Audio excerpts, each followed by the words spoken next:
I'll be right back. I'm in the restroom.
Speak quickly.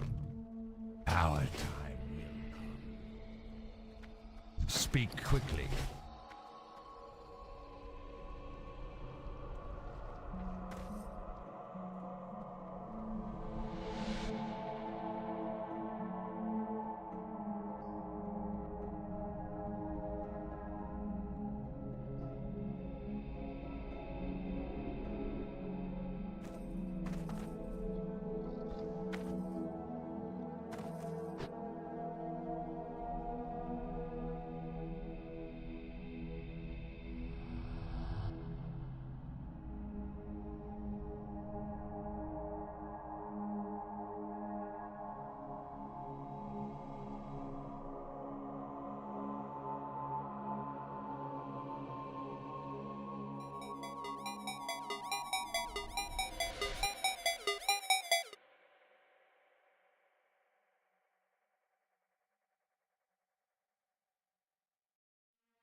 What's good, my G? Thank you very much, man.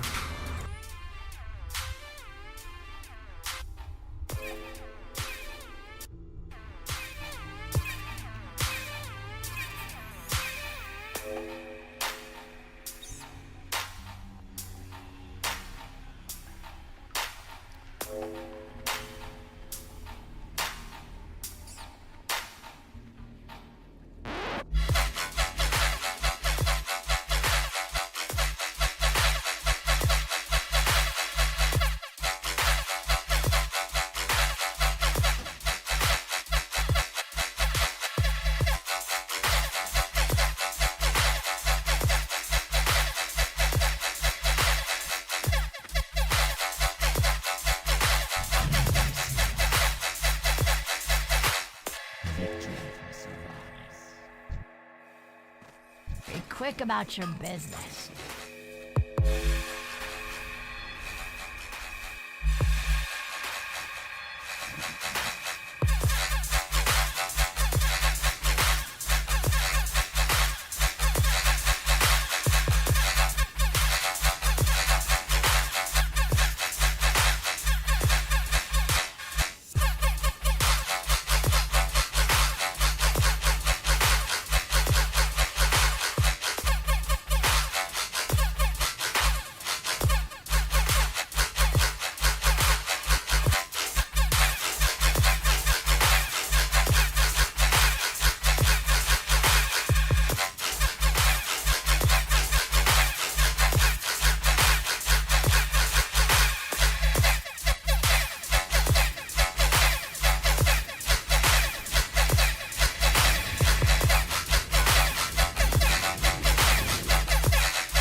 Monster.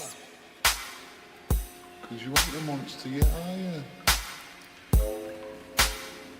No. You want to be a monster though, right?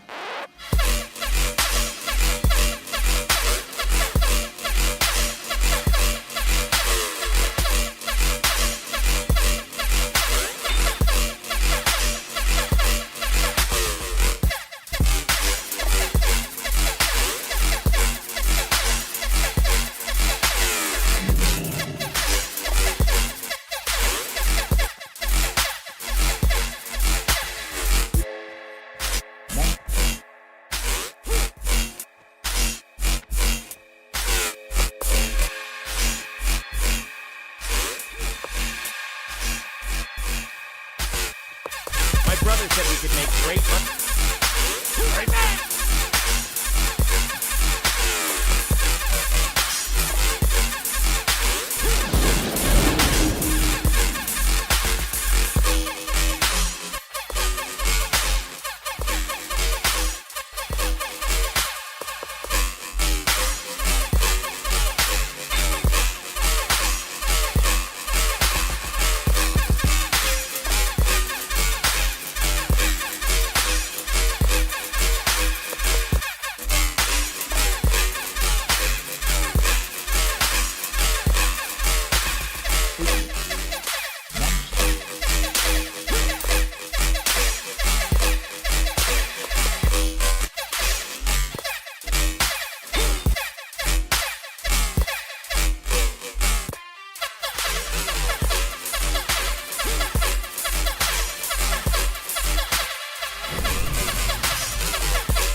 We're going to throw you out to become a monster.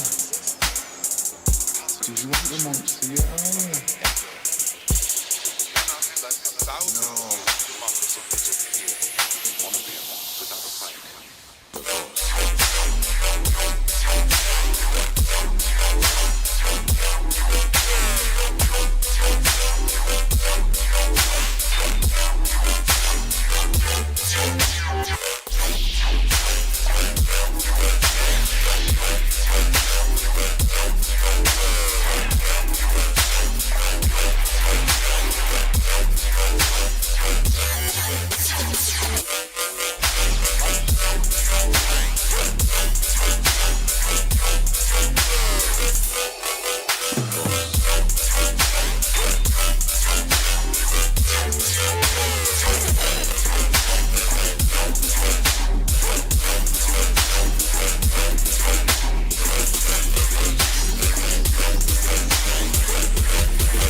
Force.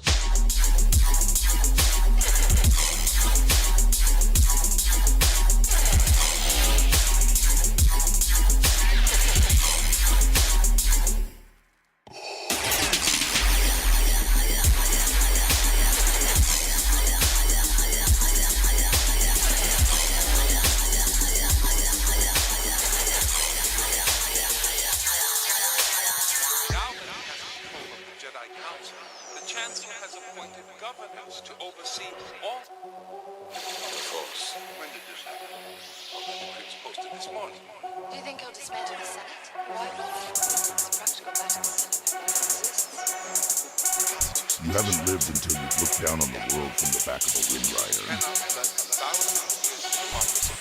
You haven't lived...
How may I aid you?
all over the wall.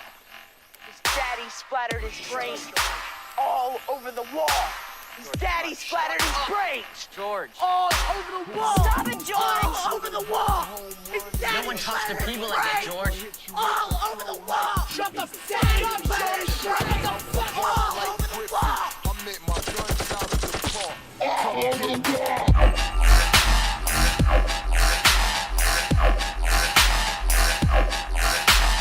Tell you what.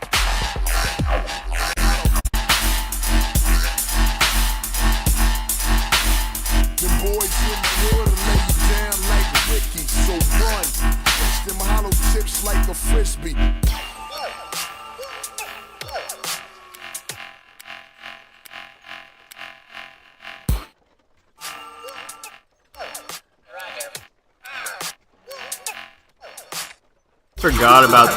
Forgot about this tune.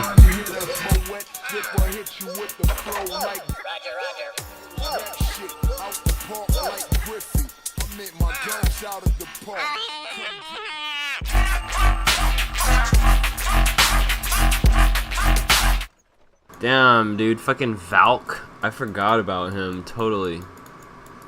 Yeah, same, man. It's hard.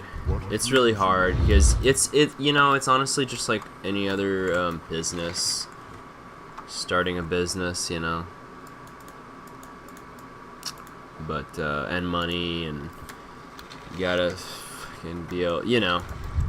It's just a lot.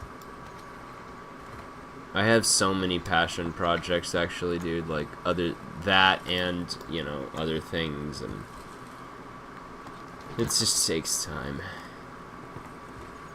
But I'm dying to DJ again, dude. I'm dying to DJ again. Exercise, try to jog. Hey, thank you, dude. I really appreciate that, man. You have a good jog, bud. I need to start jogging myself. Be safe, dude.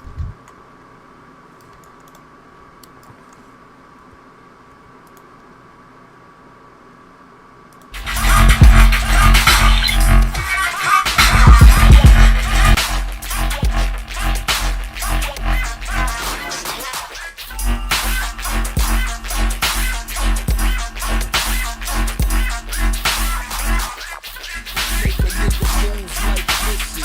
I'm always in the Bentley. How the fuck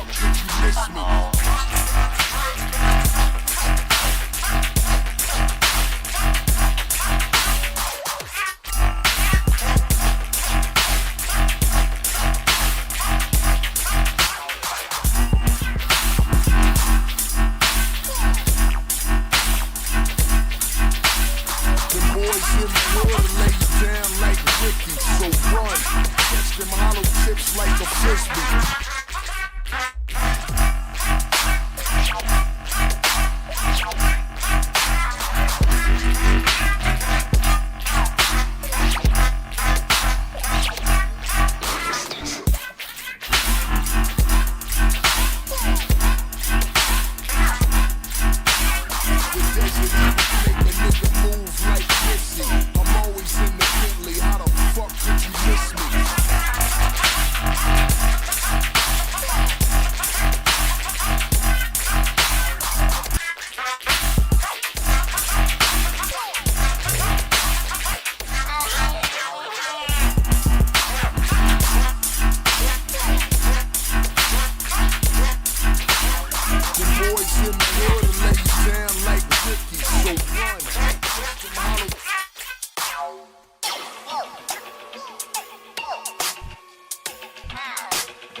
Sorry, I got grabbed. Yeah. How'd you know? Did you see that video I posted in your other Discord?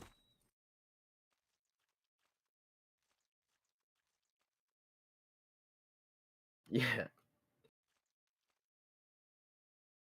And you don't see this very often in a gym, do you?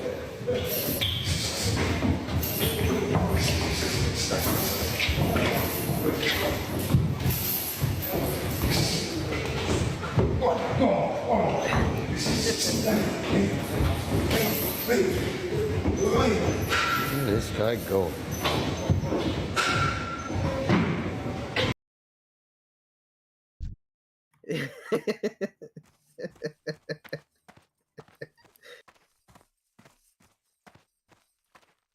I know, it's fucked. It's so fucked up. Well, it keeps frying his computer every time we play it. Fucking does really bad shit to his computer. Yeah.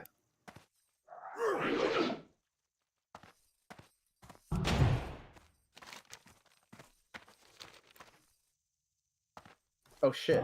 You already by Dharma? Okay. Oh shit, my bad. I'm on my way.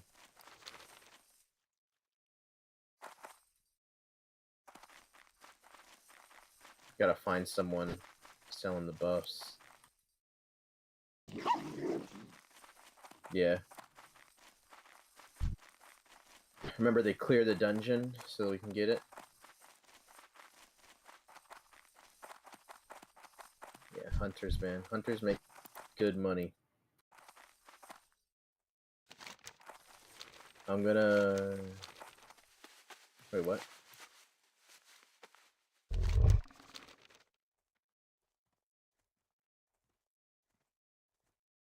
Yeah. I'm gonna leave group and find someone real quick.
Let me invite you.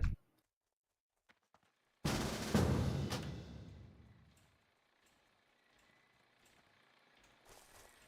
we go this way? It's an oh.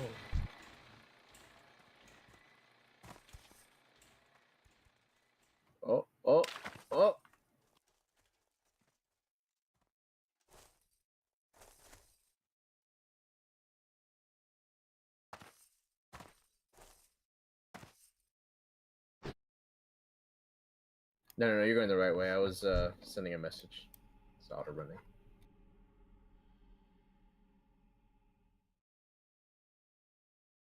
It's 5 gold. You got 5 gold.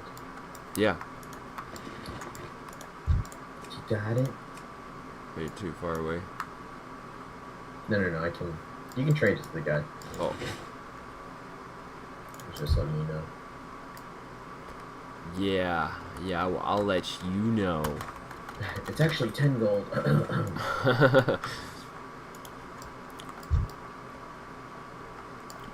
Well, it's a pretty good price if you ask me.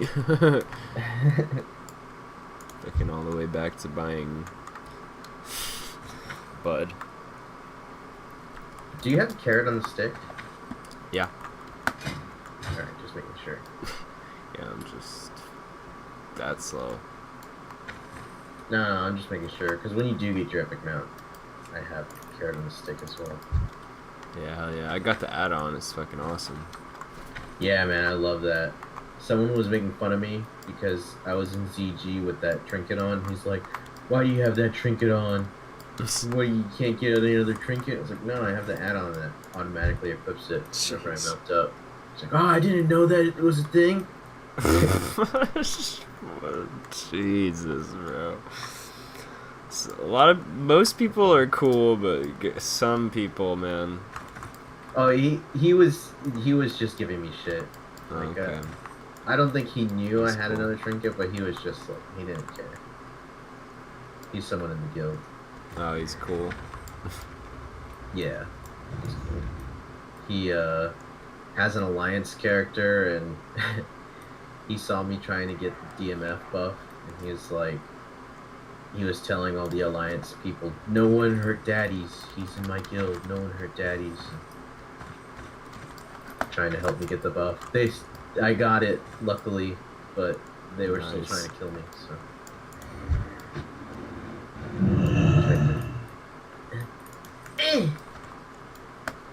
Someone was hitting you? No, I hit someone AFK. Oh. I think he was trying to log out. Okay, I follow you. Where is this guy? This counts. Oh, he's over here. Okay, yeah, let's go.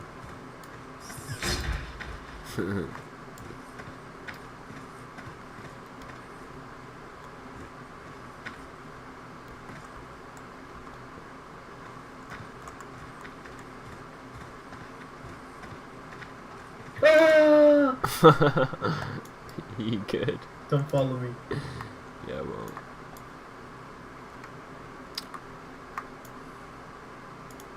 Oh man, dude, yesterday I was fucking shit up in PvP.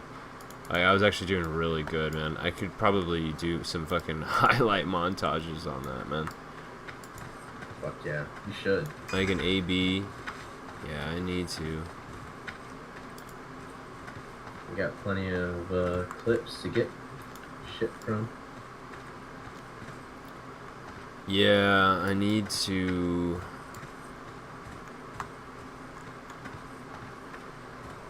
Either find an editor or break down, and it's just so many hours of content. You And might need to do the first few yourself and then fucking yeah, get an editor and be like, I want it like this, but better. it's just so much to do. Yeah. Because I stream for hours, you know. Yeah. And the file sizes are huge, and the just amount of time it's gonna take. I know, you know, but You use OBS, right? yeah, I use OBS and With OBS, there's a replay feature. So Yeah. like, if you're like, oh, I want to save that as a clip, you can clip that, right. and then you can just compile all those clips together. It's kind of like the NVIDIA GeForce, because I use OBS just to clip, and you could do Yeah. that to like save time from just like having to sift through all that shit. Yeah. Yes. Is this a guy? Yeah. Did we trade?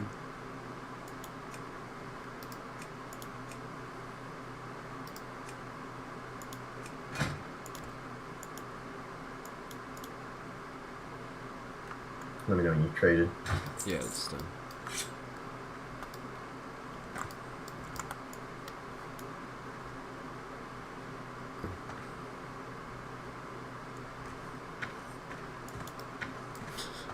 DMT buff.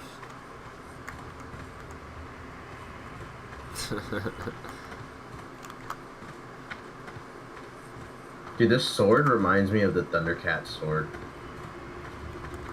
It's got that fucking eye in the So middle. fucking cool. Thundercats.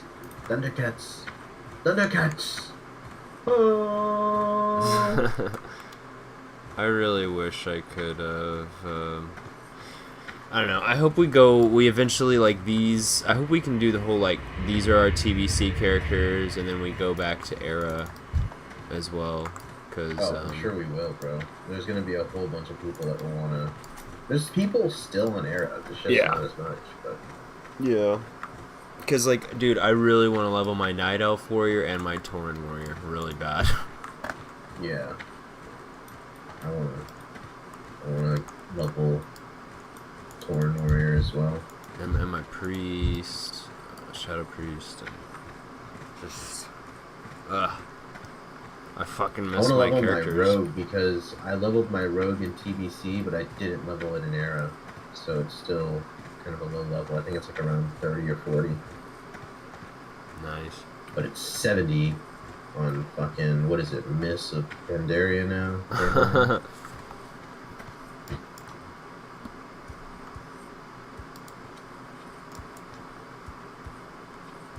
Yeah, watching Ryan play Rogue in TBC was fucking insane. He was really good.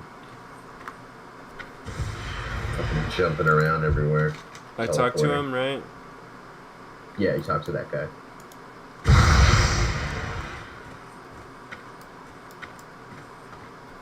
I'll wait up for you. I was gonna say, don't tell him to get lost. Yeah.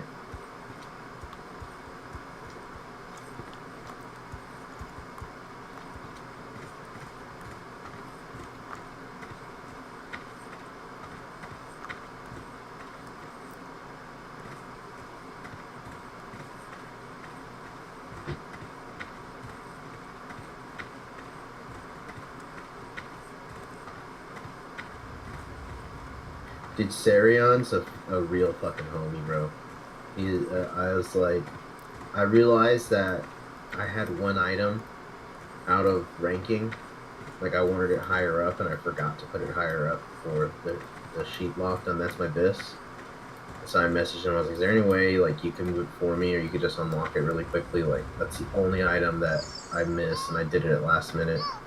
He's like, I'll unlock it for you whenever I get home from work. I was like, oh, fucking thank you, bro. It's a fucking lifesaver. Because once it's like lock, it's fucking, they're not opening it up again. So he's doing me a huge solid. Talk to that guy. Thank you. I should have put that axe in number 1. I want that fucking axe. It's really all I fucking care about. What is your number 1? Or you should send me your Some list so I dumb can look shit. at it. I don't even know, dude. I just picked the 2 elemental, enhancement and resto. I just literally put those, and I put the enhancement list first. It's the Drake Talon Cleaver, right? That you want? I think so. It's, yeah. Big old I think there's a two-handed better axe. axe you can get. An axe. That's the best axe. There's no way that's the best axe. There has to be a better axe. I don't know. It could be the effects on the axe too, or something. Yeah, the axe has a badass, like, extra attack. That it's like an execute ability or some shit. Oh, it's right there.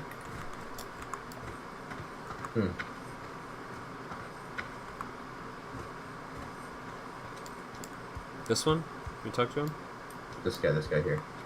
Well, I mean, you can message Sarion and just be like, hey, Daddy's told me you might unlock it. Is it cool if I No, it's just cool. move? No, it's alright.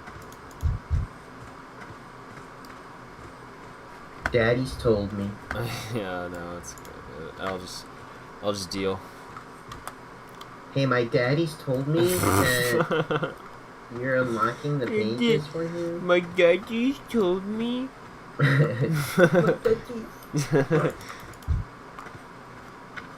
I could play on his level 60.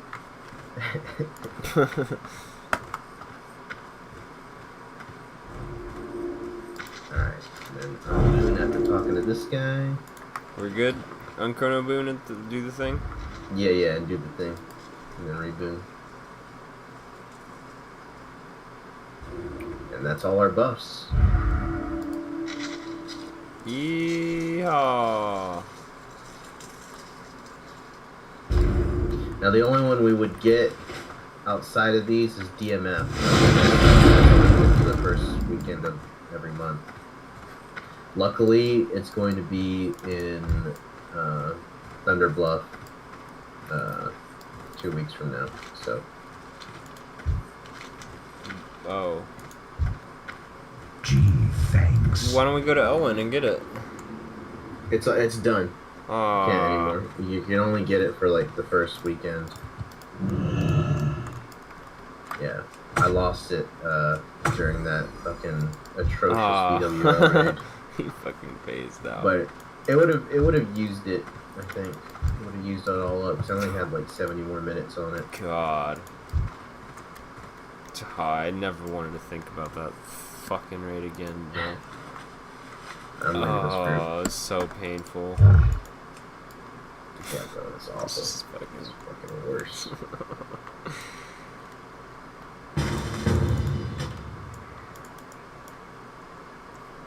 Yeah, I think that was probably my last pug. I mean, I don't know. Yeah, At least for BWL. ZGs. Yeah. ZGs are fine. Like MC isn't pretty easy too, honestly. If we can't get into AQ40 with the guild, we might have to pug, but I would really rather not. Like, You don't think we'd be able to? we might be able to. It's just that they're doing some cutbacks right now because they're raiding a lot. You know, they're raiding every day of the week. So I think once everyone's just trying to fucking push right now, all the sweats, like they want to get as many AQ runs as possible in their gear. I think once that clears up, That's what I was thinking too. we'll have an easier time getting in. Oh yeah.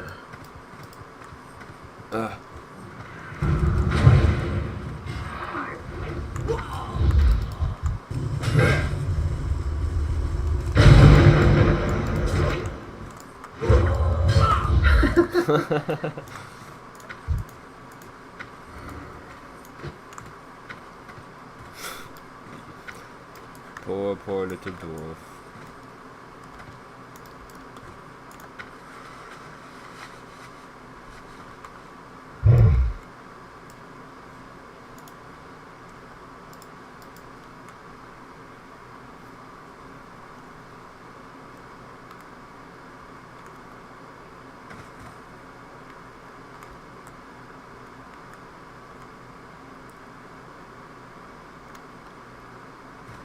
Yeah,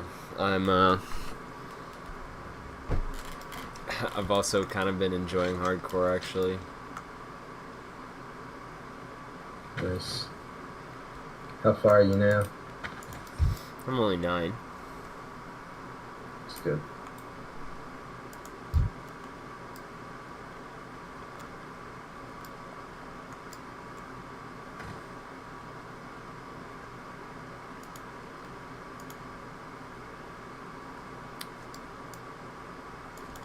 Yeah,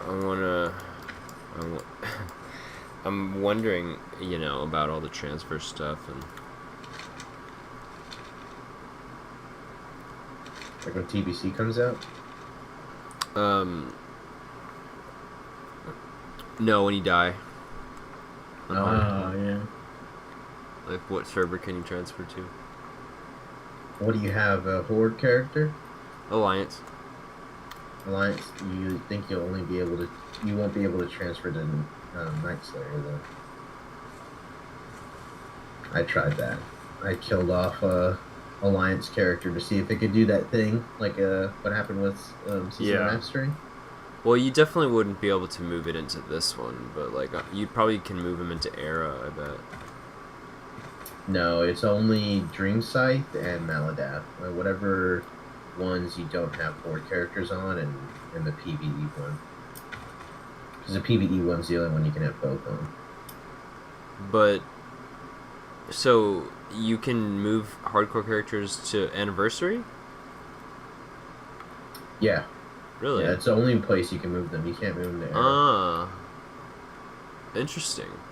Oh, so I wouldn't... Oh, I see now. I wouldn't be able to move it here. Because they're Alliance. Yeah, because it's Alliance. Yeah. Damn. You can move it to Maladath though. The other PvP server in Australia. Isn't it empty? I don't think it's empty. It's just low pop. I see some people from Maladath in my AVs. Low pop sucks. Yeah. I'm glad they had one PvP realm because it's like it's like so populated, but like I don't know why they made Maladath. Honestly, I mean, even the people in Australia are playing either this or the PvE one, so. It doesn't make Where would you sense. like to I don't know fly about to? you. It's probably for the ping. You're going to org, you said? Yeah. I'd imagine. Yeah, but like, there's a lot of Australian players just still fucking playing on this one instead. I know, but like I think it's because it's the fucking opposite of the world. You know what I mean? And so like if they don't make one for them, they would be fucked, basically. Yeah. Probably is what I'd guess at least.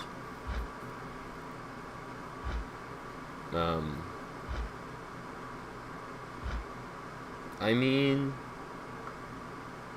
I would move them off, you know, like, so at least I'd have a character on whatever the fuck. Damn, that's, I really wish you could move them off onto the same server. That'd be fucking awesome. Yeah, I mean, yeah, I wish too. Not really any reason why not. Yeah, it's just because griefers. There's still people with several different accounts though. It's like if you Yeah, don't allow true, that, just might as true. well fucking allow. Like that's what I mean. Well, the different accounts is worse because you can be on at the same time. Mm-hmm. Fucking Peo. Yeah, and just alt tabs, and fucking griefs, hardcore. Yeah, he does. He's great. He's hilarious.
Mental is twisted, mental is twisted, mental is twisted, twisted, mental is twisted, mental is twisted, mental is twisted, mental is twisted, twisted, mental is twisted, mental is twisted, mental is twisted, mental is twisted, twisted, mental is twisted, mental is twisted, mental is twisted, mental is twisted. Did you hear Ozzy died?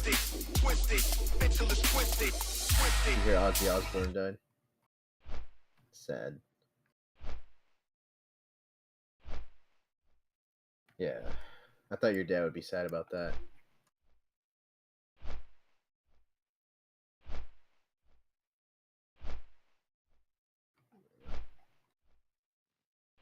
It's crazy, like he just had his last performance just like 2 weeks ago. That's the way to go out, I guess, you know.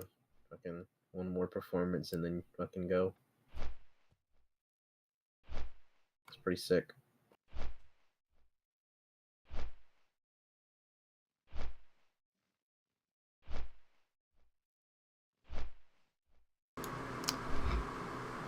Shine on, you crazy diamond. I tell you what a legend. What a legend. Yeah, crazy. He definitely left his mark on the world, that's for sure. Yeah.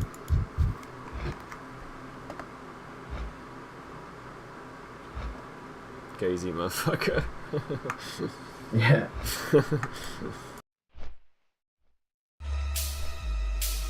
Twisted. Twisted. Twisted. Twisted. Mental is twisted. Twisted. Mental is twisted. Twisted. Mental is twisted. Twisted. Twisted. Twisted.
Yeah, be down.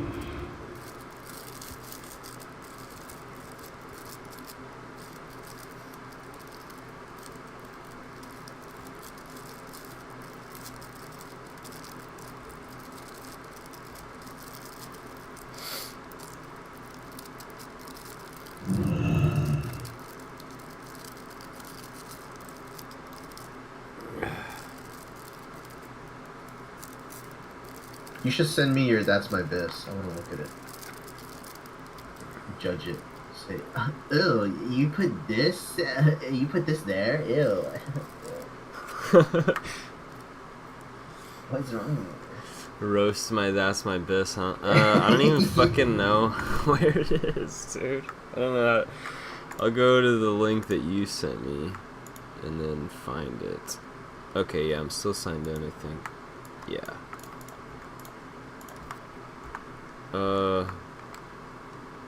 Do you need the wish list or something like that? Wish list. Import. Share. Sleepy Ninja. Can you see it from there? Yeah. It doesn't show the loot. It just says loot received. Yeah, I need to. I need to see send it. you the actual thing. The actual. Then you need wish to go to your list. wish list. Yeah, Well, let me see if you can see mine. I'm trying to see how to send it. Can you see mine? Yeah. Okay.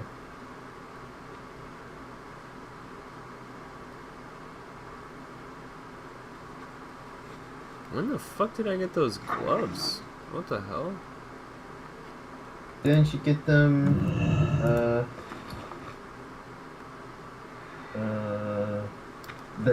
The MC we did with them. Huh.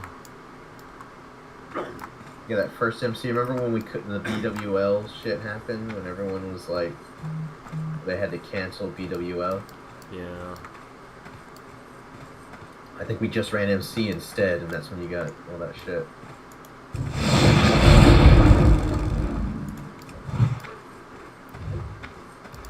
I guarantee this bank's security with my own Oh. blood. Is that good enough for you? Wait, what'd you say, man? I'll be right back. Okay.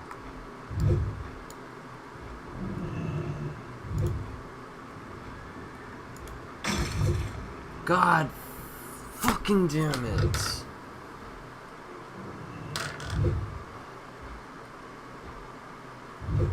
Oh. Fuck.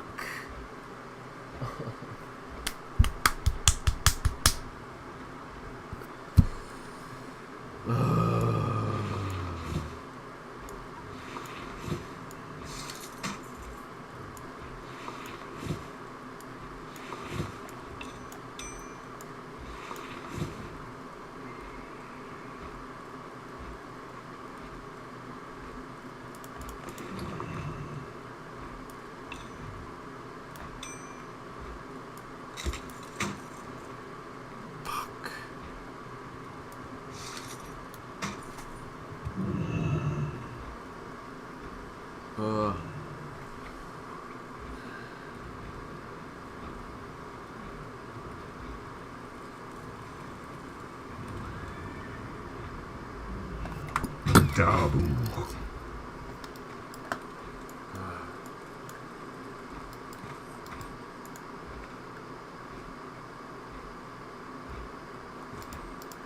Would you rather trust your goods with a goblin?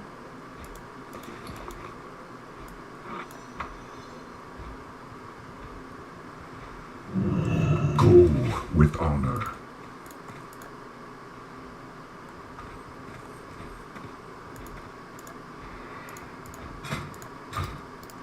I guarantee this bank's...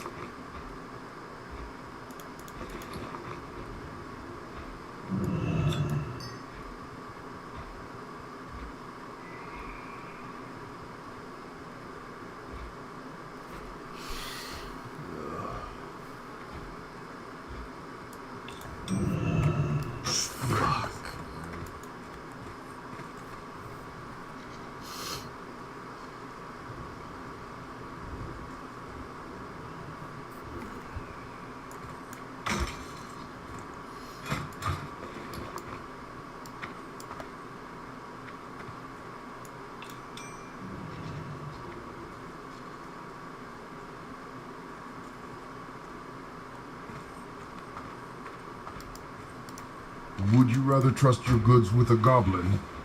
For the Horde!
Hey.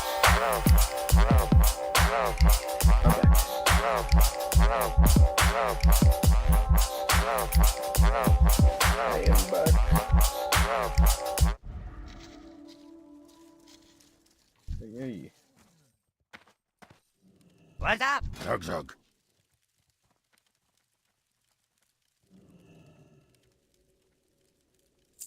Farewell. Oh, really? Then the ones you got from MC?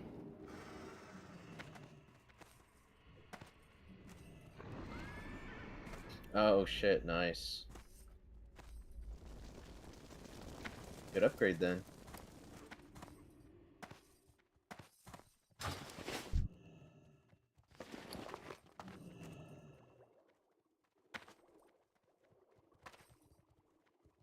And I always wanted to collect all those, like all the marks of honor, and then just hand them in for the quest that takes 3.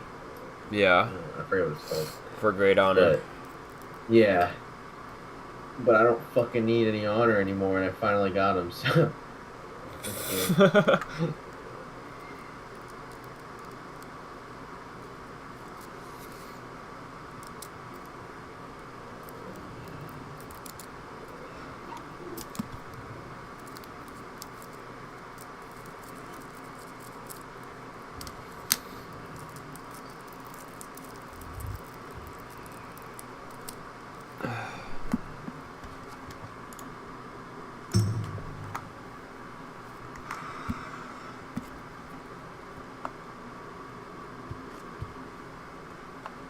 I need to turn in this Frostwolf banner quest.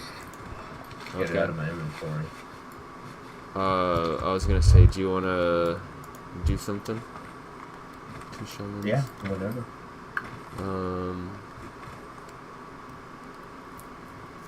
CG, AV. I don't think they're gonna do another AQ anytime soon. Shamans and priests. AQ 20 ranged DPS.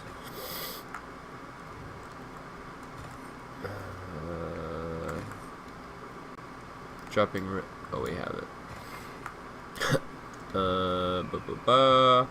Okay, well, that's all yeah, that's all the chat since I've been here.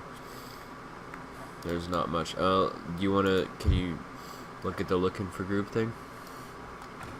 Yeah. What do you want to look for, ZG? Anything, any raid really. Yeah, don't matter. Let's see.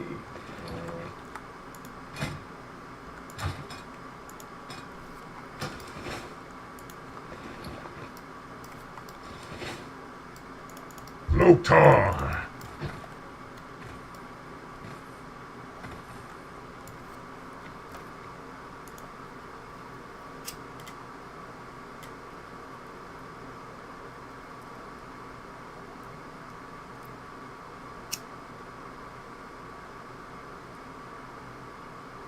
I think I found one I'm asking.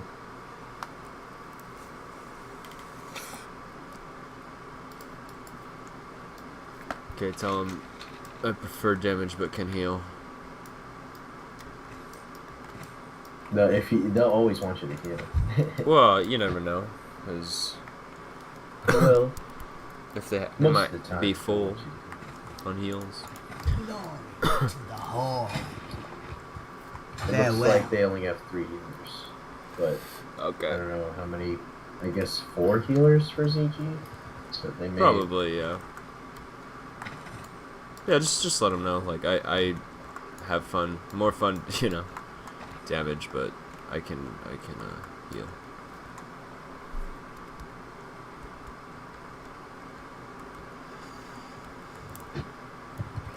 Or you could Yeah, just the say next 3 back. shaman DPS / heal. That's fine too. Yeah.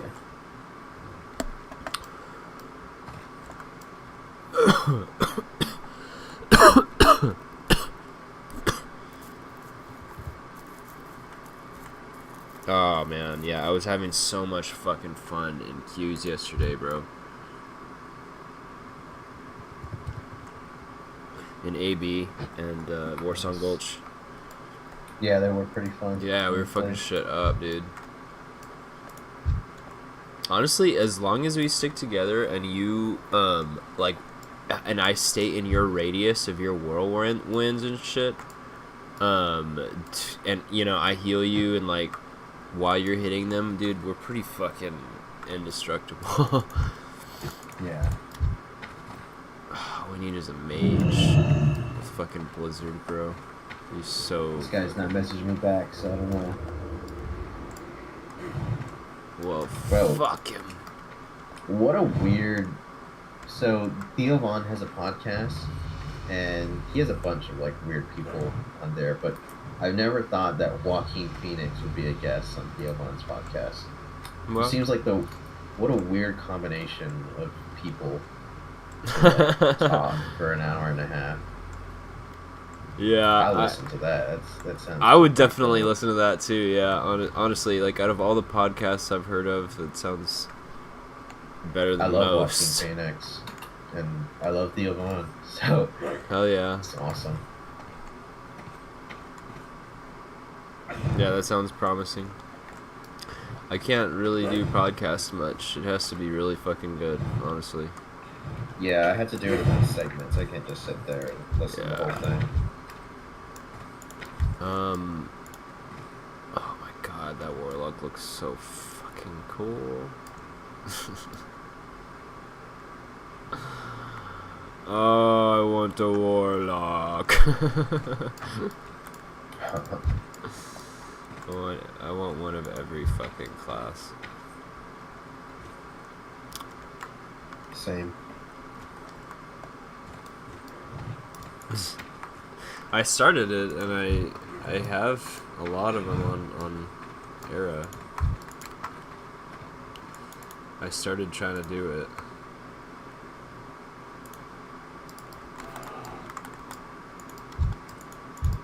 But then they came out with Anniversary. Just had to come out with fucking Anniversary. Not that I'm complaining, it's been fun. But it's just like another fucking, you know. It kind of sucks that you having to move so many different servers.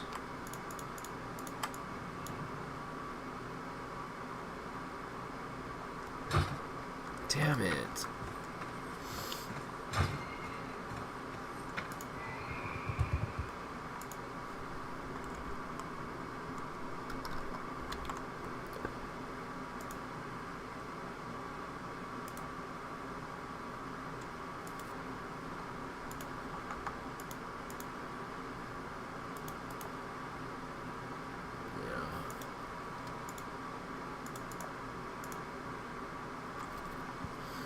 I could do some Strat and Skolo as well.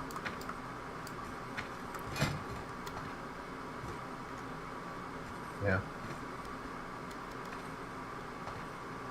I'd rather do Strat between the two so we can get some fucking orbs going. Yeah. But that guy still hasn't messaged me back from ZG, so... Yeah, fuck him. Fuck him hard. I'm gonna give you leads right now because I'm just gonna eat for a little bit. Oh, okay. Do you want me to queue us? If you wanted to get in. Yeah, do you want me to queue us? Yeah, sure. Okay.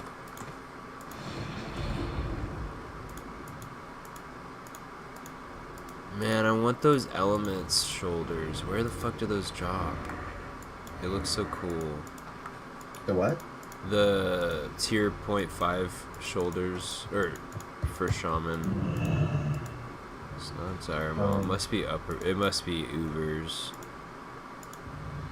2.5. What are they called? The element. It is. It's Ubers. Oh, okay. Drops off Gith. Yeah, I fucking want those shoulders. They're, dude, they were just iconic. You know which ones I'm talking about? No, what do they look like? There you go. Oh, Yeah, when I was a kid, Oh, I just yeah. thought they were so cool, man. Like back when they do classic. look cool. Are those better than the ones you have on right now? Let me put on my resto Resto? ones. Let me check. No. They're not better than my resto. Actually. But there is sets in, there is other pieces of the element set that are better than mine. What I currently have, so.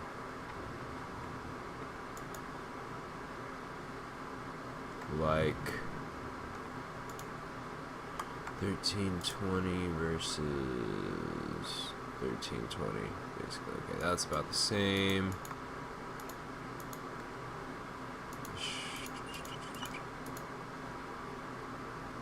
That's mine are better.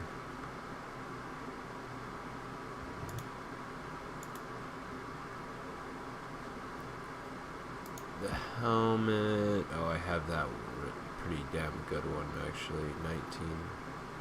Yeah, no. No.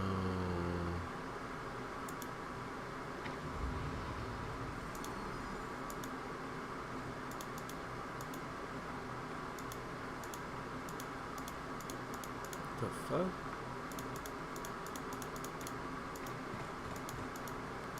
Oh, I see. That's just the loot.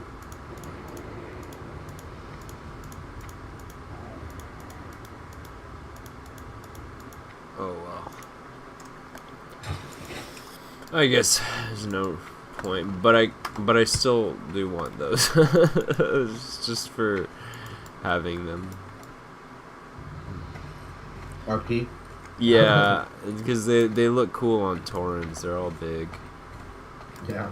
Loktar Adventurer, we have... Holy fuck. Did you say you did want a queue, right? Go with honor. Thrumka Adventurer, are you ready to fight for the Horde at Warsong Gulch? The humans and their so-called League of Arathor think to push us out of Arathi Basin. I think not, Adventurer. Loktar, string. Jesus. I'm going. I'm in! Oh shit, it already started. It already started. Let's just defend. What the fuck? I'm gonna play this shit.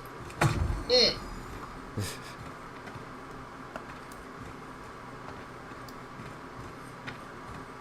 I already started.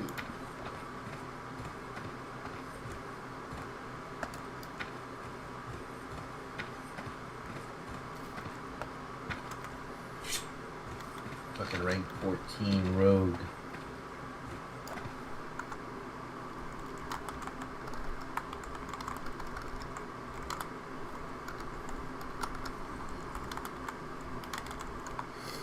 I always fucking wanted to do that. If I was ever gonna get rank 14 on anything, it'd be a rogue. Let's do it.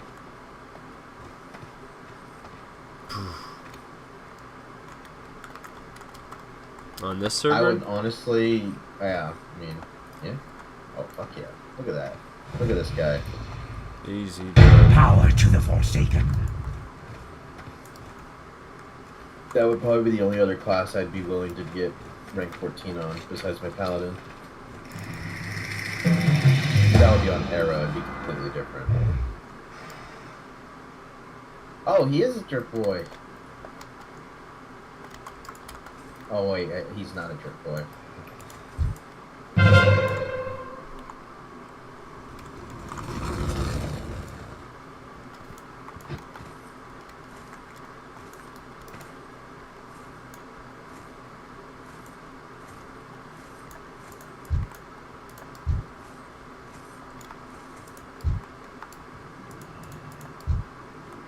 Bro, are they AFK or something? What's going on?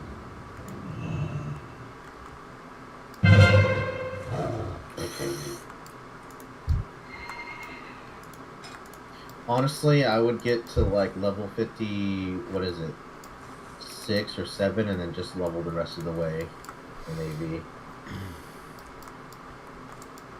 So that way I can just fucking farm honor.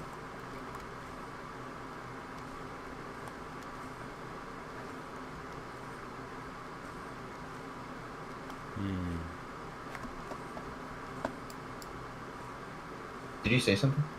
Yeah, I just said, I saw your mic light up, but I said, what the fuck did you say to me?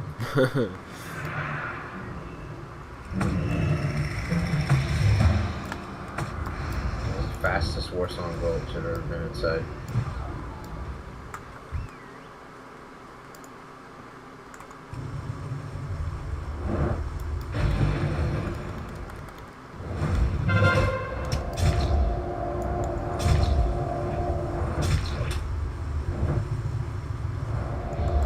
God damn it. Aww.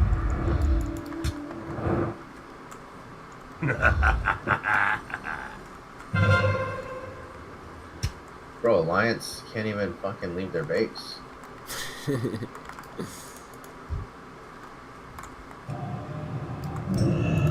is what it's like on Era. Alliance cannot fucking play Warsong to save their lives. Really? And this is the AV on Era. Like, this is the only thing people play.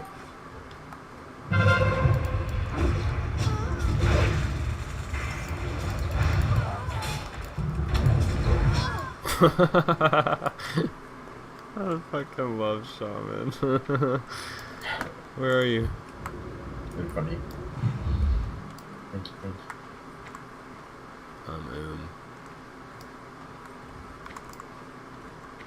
Oh, they actually got the flag.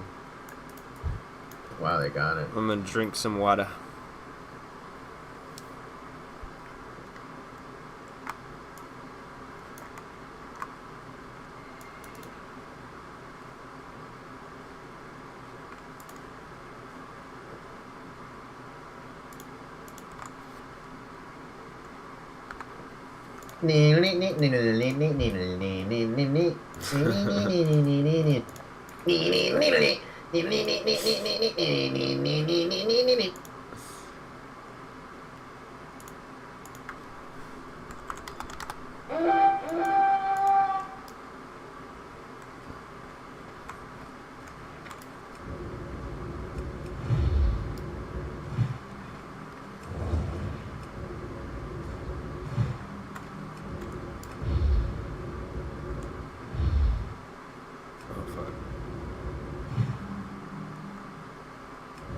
I have to wait for that mortal strike.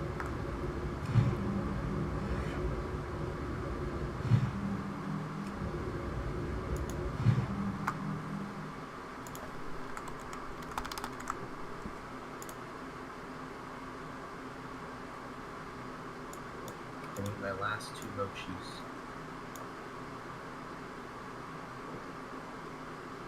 Wait, what? Eating my last 2 mochis. Oh, fuck yeah, dude. They were good while they lasted. Yeah, man, mochi's the fucking best. Oh, is the flag carrier up there? No. That's a good check. My favorite is chocolate. There's this brand called My Mochi, and they have chocolate and mango and strawberry. Oh, fucking so good. Being strawberry right now. Hell yeah, dude. I'm running out of the tunnel. See if I can kill somebody. These were called Royal Family. Yeah, there's people out here. I think I know which ones those are. What you're talking about? They're like in a clear tray. Really good. Some like powdered sugar on them. EFCGY. I'm gonna go the other way. Which way? Towards their flag room. Okay, I'm out in the front, just chilling.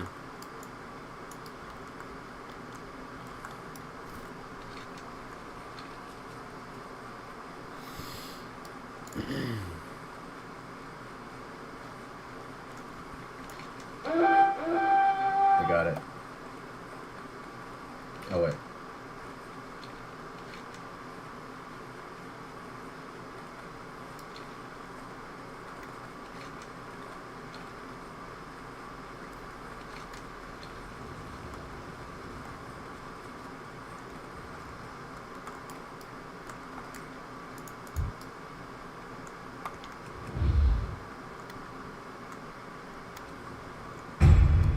We got it.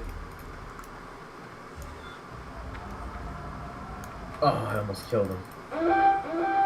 Oh, what the fuck? Yeah, he had to run. I'm here with him.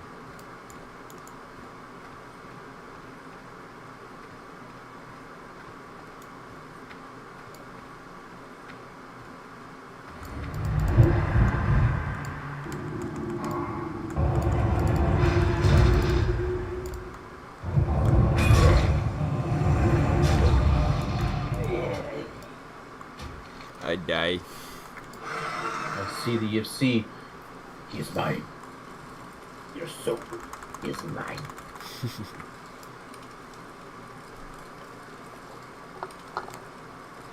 This Zen is mine. Tell you what. Life is mine.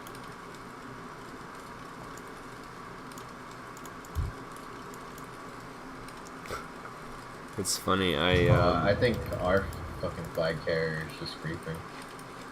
Probably. Well, no, he was running toward it.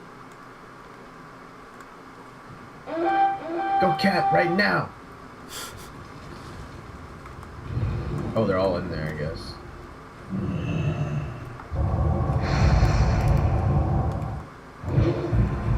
Where's the EFC? Okay. No! Rip.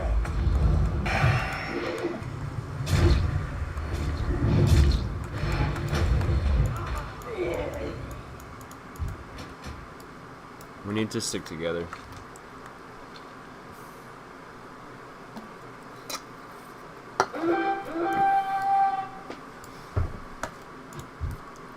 Where you at? I'm about to respawn.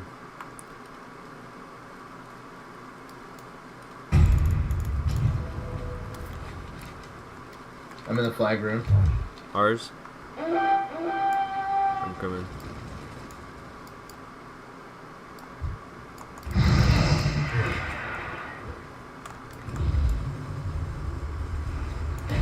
No. No.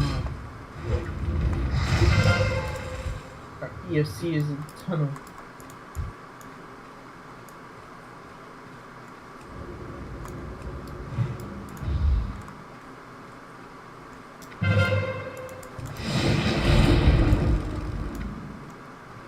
I'm running.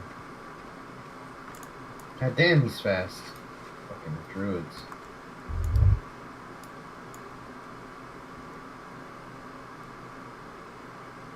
Yeah, travel form. It sucks that they can climb that fucking crack in the wall. Yes, I fucking hate that shit.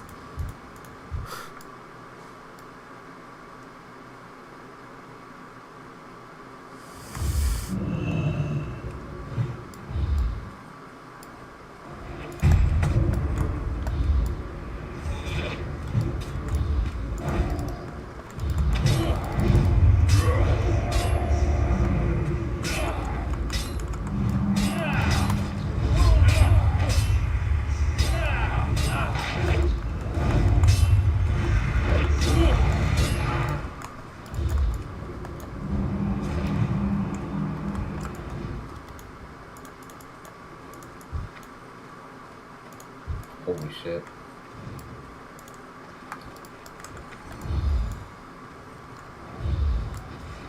Oh! Yeah, baby! Woo! Good shit. Sweeping strikes into fucking roll, strike, and execute, bro. It like killed 2 people at once. Nice. Fuck yeah, man. You were top of the DPS there. That one did it. Fucking GG, man. That was great. Thromka Adventurer, are you ready to fight for the Horde at Warsong Gulch? Fucking, yeah, man, the more, I can't wait to get this guy fucking beefy, dude. All bist. Yeah, get you, Rag. Yeah, I don't know, whatever, like, I want to try different things because I feel like with Wind Fury, 2 one-handers is gonna be a little bit. I don't know. I wonder like, oh, I need to look at actual like tests and on output, damage output. What's better? Yeah. You should look it up. I'm sure someone's tried it. Like a 20-year-old game. Yeah.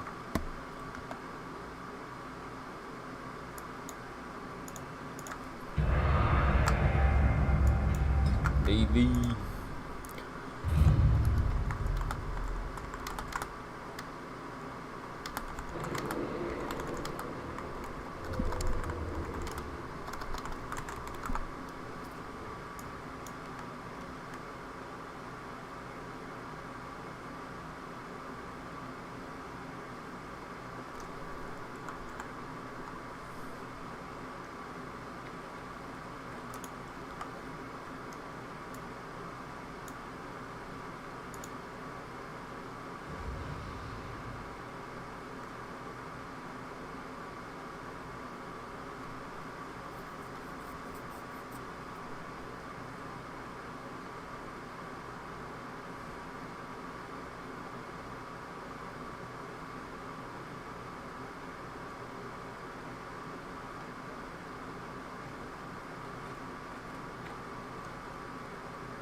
I don't know, I can't really find anything.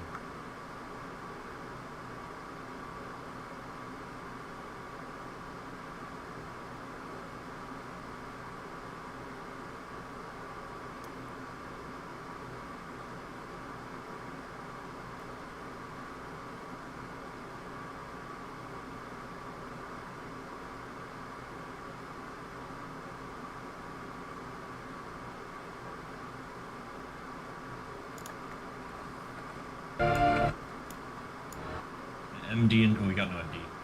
We're ranked. Just fuck man. Just spell what we can and jump. Just Stay out. We're done. Jump, jump, jump, jump. Just jump off and take. Yeah, we're gonna replace a few people just to make it easy and get her done. So if you get removed, no hard feelings. Don't take it personally. No cases to be made. Sorry. Have a good night. Have a good evening. Have a good evening. Yeah.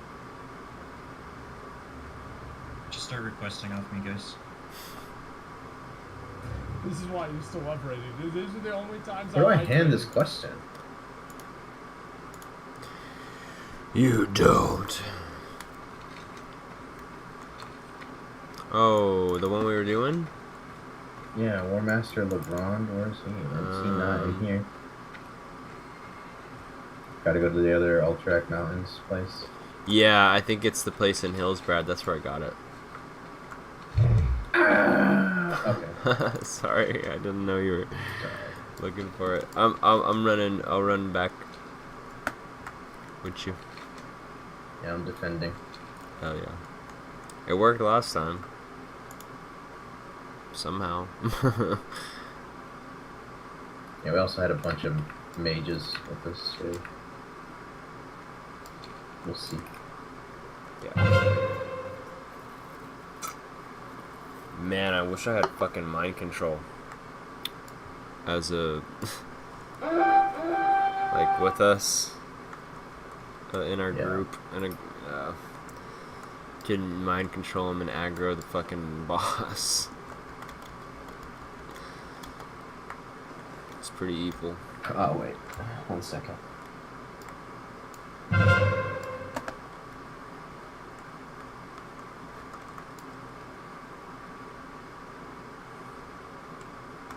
One second, I'll be right back. All right.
Fuck.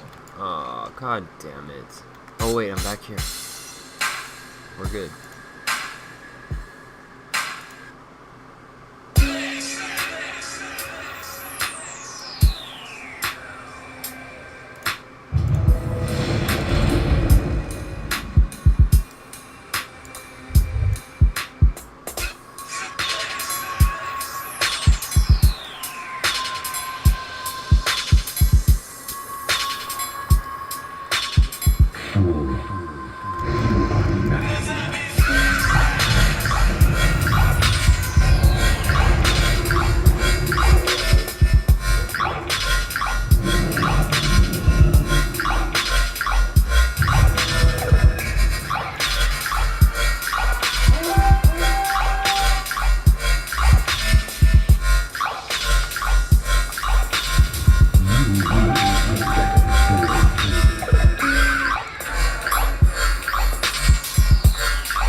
Locktar Adventure, we have need of your services in Alterac Valley.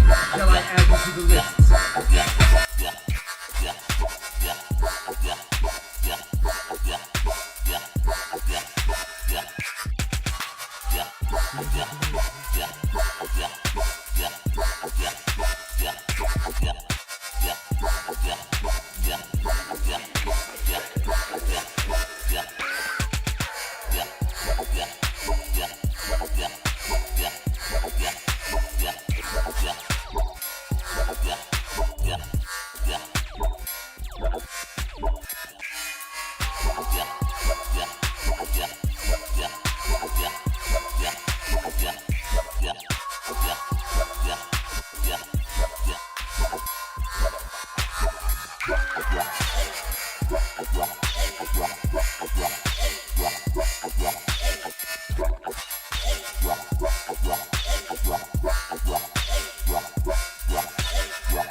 Brad, did you know? He told you, right? You knew. This was all a sham. You left us here. To suffocate. To starve.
This fucking ran face first into that pole, dude.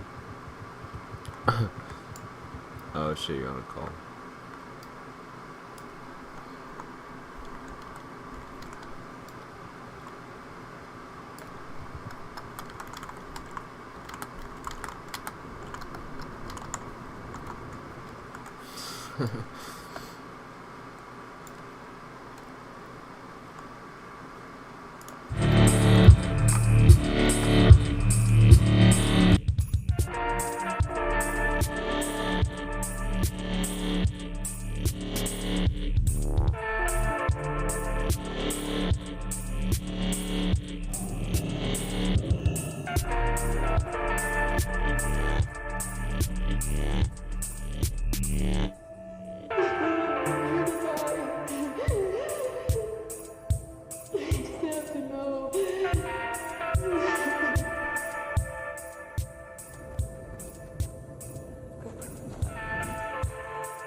His whole life to Plan A. I have no idea what she's talking about.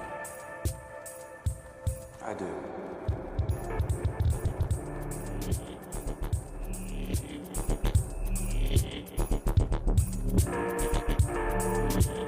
How may I be of service?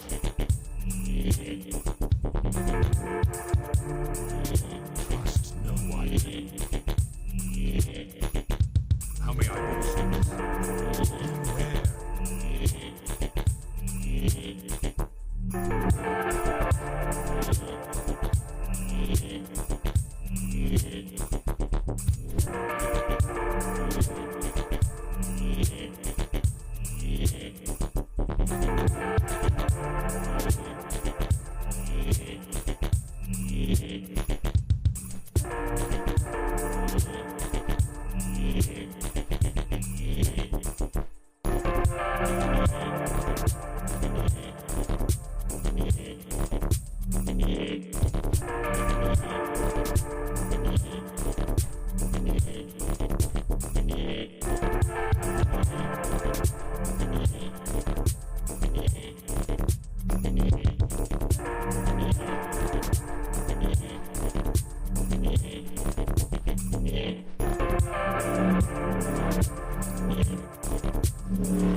Brad, what do you know? He told you, right? You know this was all a sham. You left us here.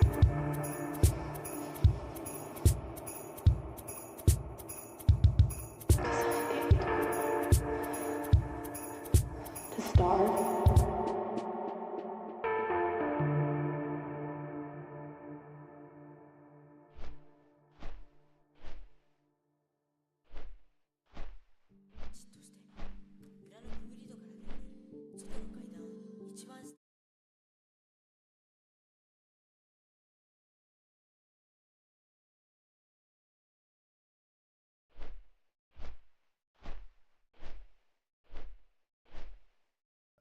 Things that keeps us in the cycle of addiction is our guilt and our shame, is the lies we tell ourselves and the lies that we tell the people that we care about the most. And you get clean and you get sober, and what ends up happening is you still hold on to these secrets.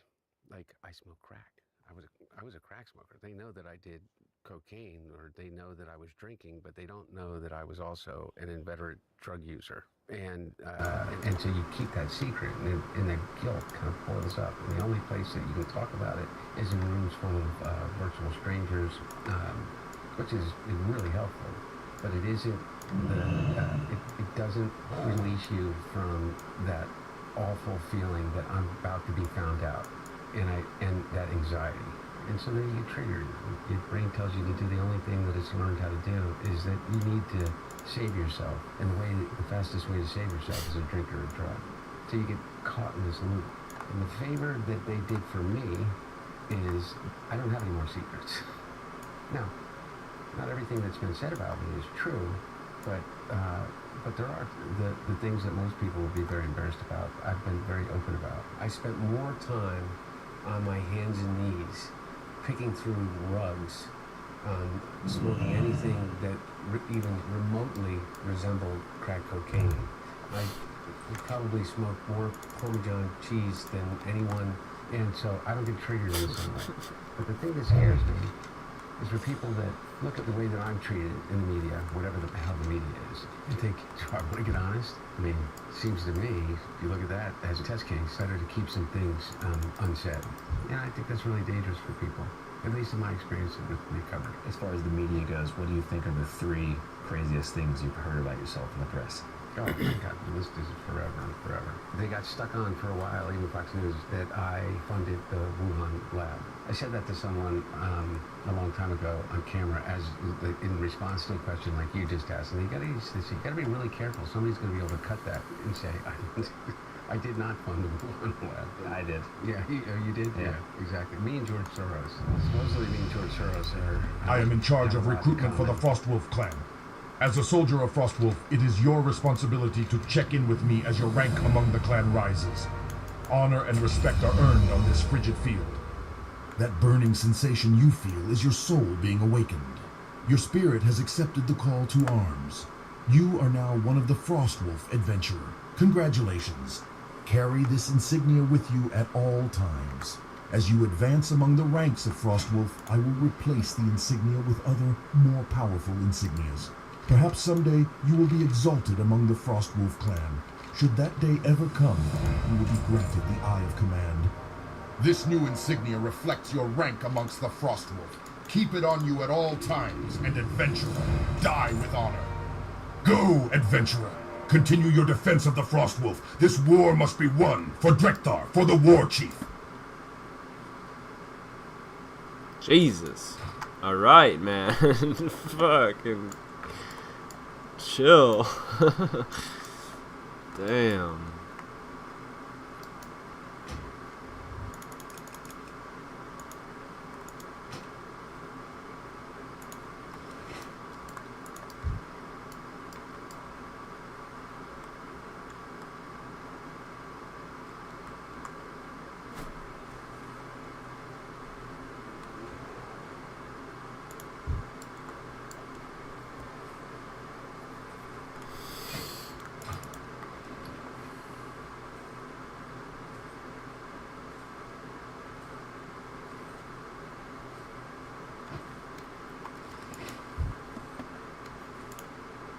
Today I'm gonna share with you a Google fact. God fucking damn it.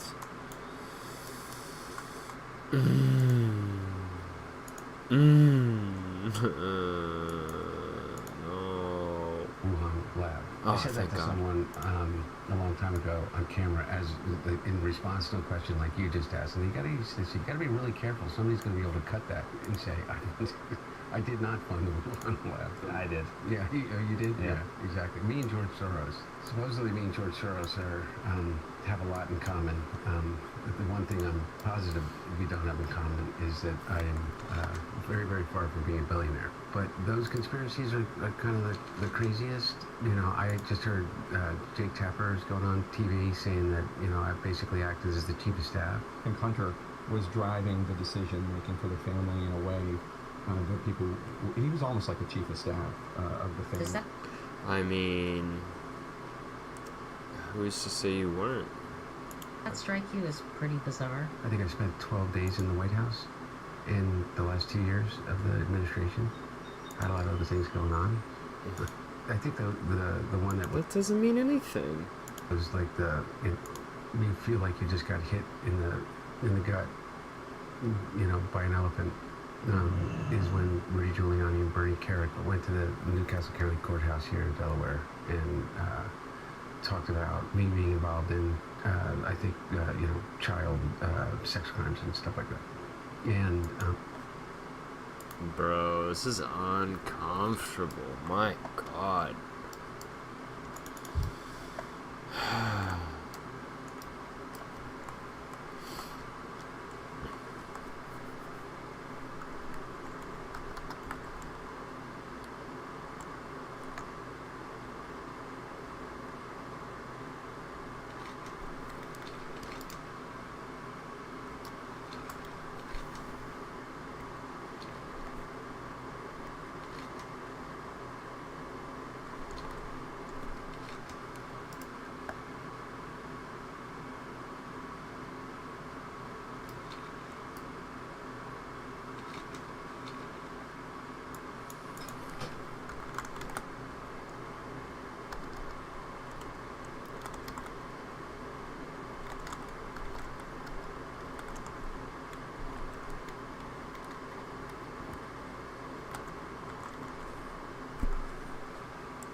I mean, literally, like, nothing.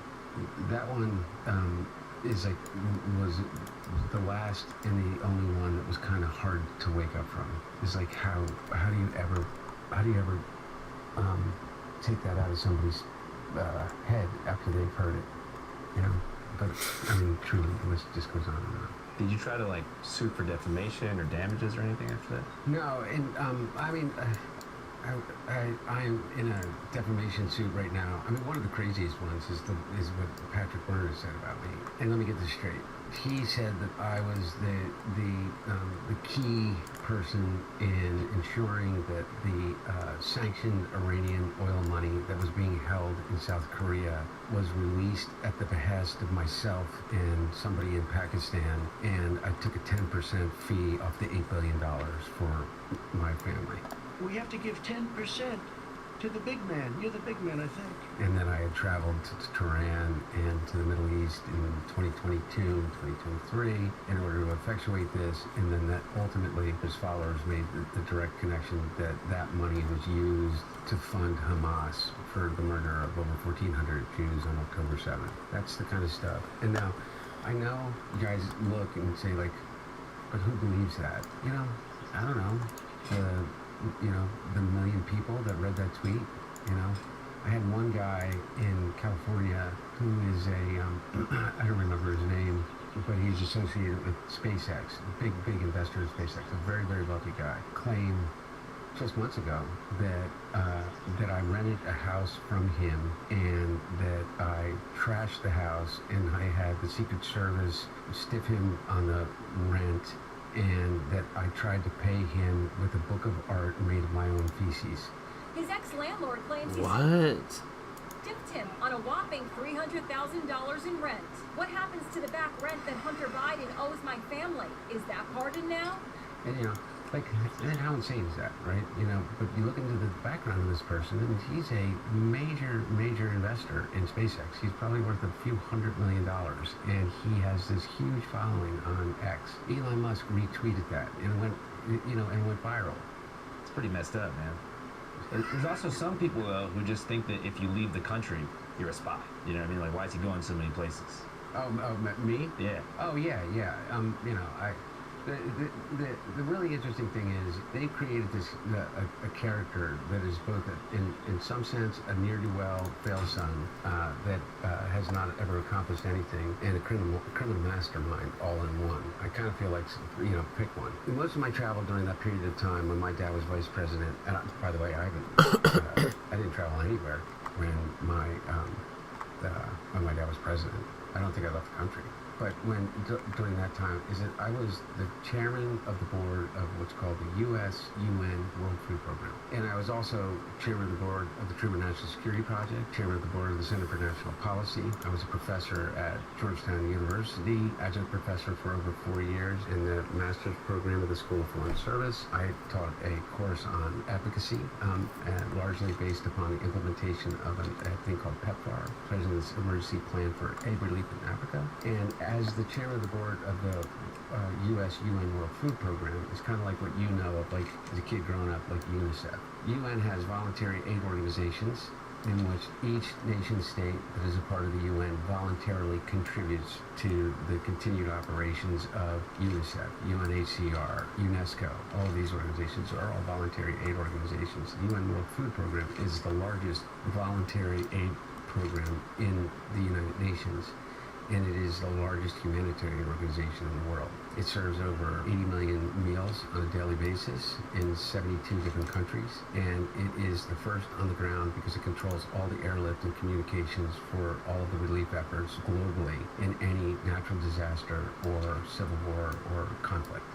And so the UN, U.S., is responsible for about 65% of the budget of the World Food Program, which was my responsibility as chairman of the board. And I increased the budget of the World Food Program, which just won the Nobel Peace Prize 2 or 3 years ago, by 50% when I was chairman over my term, to $2.4 billion. It's all gone now. Trump ended all of that. The point about traveling. So I went to the Philippines after Typhoon Haiyan. I went to Kenya to Dadaab when refugees were flowing in from across southern Africa and Ethiopia. I've been to Syria, Lebanon, and Jordan, and I've been to all over the world. 75% of my travel during that period of time was on behalf of the World Food Program and other, you know, NGOs that I worked on behalf of. So I want to back all the way up to the very, very beginning. Well, short bio, we can do a long bio too. So you're born here in Delaware or born here in Pennsylvania? In Delaware. Okay, in Delaware. Yeah, Wilmington. Wilmington. Yeah, 10 minutes from here, 15. What are your thoughts on Wilmington, Delaware? Nice place? Oh, yeah. One of the things that I still do love about the East Coast and Delaware and the Mid-Atlantic is the history. And so I'm a little bit of a history geek. Yeah, because Delaware doesn't really get much representation. Because you got Philadelphia, powerhouse of history and culture. You got Rocky, a lot of other things going on there, too important stuff. And then we agree on that. I'm basically living in a suburb of Philly. Yeah. Well, I don't want to say that, but you got Baltimore, The Wire. Yeah. You know, you got people on horses in the streets out there. Yeah. People on ATVs, and then Delaware. Basically live in a suburb in wherever Philly said. Yeah, I wonder what basically a suburb looks like to him. Kind of sitting in between. People know that it's a corporate tax haven. People know that the Biden family's from there. What's something that people don't know about Delaware that they should? Dark lady. I don't know if they should know this, but it's the first state to ratify the Constitution. when Thomas Penn basically colonized Pennsylvania, he carved out Delaware, and we called it the diamond in the jewel in the crown of the colonies. Delaware is almost, a state of almost all coastline. Here's the thing that's interesting about Delaware. Delaware is geographically and historically and emotionally both a southern and a northern state.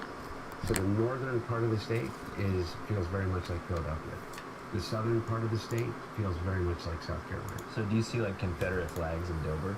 Maybe not Dover. Be right back 1 sec. But definitely Gumboro.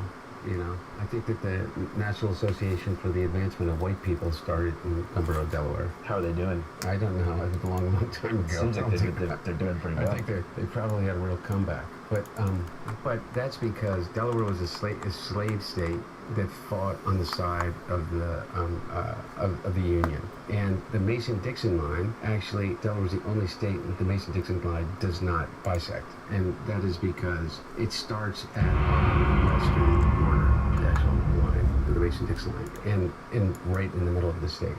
So there's 3 counties in Delaware, and if you go below the canal, you're in the southern part of Delaware, Kent and Sussex. And you were born in the 70s? I was born in 1970. Yeah. Wow. Yeah. A couple years after the Summer of Love. Yeah. My brother was born 1969, February 3rd, and I was born February 4th, 1970. And my sister was a year, a couple months after that, in 71. Now, I know that you've talked about this story before, but there was a tragedy pretty early on in your life. Can you kind of tell people what happened for those who don't know?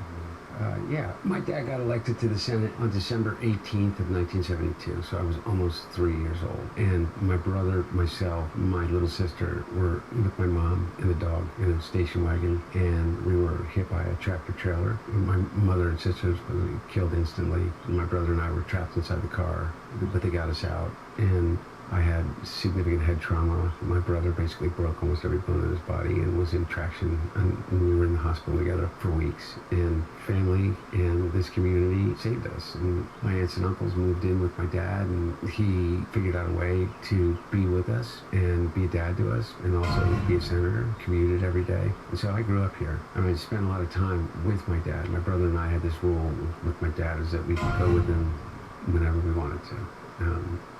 And kind of no questions asked. And obviously we didn't take advantage of it, otherwise it would have gone away, but we were smart enough to do that. But we spent a lot of time on the train going down to the Russell Center office building with my dad, and just to be with him. We did everything together. The thing about my mom and my sister dying and my brother and I being in that accident, it's like the realization that I have with addiction and being someone public is that I'm in no way unique. Everybody's had a tragedy in their family, and when you're in the public eye and as transparent, I think, as my family has been about those tragedies, and whether we wanted to or not, you have this incredible wellspring of other people that come to you and want to talk to you about your own experience or their experience, like how'd you get through it. And like I had the same thing, and you realize that we are almost all universal in that way. Is the one thing that binds each and every one of us is not necessarily love. People can go through life without being loved. It's not the only experience that we will all have between the time we're born and then we die is pain. And being able to recognize pain is a thing that connects us all. It's a real gift, I think, at least. It's given me a lot of strength when I needed it. How do you feel that particular experience impacted you growing up?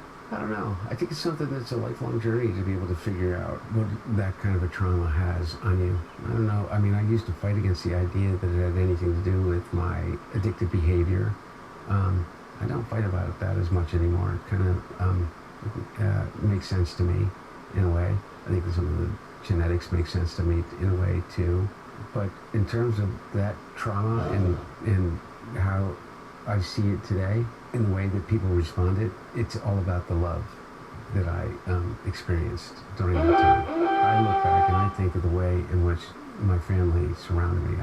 I was given the gift of having known and having two mothers that I consider my mom, both of them, my birth mother and my mom now, and I feel incredibly lucky for that. instead of thinking of it as some tragedy. I feel incredibly lucky that I had my aunts and uncles that literally moved in with us, and I got the experience of having an extended family. My uncle is my best friend in the world. You there?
outside of my dad and my brother, and that I don't know whether we would all be as close if it weren't for that. But you know, I mean, you come from a big Irish Catholic family. This isn't like oh, woe is me.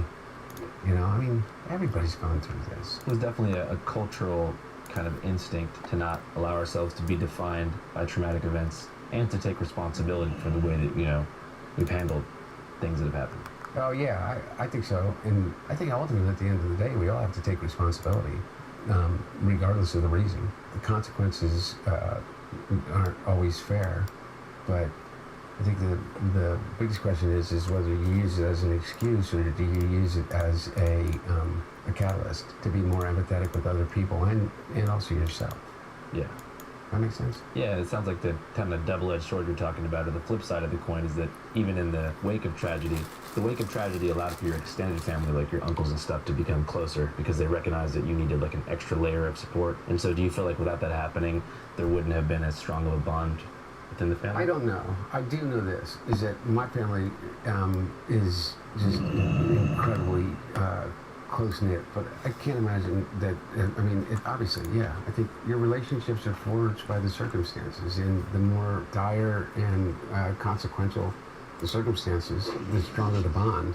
I mean, I don't know what your experience is, but I do know this, is that I feel very lucky, and the reason I feel very lucky is because this state, not just my family, but the people in this state. It's like when I was on trial here, I walked out of that courtroom after the conviction in Delaware in the gun case, and the first thing I said to the group of people that were there, my family and closest friends, is that how grateful I was.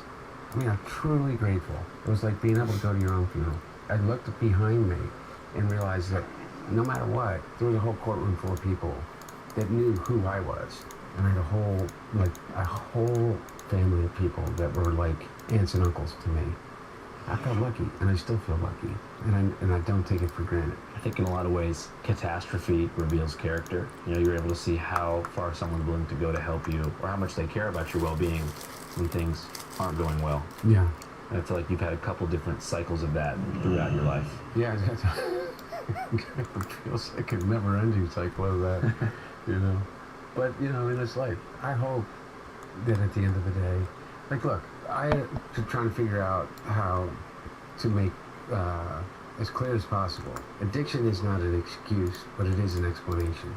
There are consequences for people, as you know, or anybody that's in recovery or spending any time, is regardless of whether those consequences are legal, financial, relationship-wise, or anyway, is that, you know, that addiction, and when I say addiction, I mean alcohol too, because I don't know many more destructive drug than alcohol. There are consequences, and I'm still appropriately paying the price for some of it. We're trying to make amends for stuff that are personal, that I believe that I still need to make amends for. I don't believe that there should be a continued, that somebody should have to wear scarlet A for the rest of their life. You know, it's interesting the way that people talk about addicts, because if they just step back for a second and examine their own lives and the people that they idolize, I mean, I guarantee you at least 50-60% of them are in recovery, hopefully, or experienced some level of addiction in their lives without kind of attaching this, you know, scarlet A to everything that they do. How old were you when you first started, I guess, drinking or experimenting with drugs? I think the first time that I think I read about this, the first time I took a drink was a party where I stole a glass of champagne and hid under the table. Maybe 11, something like that. Okay, so before high school. Yeah, but you know, that was my first memory with alcohol was that. I don't think then I didn't like continue drinking after that, but I can remember that distinctively. But then in high school was, you know, when I started drinking. I played football, so you wouldn't really drink during the football season, but you know, weekend drinking, yeah. So just like standard going out Friday, Saturday. Yeah. No, obviously no crack. No. I didn't, you know, I experimented with drugs in high school, but drugs as an issue did not occur until until crack. So it was just like you didn't go from cocaine to crack. No, it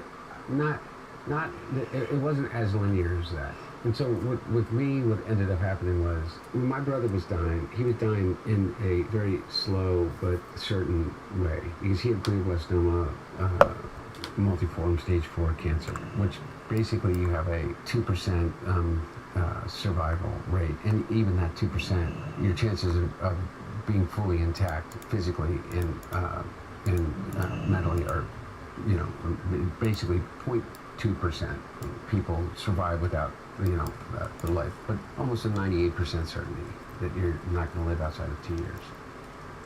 And so my brother never wanted to really know those numbers. And so I remember, I haven't read all of the book, but people give me a little synopsis that, like, this guy, Alex Thompson, who no reason anybody would know who the hell Alex Thompson is. He has this whole thing, I understand, in which he says that the Bidens covered up those cancer diagnoses. And I feel like saying, what the fuck are you talking about, man?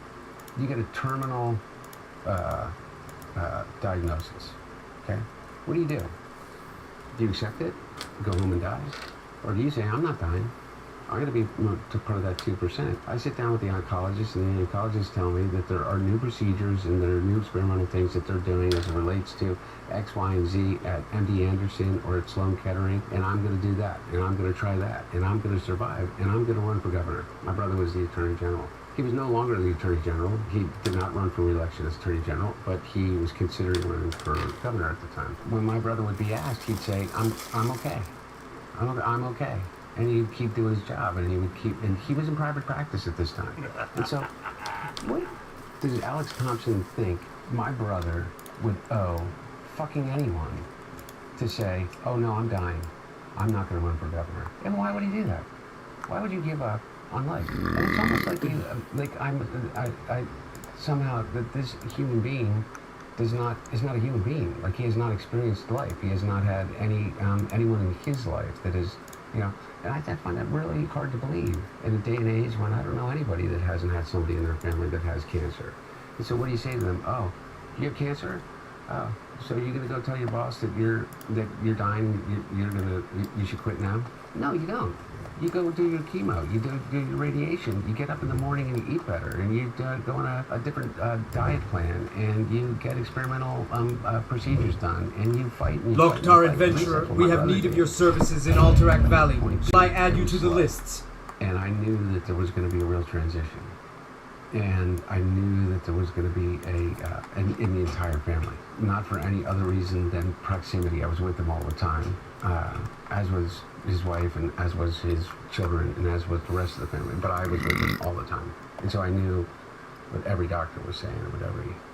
And I stayed, I was clean and sober through that period of time. And, off and on, I had some relapses, but I had gotten sober in 2003 from alcohol. And I was clean and sober basically for an 8-year period of time, and then I cycled in and out. But when my brother was sick, I was ostensibly clean most of that time. And when he died, it was a awful. My brother kind of connected us all in a way that it was almost impossible to imagine him not being that glue. It was the hardest thing of anything I've ever been through. And I know people are close to the brothers and sisters. I'm not, again, it's not unique. But the only dream that I ever had, nightmare that I ever had as a kid, was losing my brother. Like the one that you wake up in a cold sweat. And I did. And it was really difficult. And my wife of 20 years stopped talking to me. Maybe 20 years of reasons not to have a relationship, but it was pretty awful timing. And I fell apart. And I went to rehab almost immediately. And I stayed in rehab for a long time. Inpatient, outpatient, for close to a year, and between up in a place in Pennsylvania and then back in D.C. to be near my kids, and was not wanted by my ex-wife back in the house. And so for the first time in 46 years, I'm living alone. I don't have my brother. The rest of the family is in this awful state of grief. And feel rudderless, I think, for the first time in my life. Completely rudderless. And anyway, long story short, is I kind of held it together for about a year, and almost exactly a year, my brother's death. And then I admitted that I slipped up with a drink, and the doctor, the outpatient program that I was in, I was going to 4 times a day and getting tested. I said, look, I drank, so we want to test you anyway. I said, you test me, it becomes a part of a record, and I don't want it as a part of a record because it's not protected by HIPAA. And he said, well, you can't come back in if we don't test you. And I said, well, this is what I did. And he said, it doesn't matter, you're telling us. And I said, we need it for our records. I said, well, fuck you. And I walked out to the park across the street, in Lincoln Park in D.C., which is not very far from the White House, which is, I knew to be sometimes an open air, drug market. And I saw someone that I knew from my past life as being in the streets, a woman that I referred to as Bicycles.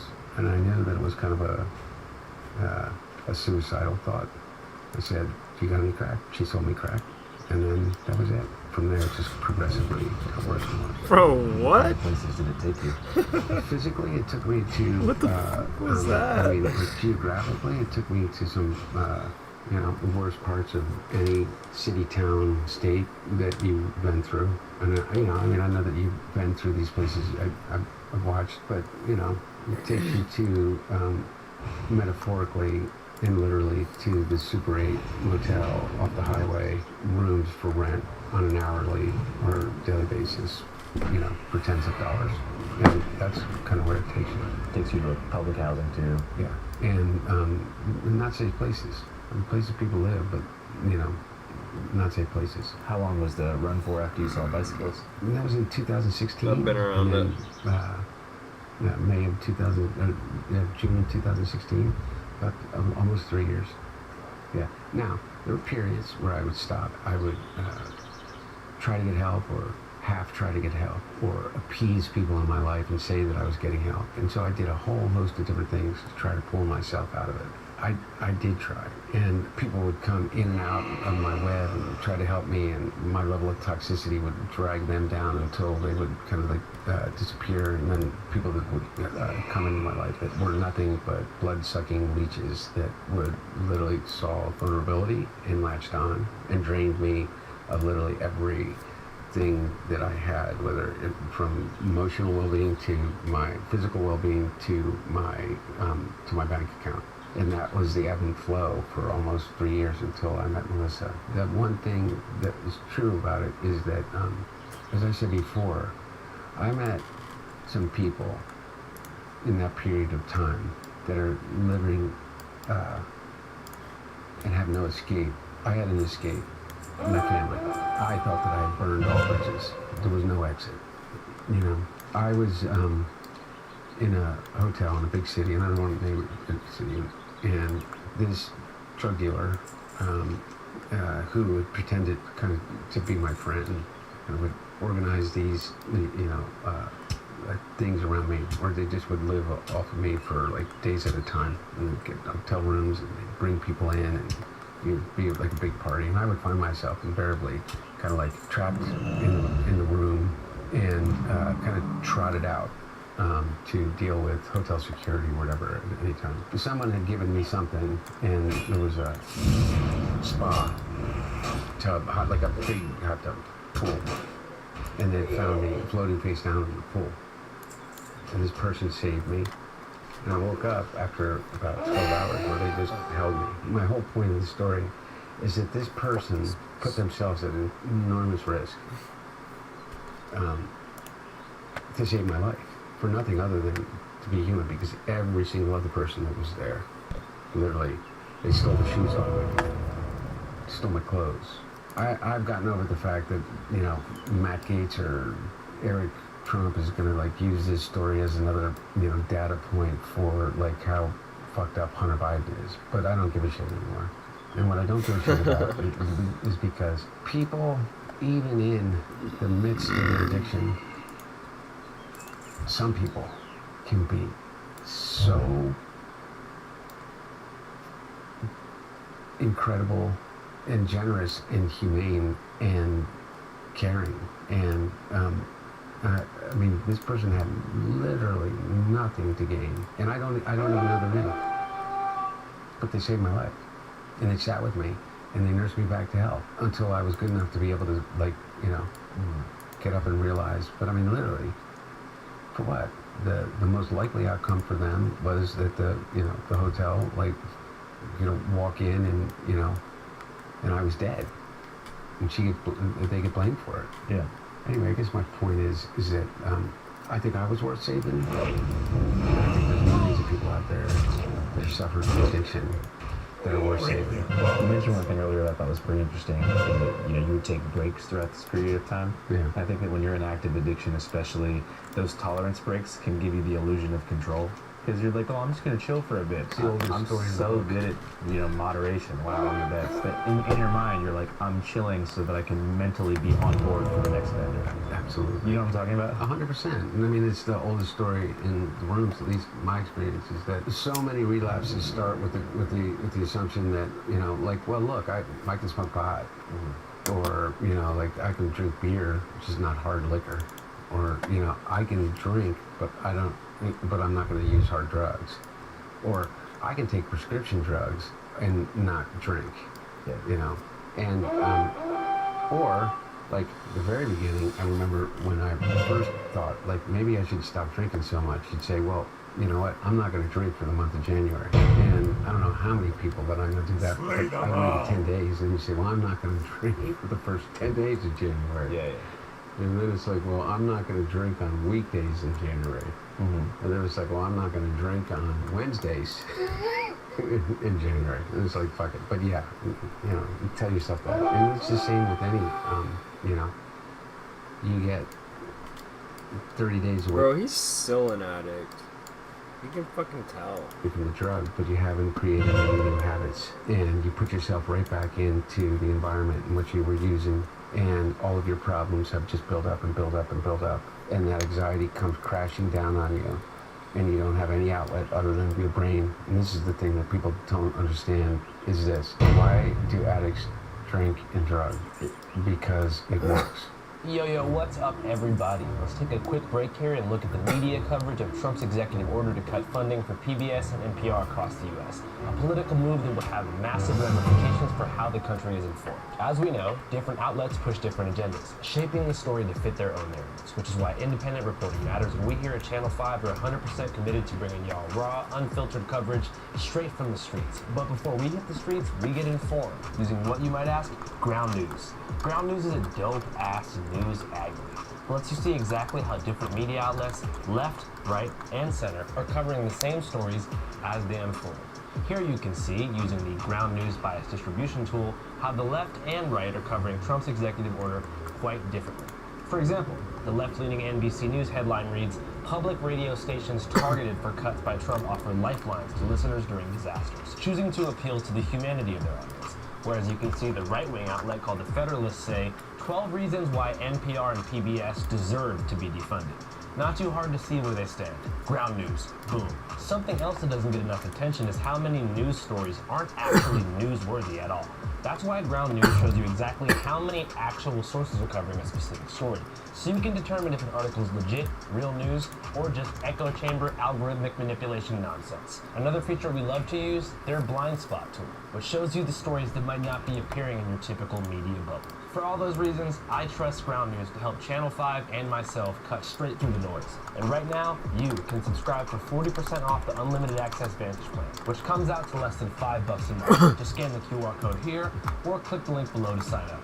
Supporting Ground News means helping to support us, which means we can keep making videos like this, talking to Hunter Biden, and giving you guys coverage that isn't watered down or dictated by corporate interests. So check it out, stay informed, and most importantly, don't let the media tell you what to think.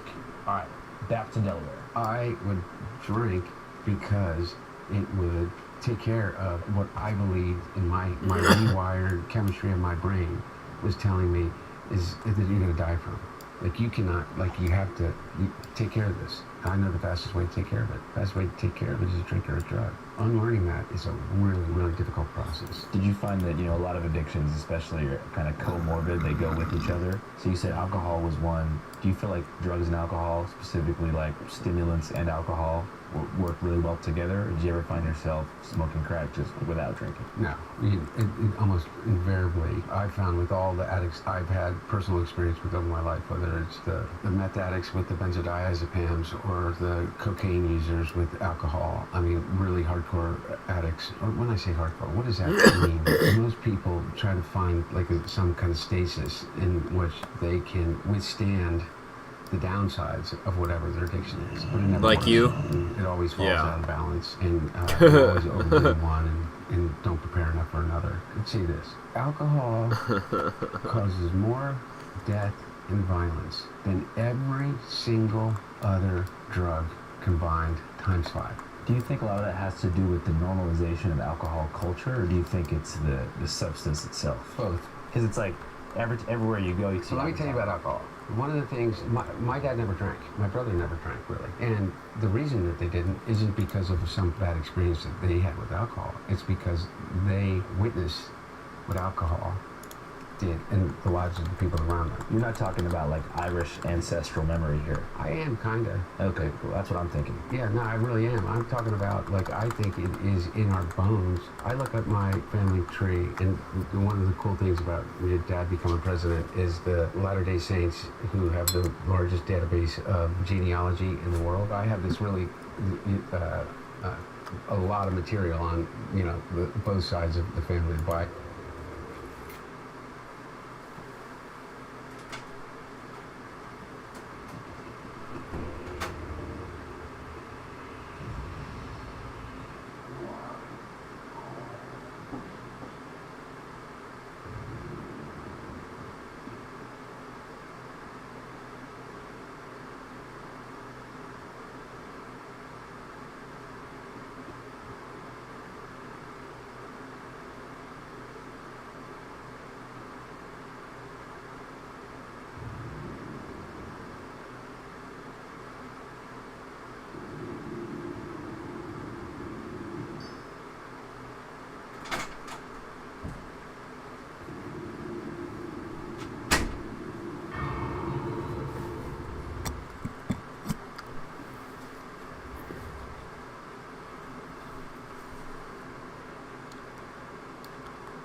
and this is the Finnegans, the Hunters, and but mainly the Bidens and the Finnegans. When you go back, particularly on the Finnegan side, and you see Francis W. Finnegan died age 32, consumption. All these people that died age 39, left 4 children, consumption. And it's just a catch-all disease, and what it is it's alcoholism. You died of alcoholism. And the reason is alcohol is the only drug that impacts every single organ in your body. So from your brain to your liver to your kidneys to your spleen, it enters your bloodstream, and it's the only drug that you can die from withdrawing from. What about Xanax? Except for benzodiazepams, which are in large quantities you can die in because it has the same impact that alcohol does on your body. Because once you withdraw it from your body, it's the only drug, along with benzodiazepams, that can send you into seizures. Because your body is saying, I need this to live. And so it has tricked it so conclusively that the sugars of those alcohol in every single organ scream out, and basically you have seizures and die. The way in which alcohol as a disinhibitor works, causes people to do some of the most ridiculous, fucked up things that you can possibly imagine. From what they do in terms of what they say, to the car that they get in and get behind the wheel, to the anger with which they respond. Most people with alcohol, it simply is an amplification of their worst qualities. And your worst quality, mine was never violence, and I'm not going to judge what my worst qualities were, but maybe there's delusions of grandeur. It's my worst things, but like that, it's a really, really toxic mix. For me, it's like extremely depressive nostalgia. You know what I mean? I'll like hijack the touch tunes and play some song that makes me think of a different time. I'll start getting really sad and talking about how I missed 2008. So your kind of most prolific bender was during the Trump era, between 2016 and 2020, which I think is important to clarify. It is not when your father was in the White House. Exactly. 100% not. There's this conflation that people have. I mean, you know, I think they're opening up an investigation to cocaine that was found in a cubby outside the West Wing of the White House. I think it was Don Jr. Oh, you're talking about old White House? Yeah, when my dad was there. Oh, so they just gotta blame you automatically. Yeah, I mean, they're literally going to do an FBI, another congressional investigation, because they've convinced themselves that it had to be me, that there was a little tiny. And I guess my point of even bringing it up is that no. I have been clean and sober since June of 2019, and I have not touched a drop of alcohol or a drug, and I'm incredibly, incredibly proud of that. And why would you bring cocaine to the White House? Why would I bring cocaine to the White House, stick it into a cubby outside the Situation Room in the West Wing when I wasn't there? Anyway, who the fuck knows? And politicians, I mean, they do blow, right? I testified before the House Oversight, Judiciary, and Ways and Means Committee. There was a whole big family shindig on the Republican side. All of them showed up, from Marjorie Taylor Greene to Lauren Boebert to Matt Gaetz to, you know, they're all sitting there. Now, none of them had the guts, except for a couple at the very end, to ask me any questions. At one point, in the 7 hours that I was being deposed, in which, by the way, I demanded that they do it in public, and they refused, and the reason is because they're fucking morons. Matt Gaetz, of all people, was giving me shit about my drug use. I said, really? All the people at this table, you're gonna talk to me about my addiction, my alcoholism? And I said, how many of you have had your own experience with alcoholism and addiction? Because I knew at least 4 or 5 people in that room on the Republican side that were in recovery. And I knew of 3 that have been accused credibly of being drug users. And I knew that every single one of them had somebody in their family that was absolutely facing a serious drug problem. I think there might be a lack of understanding there because they think that cocaine is fundamentally different from crack cocaine. I don't know what they know. Do you know what I mean? Like, well, because they think cocaine, Scarface, very cool. Crack cocaine, they think The Wire. Oh, in that sense? Oh, absolutely. You know what I mean? Like, they don't know how similar the chemical compounds are. Well, the only difference between crack cocaine and cocaine is sodium bicarbonate and water and heat. Literally. That's it. And those things are pretty much free if you go to, like, a science store. This is free. You can go to your neighborhood convenience store and just get. Anyway, I don't want to tell people how to make crack cocaine, but it literally is a mayonnaise jar of cocaine and baking soda. How different is the experience? It's vastly, vastly different. And like for real, I feel really reluctant to kind of have some euphoric discussion. I know you're not asking me to do that, but have some euphoric discussion about crack cocaine. I think this might be kind of the opposite. Okay, no, it's the exact opposite.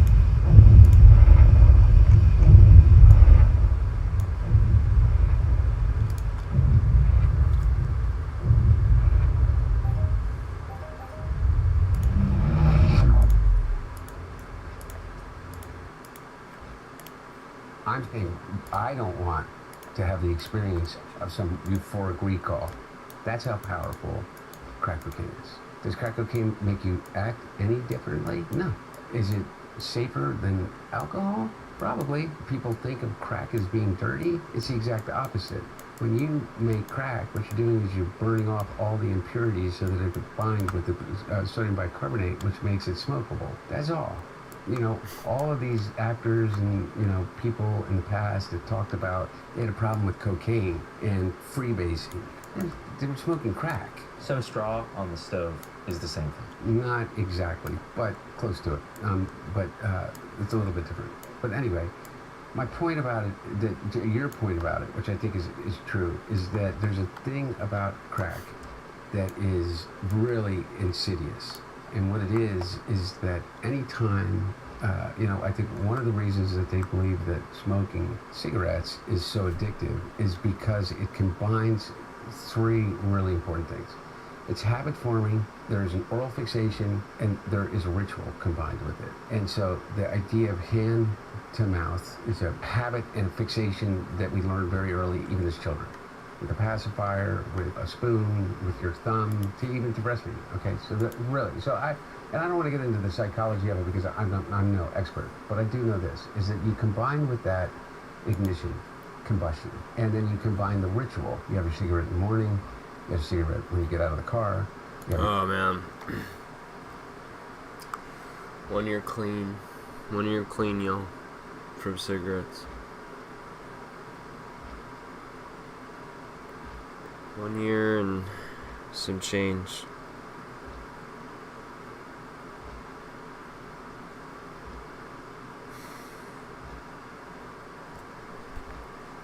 Your cigarette with your coffee. Crack is that on steroids. It's over and over. There's ritual to it. There's a ritualized part of it. The combination of all of those addictive behaviors together becomes like really powerful. And the drug in and of itself is a more immediate euphoric sensation and connected to it than, in my experience, cocaine alone. Does it require more frequency to maintain the high? Yes. Yes. And the capacity to use more than you could otherwise with powder cocaine, just physically to be able to ingest it. So you're kind of saying that cocaine reaches a certain plateau of euphoria where you can't necessarily get any higher? In my experience, yes. This is like a PSA. If you want to completely, utterly fuck up your life, you know, I don't think that anything is necessarily, oh, you do it once, you're addicted. There's about the closest thing that statement could be true would be with crack cocaine. Yeah, I mean, if you look at the impact in communities in the inner city in the 80s, it led to an entire generation being destroyed, left without parental guidance and stuff like that. You know, when I went to Yale Law School, and I had a professor, Duke, who was one of the key voices in the country at the time from a policy perspective, in a law perspective, about the inequities of our drug laws. And you could very much make an argument that, by the way, the Clinton crime bill that my dad helped architect was the consequences of what you call the crack wars during those period of time. The result of the war against crack cocaine, or was it the result of the crack cocaine itself? I'm not saying that crack in and of itself is in any way safe or recommended, but the response to it, I think, was far more destructive in those communities than the actual drug itself.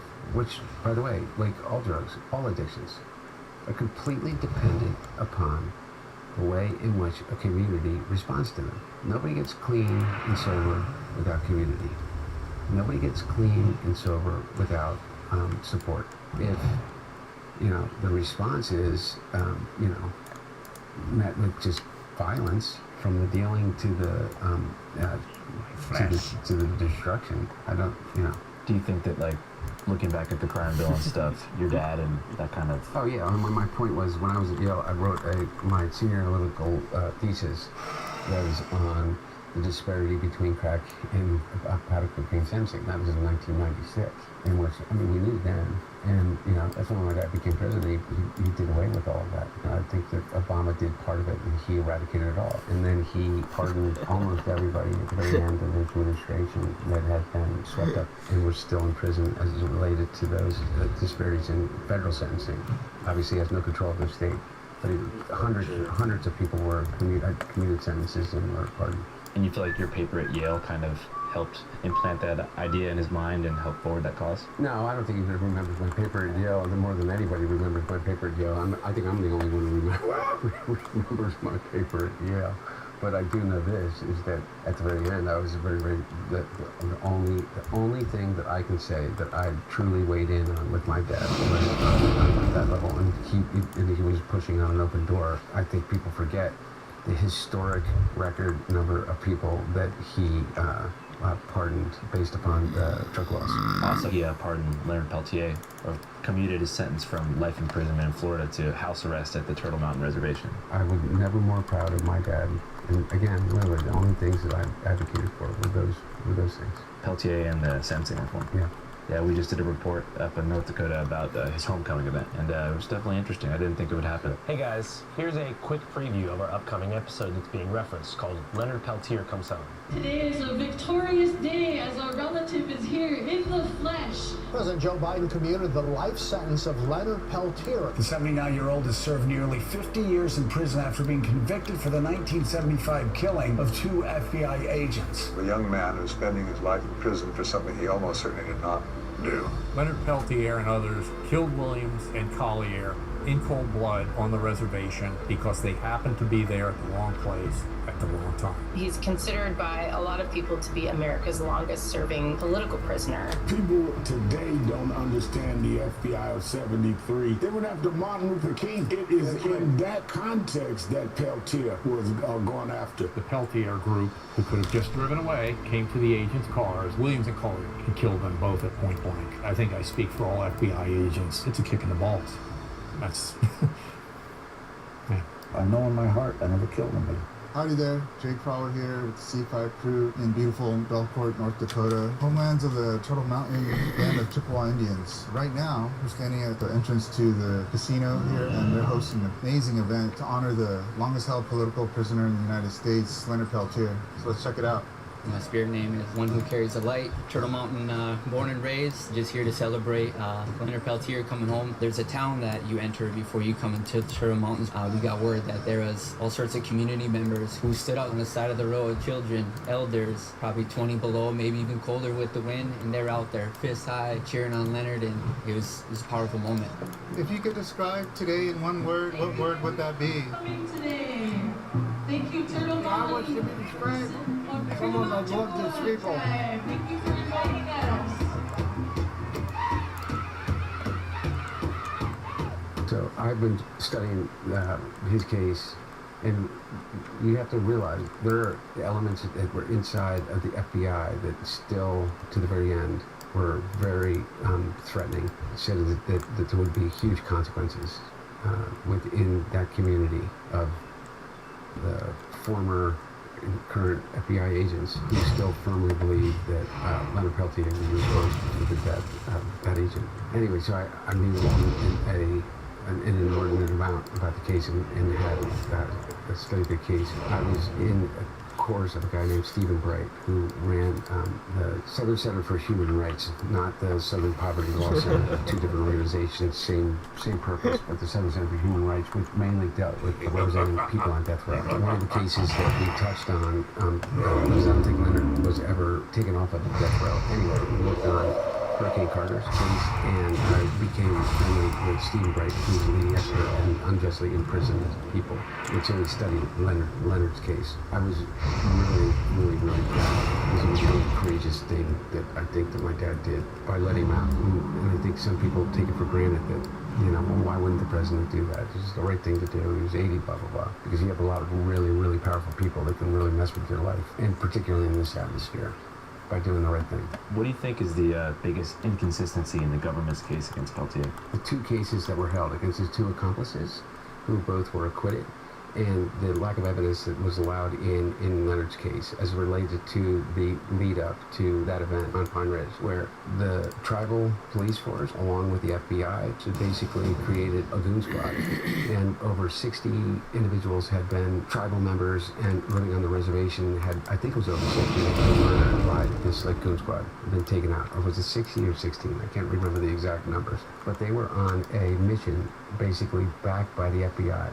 And the judge never allowed all of that information, which they had got, into the case when Leonard was tried.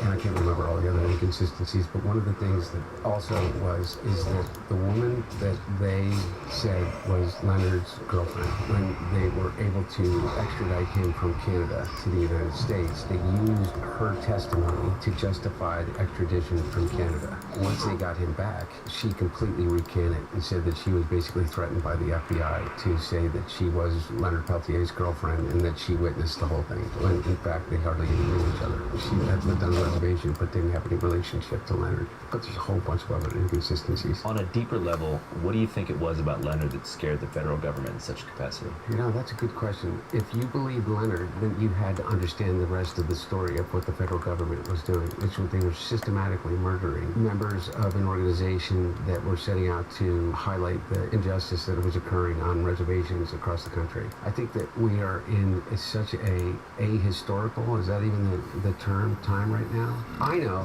why they want to erase history. I know why they don't want to teach about the actual history of this country, because to do so makes a lie out of almost everything that they are trying to achieve. And How could anyone see the way in which Native Americans then and now are treated on Pine Ridge by the federal government to the degree that they basically paid for and implemented a program to systematically murder those that were simply speaking the truth? Our government, the FBI.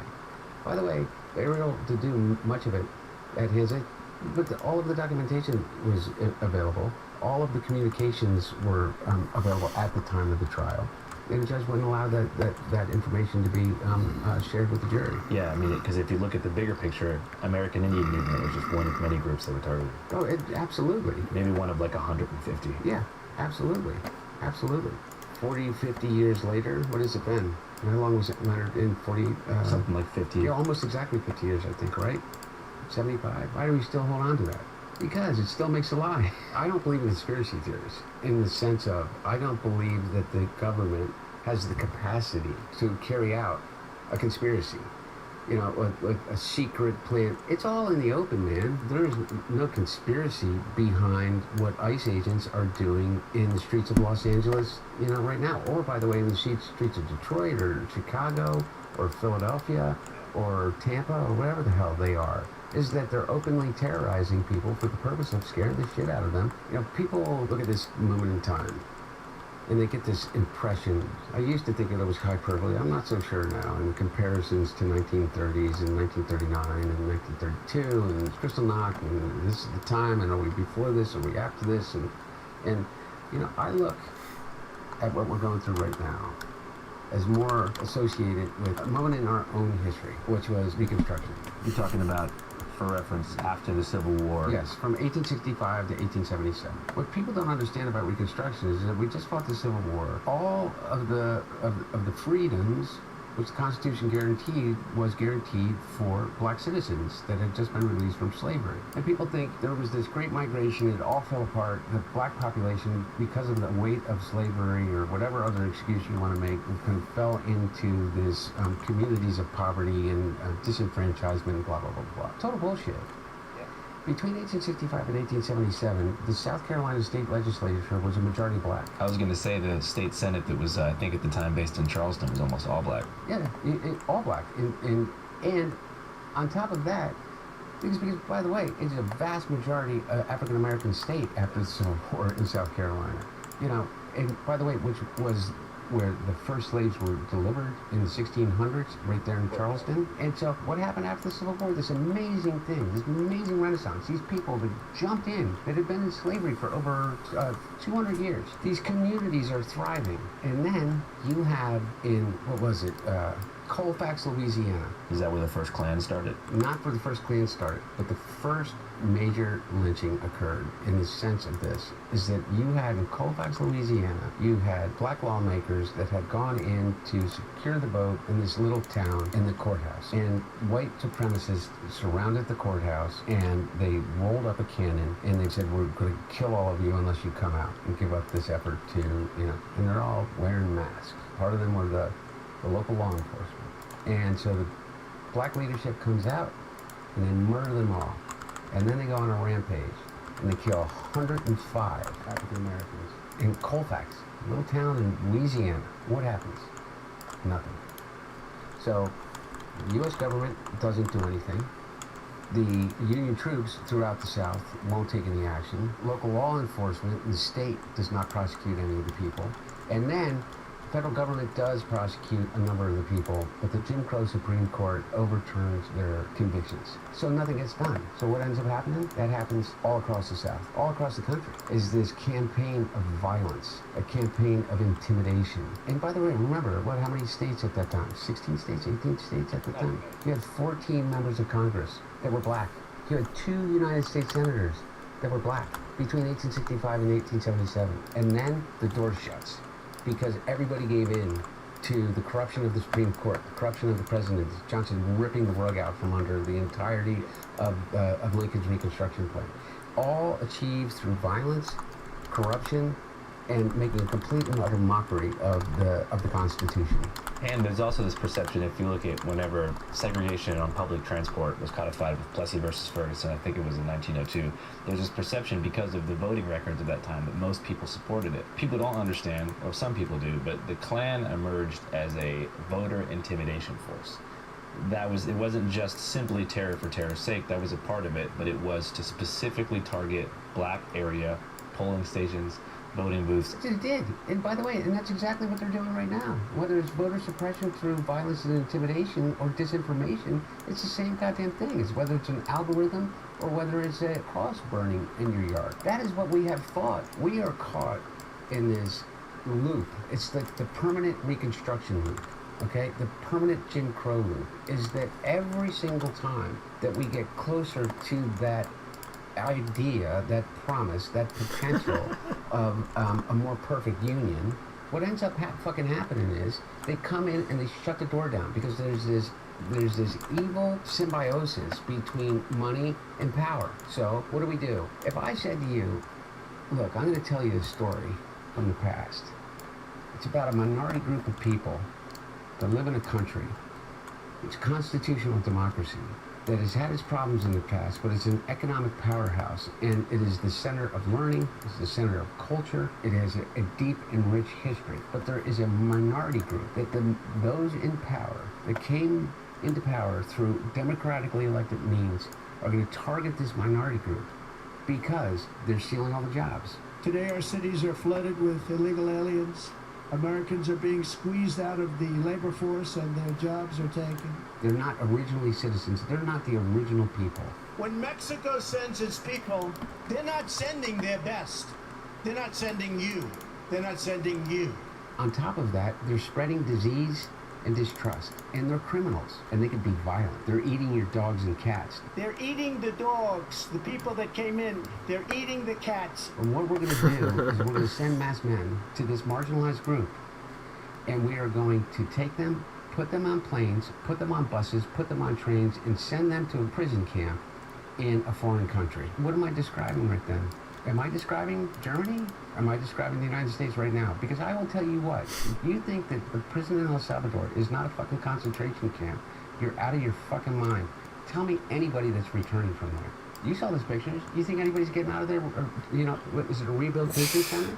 You think, I've been to those places in South Sudan and around in those areas. You think anybody's getting out of those South Sudan prisons? Ever? Ever? Out of your fucking mind. No. That's a death camp. They're done. They're over. Yeah, that's what it's supposed to be, idiot. And if you're not dead, you would want to be dead if you were in that prison. And we just sent a bunch of people without due process, some of them most likely legally in the United States. Bullshit. Bullshit. Like, I think of that poor guy that they said was a gang member because he had a tattoo on his arm that was a makeup artist. And they say he's MS-13. He literally a makeup artist that fled, I think, I'm making it up, Venezuela, because of a dictator, and came to the United States and sought asylum, received asylum, and they literally take this poor guy, and they pick him up, and he has a family, and he has friends, and he has an entire community, and they give him no due process, and they put him on a plane with maybe a bunch of other criminals, and send him to that fucking hellscape. He's dead, and nobody gives a shit. And I mean it. Like, we sit here and we talk about the one guy because there's a clear legal path to being able to get him back. What about all those other people? Am I supposed to feel for someone? Am I going to be like all these Democrats say, you have to talk about and realize that people are really upset about illegal immigration. Fuck you. How do you think your hotel room gets cleaned? How do you think you got food on your fucking table? Who do you think washes your dishes? Who do you think does your fucking garden? Who do you think is here by the fucking sheer fucking just grit and will that they figured out a way to get here because they thought that they could give themselves and their family a better chance. And he's somehow convinced all of us that these people are the fucking criminals? Bro, he's fucking on drugs right now. White men in America are 45 more times likely to commit a fucking violent crime than an immigrant. And the media says, well, you got David Axelrod and, That's enough of that. Fuck him. I can't believe.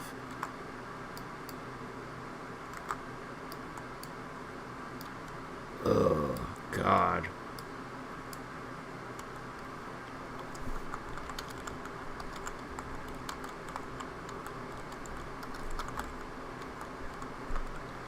I don't know about giving this fucking guy a platform. Like, honestly.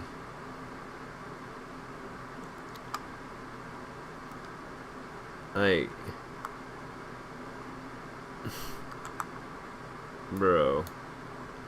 Fucking... God,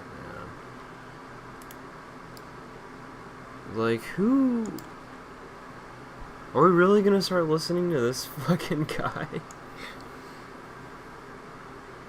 Jesus, after he's talking about all of his drug escapades, like, goddamn, bro. Insane. I really hope that people just fucking roast him for this. Bloodwaltz.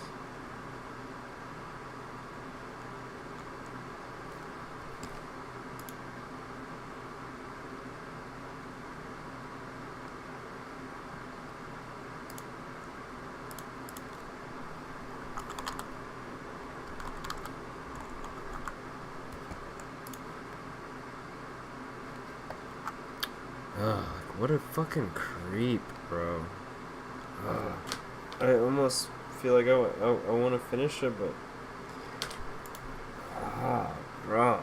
God damn, that was too much, man. You fucking bozo, dude. I do not like him.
that we know more about two people at a Coldplay concert just hours after that viral video than we know of Thomas Crooks 1 year after attempting to assassinate you. What is holding back the investigation? Well, they've reported to me and they've told me things, and they really say they haven't found anything that was abnormal. I would say this: the Secret Service was very brave because they were right there and they jumped on me. They made a mistake. They should have had somebody on that roof, and they should have had communication with the local police who also, they did a very good job, but they made some mistakes, and we have a whole different group of people now. I don't think anything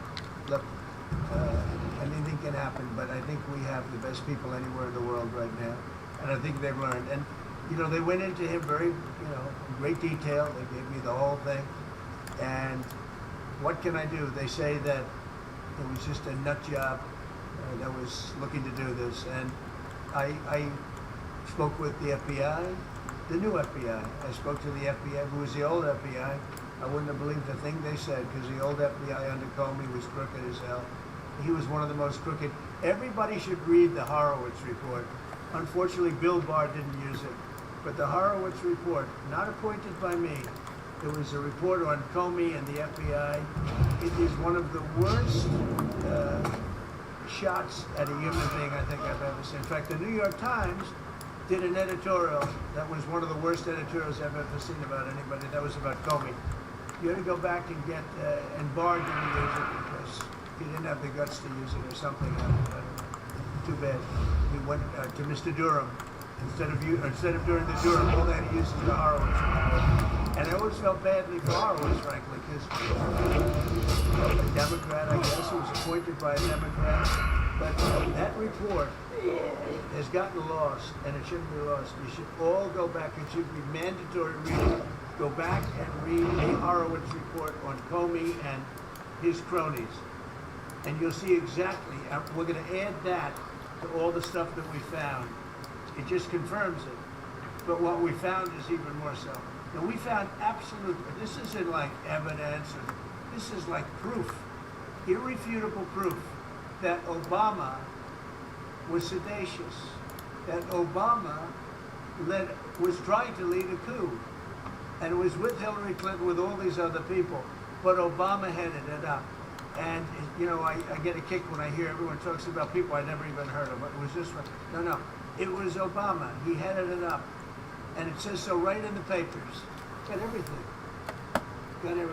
This is the biggest scandal in the history of our country. And it really goes on to even the auto pen, because it all relates to the same thing. It all started the same sick minds. You have an auto pen, which is a tremendous, we don't have a president, we have an auto pen that signs everything. I'll bet you sign everything. We don't have auto pens. Everybody, who doesn't sign? You're the president of a country. But it's all that whole thing, leading right up to the end of it is the auto pen. And the auto pen was used by people, and Biden knew nothing about it. They were signing documents that he knew nothing about. As an example, they released the Unselect Committee of Liability. The Unselect Committee spent 2 years grilling everybody, and then they destroyed all the evidence. You know why? Because the evidence made them guilty. And he gave them all a pardon. Cheney, all the scum that was on the Unselect Committee, Bryan, Adam, Kinzinger, and Democrats. And he gave them a pardon. Do you have something else going on? One more thing, yes.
following video, a man named Nick is taking care of his sick grandmother when one night he sees this.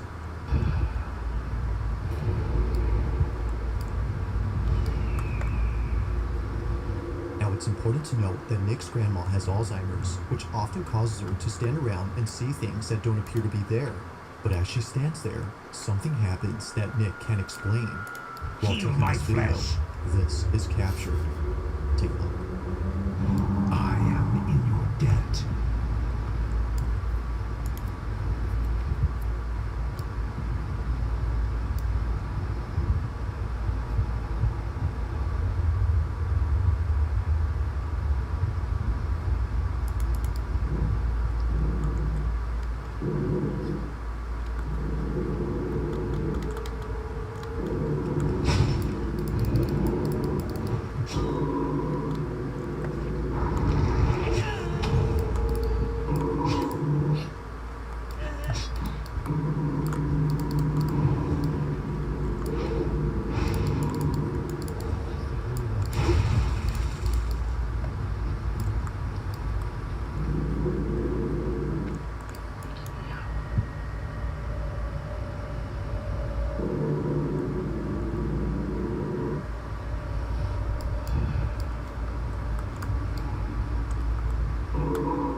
Apparently, something that was on top of the fridge had fallen over.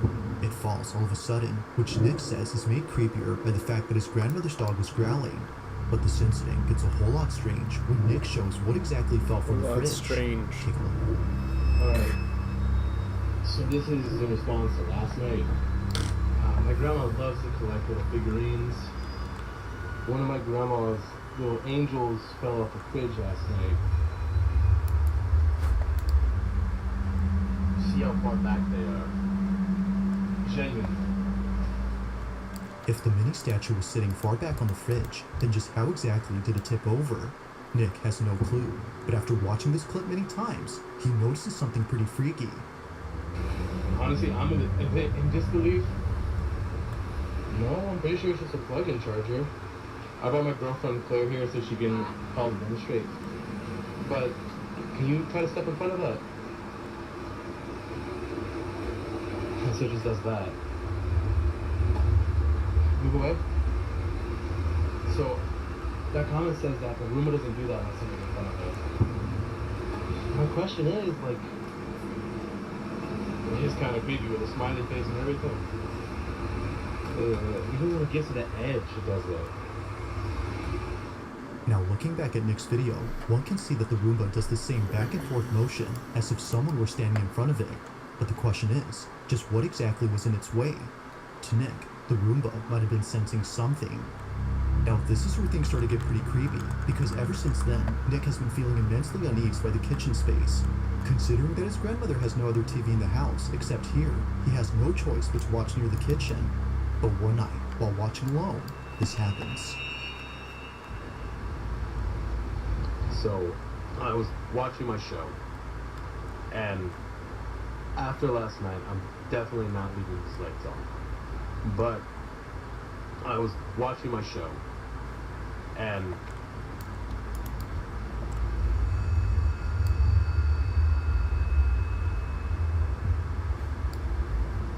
there's nothing there.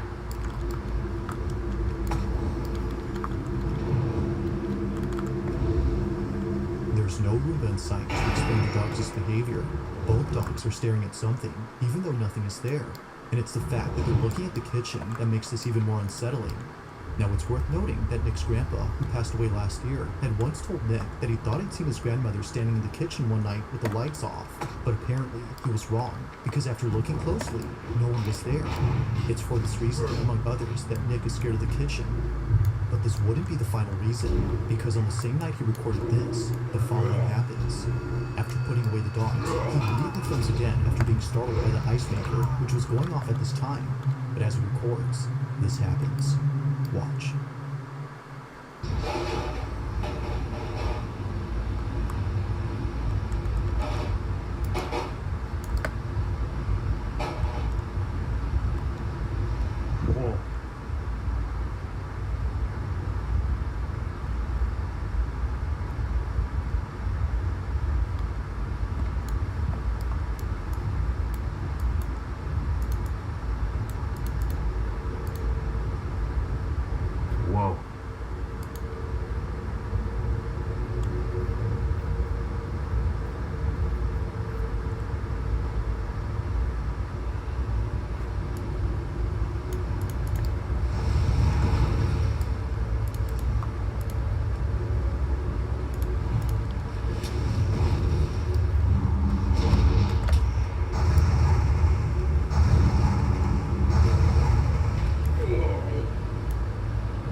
Hey.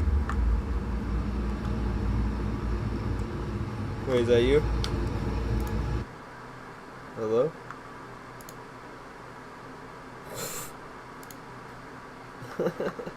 It's not. I'm talking to myself.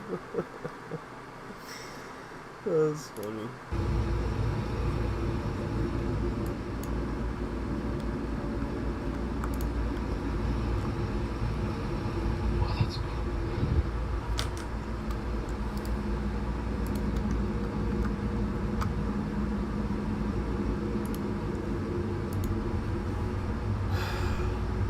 Bro, this is stupid.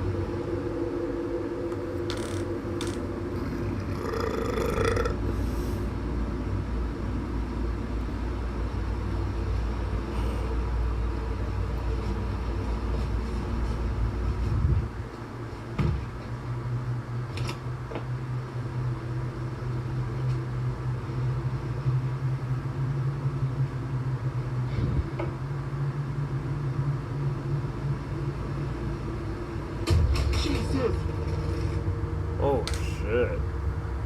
Somehow, after just following Nick around the living room, the Roomba flips over. Despite there being nothing in its path, it does a complete 180 as if someone or something had forcefully turned it over. Freaked out, Nick stops recording and immediately shares the video online after posting the previous one. And like before, many comments point out things that he didn't notice initially. For one, the Roomba was already acting strange earlier. Unlike before, the Mini Hoover was moving in a straight path, which is uncommon for vacuums of this kind to do. And second, it didn't pause and turn around when it sensed the stair's edge. Earlier, we can see the Roomba doing just that, but here, it doesn't. If what occurred before hadn't disturbed Nick, then surely this incident has. Not much else has happened since then, Damn, but for okay. now, like most videos, this one remains a mystery. That's crazy. Haunted Roomba. Haunted Wally. Evil Wally. Possessed Wally. Go look for a snack. I'll be right back.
following video comes from a mother who's been sharing every moment of her daughter's life.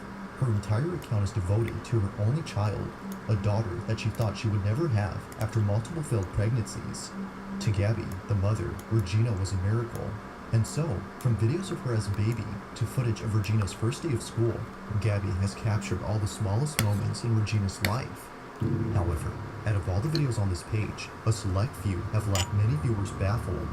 It all started with a series of videos that Gabby took when Regina was a baby.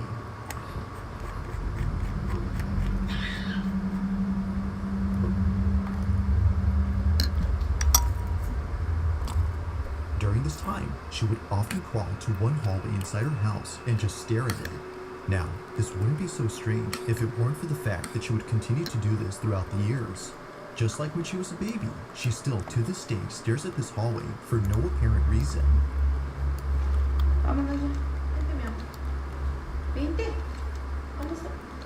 From playing a game of tag by herself to blowing kisses at the hallway, Regina behaves as though she's playing with one of her friends. It goes without saying, but she may have an imaginary friend. But to Gabby, this may not be the case, because as of recent, this was captured. Ay, pues ahora sí me asusté. ¿Qué pasó? Ay, chini. Mira, apunta. Ay, aquí, mi amor. Vámonos. ¿Qué, mi amor? ¿Qué hay? ¿Qué pasó? Ven, amor. Ven, amor. Ven, ven. It's okay. Unlike before, Regina has been acting differently towards the hallway. Gabby's most recent videos involving the hallway show Regina being creeped out, and not a single video appears to show why that is. Or at least, not to Gabby's knowledge. It wasn't until recently that many people started to comment on a certain video that she randomly took one night. It was a short clip of her daughter doing her nightly routine, but according to viewers, if you look closely, you'll notice what it is that's been scaring Regina. This is what she caught. Oh boy. Día número 19.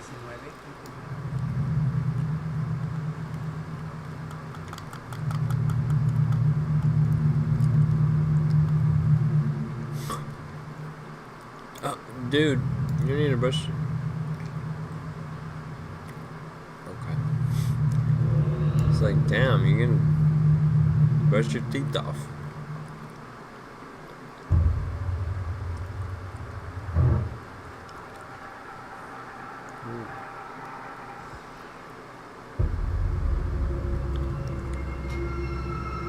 What was meant to be just a fun little video turns into something terrifying.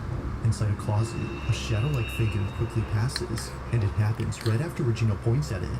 No one else was home, which would have otherwise explained it. After reading the comments, Gabby checks the closet space and finds nothing. If the space is clear, then what was this? Although she doesn't know, viewers have an idea. This may be, as they believe, the thing that Regina has been so afraid of. She even points at it like she always does with the hallway. Although not sure what to think, Gabby remains concerned. But then one night, in a different video, she records something that makes her extremely uneasy. While filming her daughter in the kitchen, this happens. Girl, you're feeding your daughter too much, goddammit. I hate that, honestly.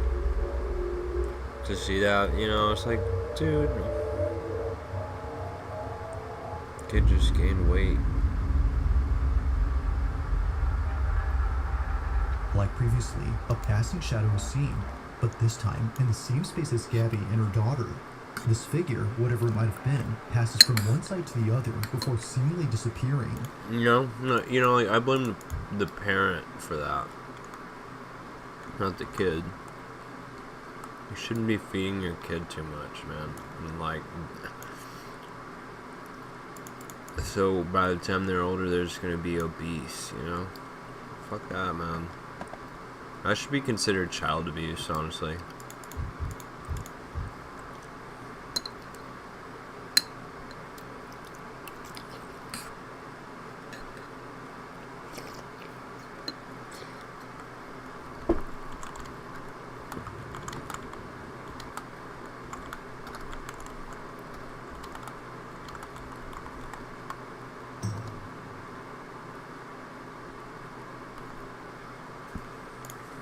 If no one else was home, as Gabby states, then who was this? It's hard to say, and it doesn't help that neither Gabby nor Regina had noticed it. Given all that's happened, the question arises, just who or what was caught on camera? Gabby has yet to know, but she continues to be on the lookout for any strange recordings she accidentally captures. Until then, she has no explanation for this or her daughter's sudden fear of the hallway. Probably a ghost that doesn't want you to fucking feed your daughter that much.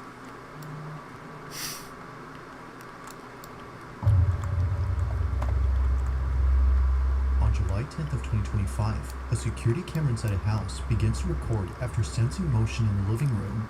This camera only records whenever movement is detected. The thing is though, no one is home.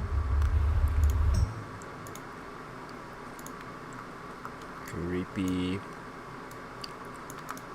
Well, that'd be fucking terrifying.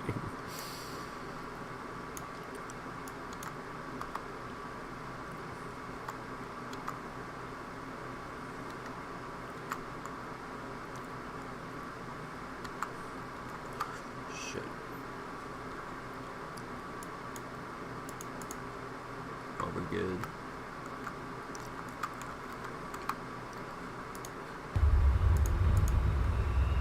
No one is around, or at least no person is. Although the man who lives here wasn't home at this time, his dog was. And so, upon receiving this notification, he ignores it. But unbeknownst to him, this motion-activated recording would capture something deeply unsettling at that moment. Ever since then, his dog hasn't been the same.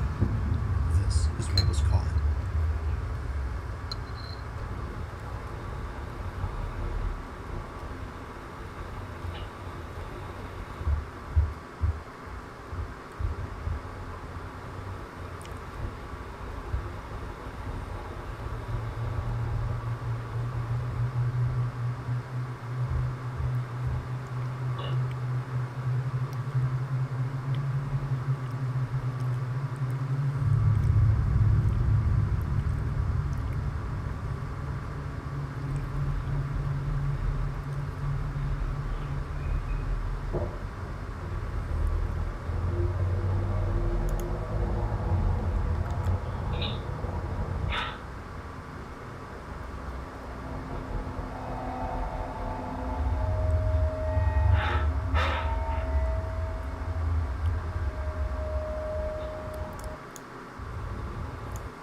Oh fuck.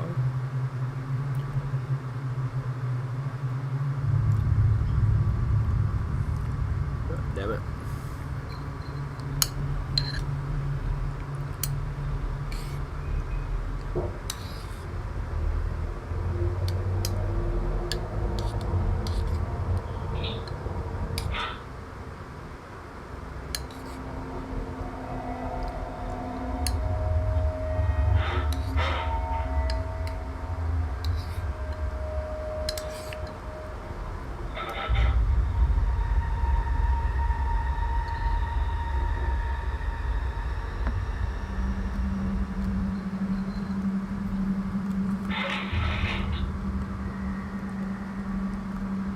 What the fuck was that?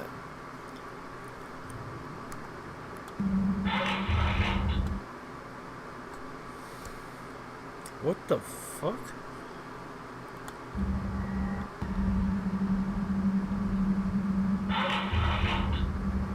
What came off of the dog?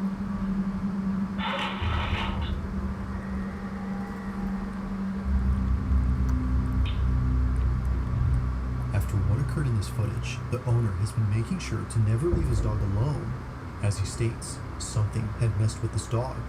Now it's worth noting that his dog is okay and is only slightly frazzled. In the footage, we can see him looking at something that doesn't appear to be there, as the owner believes something was agitating him. Whatever it was, according to him, had to be responsible for yanking off his dog's collar. Now, of course, it could be that his dog had simply shaken off his own neckband, but this wouldn't make sense according to him, because the collar has no way of coming off easily unless someone removes it. Given that this never happened before, the owner can't help but think that something paranormal occurred here. But as always, I'll let you be the judge on that. Just what exactly had taken place? The dog just walks away like, man, will you fuck off? is during this recording. Let me know your thoughts on this one. Huh. It could have been stuck. He could have been choking or something like that. Or it was like agitating him. Maybe he was trying to take it off. I could see that he was trying to take it off himself. Now, this next video was submitted to me by Captain Scorpio, who says that he found this on Instagram, but strangely, the account from which the video originated is no longer there. Although its disappearance is pretty strange, the video itself is by far the strangest. In it, two women appear to be hiking on a secluded trail when they stumble across a metal hatch. Watch there be nothing. Although hesitant at first, they proceed to open up this hatch. After all, they know it's just a water cistern and not something else they should be cautious about. But perhaps they should have, because it's what happens next that turns this video into the stuff of nightmares. This is what they caught. Is that glass?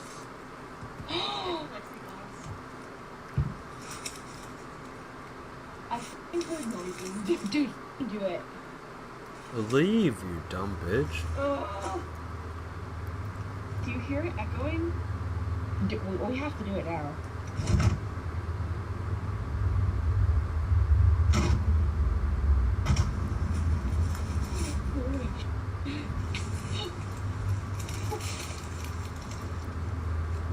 Bro, you? This is insane. Oh. There's a flashlight. Go get the flashlight. It's just a glare, no? Neither of them noticed it, but when looking down, a face can be seen. Despite being quite dark, someone or something appears. It's brief, but whatever had been there is caught on camera. Now the video cuts when one of them goes to get a flashlight, but whatever had been there is caught on camera. Now the video I don't know. It looks like a lens. But whatever had been there is caught on camera. Now the video thing. Looking down. Yeah, because when it moves when she like. I don't. Or something appears. It's brief, but whatever had been there is caught on camera. Now the video cuts when one of them goes to get a flashlight. It's assumed that they didn't see anything afterwards, because in a follow-up video, they never mentioned the face that was captured. I'm Mackenzie. I think I'm just like water cistern. It's real. It seems they had made this video just to revisit the hole, implying they didn't see it. With no further info and no available account, it seems likely that we'll never know what had been inside this hole. Probably nothing. On a Friday night inside a retail store, an employee known as Don Rivas takes out his phone to record the following security footage. According to him, the person in this video was stealing merchandise, and he needed to keep an eye on him in case he kept stealing. But this isn't why he's recording. He's filming this because apparently there's something in this footage that's been freaking him out. Keep in mind that this incident took place in 2014, and it still scares him to this day. While carefully observing the thieving customer, he sees this. Look right here. Hey, look. Look, watch. What is that? What is that? And it's just gone, bro.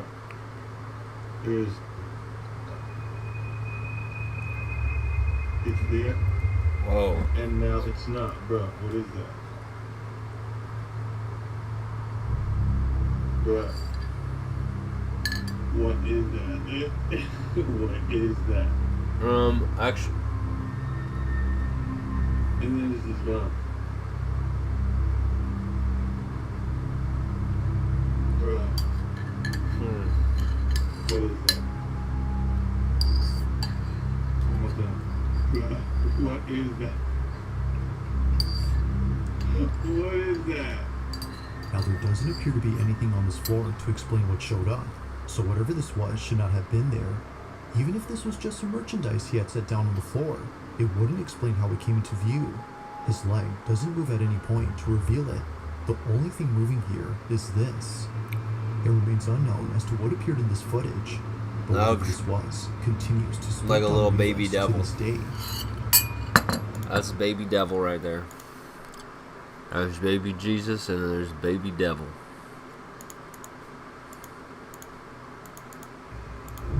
And I think we just seen Baby Devil.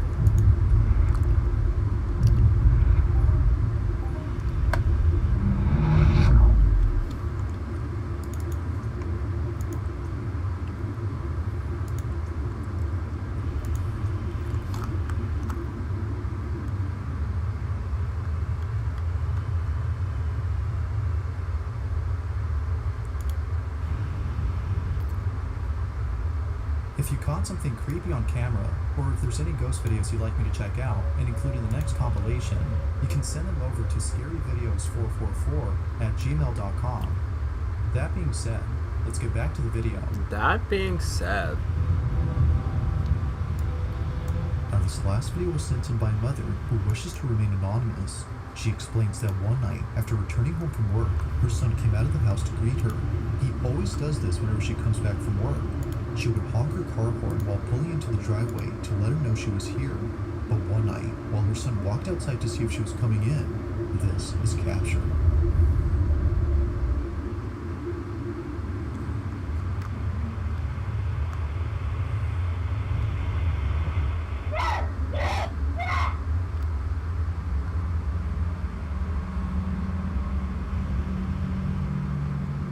While looking around for Mom, this happens. Someone or something scares the living daylights out of him. He appears to see whatever it was that scared him, despite no one being there. But upon looking closely at this video, something was actually there. It was immediately after her son started running back into the house that a partial figure is seen. You can barely make out the figure before it disappears completely. Neither Mom nor anyone in the family could explain this, but they were definitely spooked. Just what exactly had shaken up their son terribly? As always, let me know your thoughts on this one.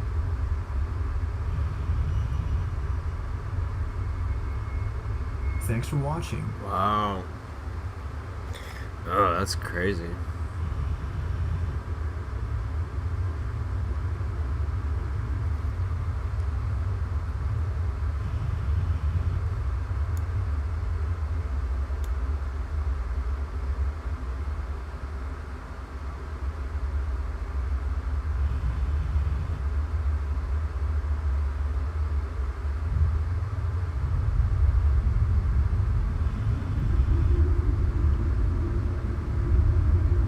This is one of the best channels for that type of stuff. Bizarre Bub. Check him out. If you're into that type of thing.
I started.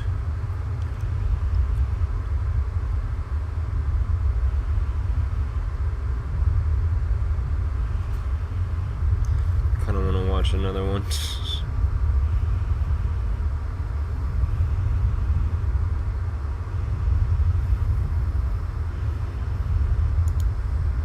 In the following video,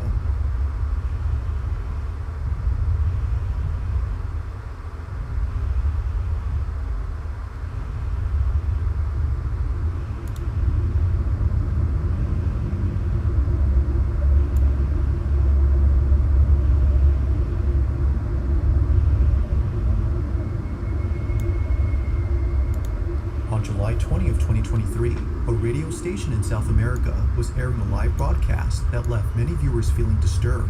The footage was broadcast online, so those who tuned in were totally creeped out. In the broadcast, viewers were introduced to a special guest named Antonio Zamudio, who, according to the host, is someone who's had a history of paranormal experiences. Antonio talks about these experiences, but when he talks about one instance involving a clown doll, the whole studio goes quiet. Viewers could tell that the atmosphere in the room had changed. Everybody was feeling unsettled, and even more so when Antonio showed footage of the clown doll. In the video, Antonio shows a close-up of the clown, which he says was given to him by a family who found it at a garage sale. But after they took it home, things got very strange. He decided to give it to Antonio, given his experience with paranormal. But one night, after setting up static cameras to record the doll in case anything strange happens, he captures this.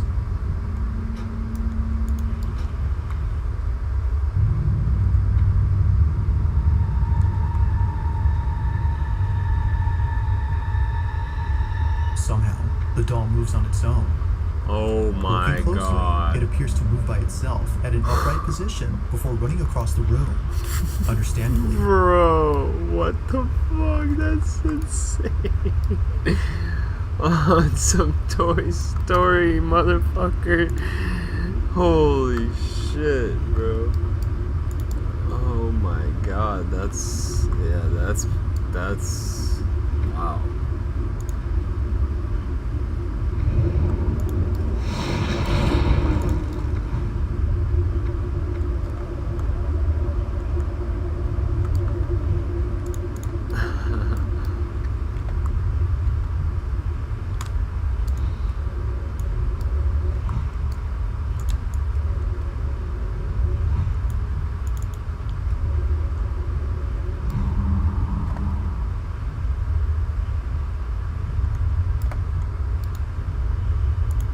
Antonio was just as baffled as he was terrified. It made sense now as to why the family seemed utterly spooked about this doll. Something wasn't right with it. To this day, Antonio says that he keeps it locked up in a glass case, given what happened that night. It's unknown if anything strange has happened since then, but until any updates are given, the question remains: just how exactly did the clown doll move on its own?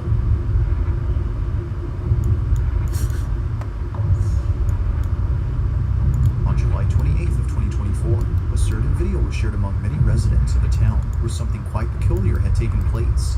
It happened right outside someone's house at around 7 p.m.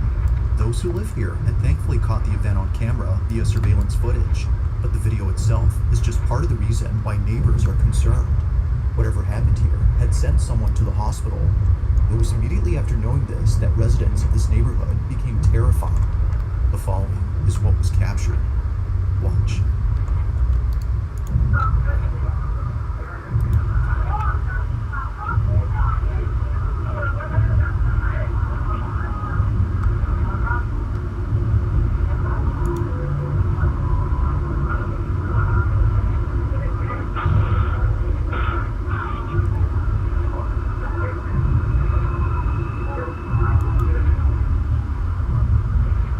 Strangely, What the fuck?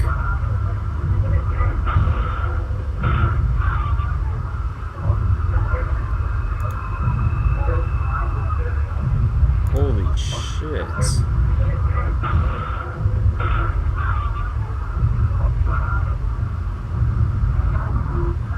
After this, that residents of happened here had sent someone to the hospital. It was immediately after knowing this that residents of this neighborhood became terrified. The following is what was captured. Watch. Bro, what the On July 28th of 2024, a certain video was shared among many residents of a town where something quite peculiar had taken place. It happened right outside someone's house at around 7 p.m. Those who live here had thankfully caught the event on camera via surveillance footage, but the video itself is just part of the reason why neighbors are concerned. Whatever happened here had sent someone to the hospital. It was immediately after knowing this that residents of this neighborhood became terrified. The following is what was captured. Watch.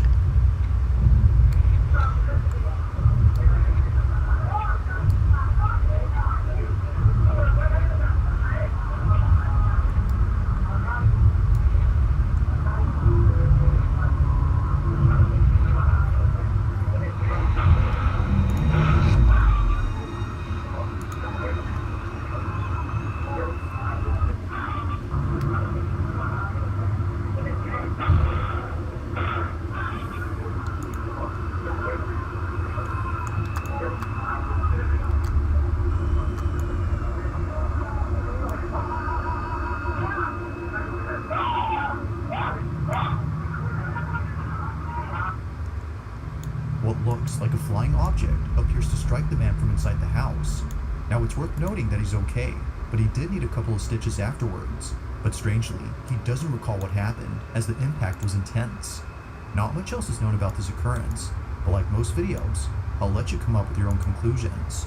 About this occurrence, but like most videos, I'll let you come up with your own conclusions. Just what exactly was caught on camera?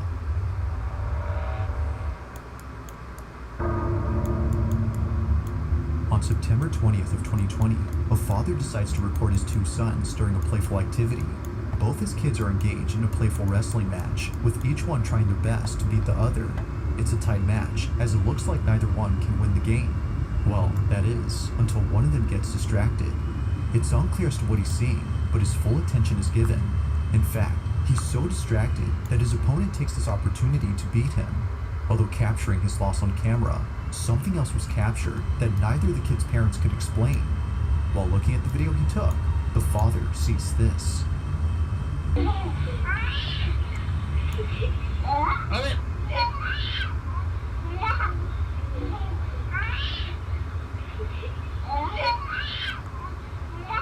Eso pa' eso,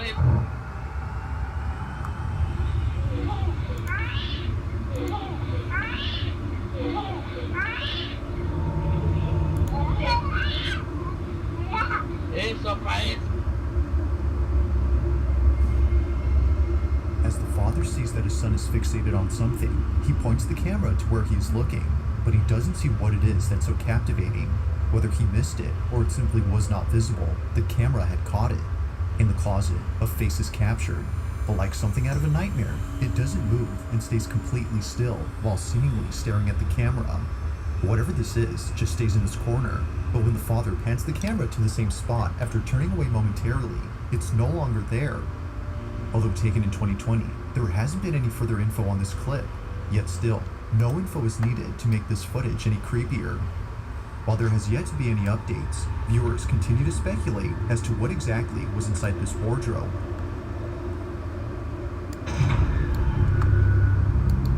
Now this next video comes from a man who, while being alone at home, spots something out of the corner of his eye. It happened while being in his living room scrolling on his phone. For some reason, he couldn't shake the feeling that someone was watching him. Paranoia was getting the best of him, as he thought, so he tried his best not to think much of it. But just when he started to ease up, he sees it. A figure standing at his window. He immediately takes out his phone to record it on the off chance that no one would believe him. Now we don't see the figure on camera, but something else happens that terrifies him to his core. This is what he caught. Something was looking at me through the window. And I heard it.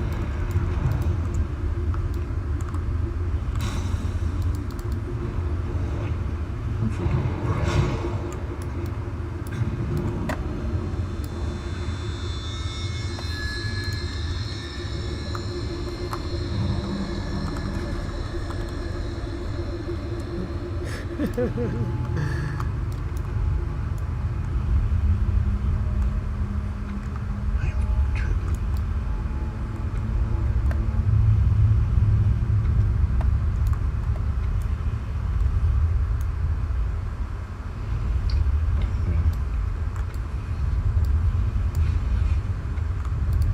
There's something in this house.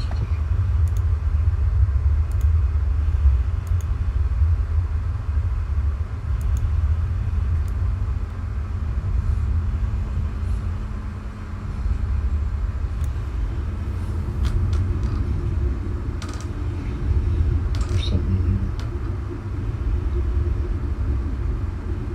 I'm telling you.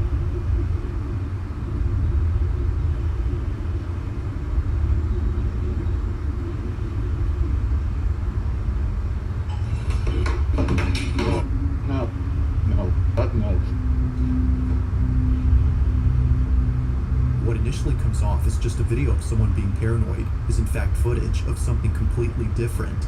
This is made obvious by the sudden movement of kitchen items, but even before that, the man's overwhelming sense of unease makes it clear that something strange is going on.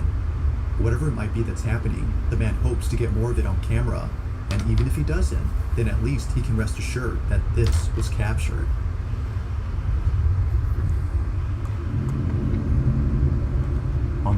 October 4th of 2024, a young couple watch a scary movie that's already been seen by the boyfriend. It's his girlfriend's first time watching the film, and it's exactly how he imagined she would react, completely scared. It's for this reason that he films this video. It would make for a funny clip, but little does he know, this exact moment would be anything but funny. Now, viewers agree that it's already creepy enough that they live in a house filled with clown dolls and other horror-themed items, but what was captured beats any of those things.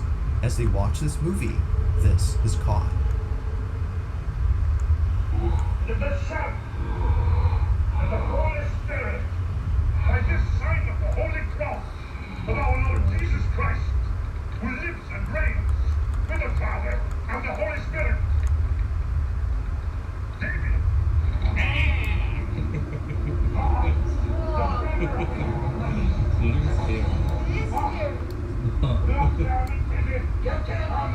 You killed your mother! You killed your mother! You killed...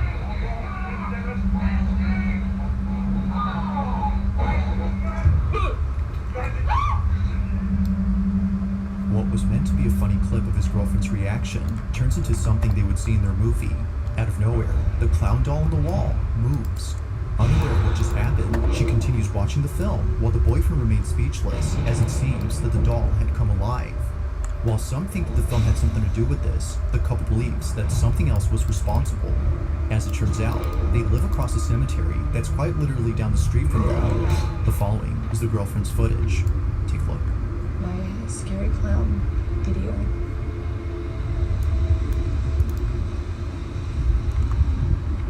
Okay, so I thought I'd show you that I actually do live pursued in the cemetery. Normally this stuff doesn't scare me, but clown kind of did. So then, according to viewers, it's no wonder why the doll had come alive. It only makes sense that watching a scary movie near a cemetery would lead to this. But as always, you be the judge on whether or not this was paranormal. Just what exactly had occurred that night.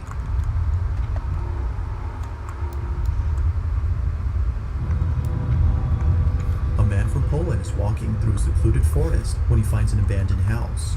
However, there's something about this place that doesn't seem right. Oddly, for some reason, the owners of this house have left most of their stuff behind. It's as if they had left in a hurry. Not sure as to why there were still things inside, the man walks around with caution, thinking that someone might still be there. But as he checks out the place, things take a terrifying turn. Watch.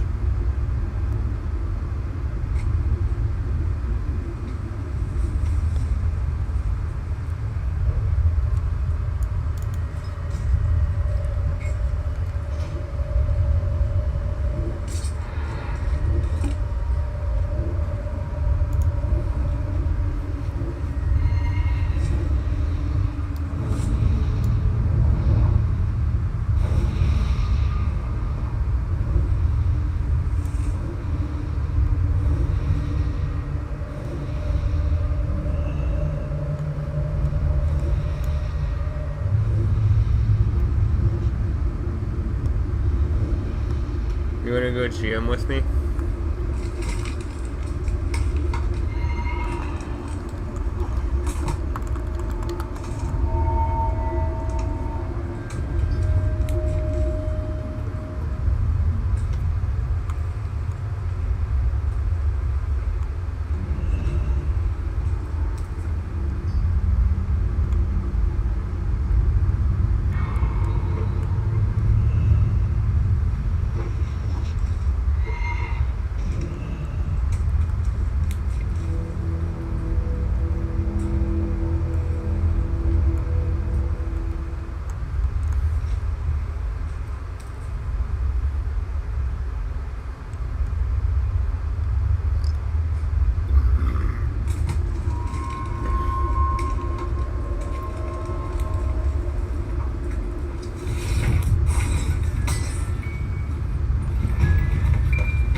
alive.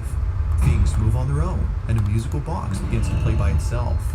Although we don't know the property owners' names, their pictures can be found throughout the house. But whoever they were, they must have left the place at once for obvious reasons. It's unknown where this house is located, but given what happened in this video, there's no need for an address. Whether actually haunted or not, the setting of this place is creepy alone. But of course, let me know your thoughts on this one. In the following video, 3 friends are alone at home when one friend decides to call their mom after something scary had occurred. I should be home in about 10 minutes. Need you to stay calm though, okay? Alright. So calm, quiet, keep the door locked. Alright, do not go out of the house ever. All 3 friends are locked up in this room, and for good reason. Earlier, they heard a loud crash from downstairs and other noises emanating from all over the house. They had thought someone had broken in, which is why the police were called. Was it on glass? Was it metal? What is it on? I think it was just like a big thud. You heard about that? Yeah. Now this is where things start to get strange, because apparently, after searching the whole place, the police found no signs of forced entry or any clues to suggest that someone broke into the house. With no indications of any trespassers, the police leave the property. However, after watching the footage recorded by one of the friends, the teens noticed something very alarming. Before the police arrived, all 3 friends decided to investigate the noises and presumably take matters into their own hands if needed. But during this time, something happens that prompts the friend who lives in this house to pack his things. They were spooked, to say the least. This is what they caught. Okay, it's fine. Okay. Alright, I'll see you soon. I love you. I love you too. Bye-bye. Bye.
See it on camera, something else is seen that none of the friends had noticed until watching this video much later. In case you missed it, this is what was caught.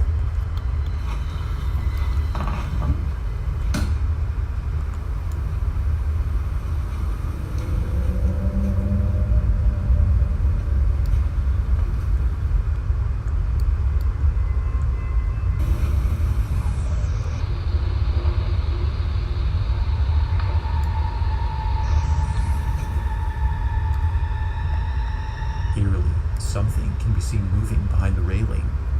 In a swift motion, this mysterious object passes by without making a sound. It almost seems to be floating, given how it seemingly glides. But by far, the creepiest thing about this is that a face can be made out. It's hard to see at first, but watching this again, certain features that a face would have can be seen briefly. Its uncanny motion and closeness to the ground have led the group to believe that a ghost was caught on camera. To them, it looks as though a floating head had passed by. If only they had seen this before the police arrived. As they state, who knows what they would have said about this. While the supposed shadowy figure they saw was enough to scare them, this would have definitely scared the living daylights out of them. As always, let me know what you think down below.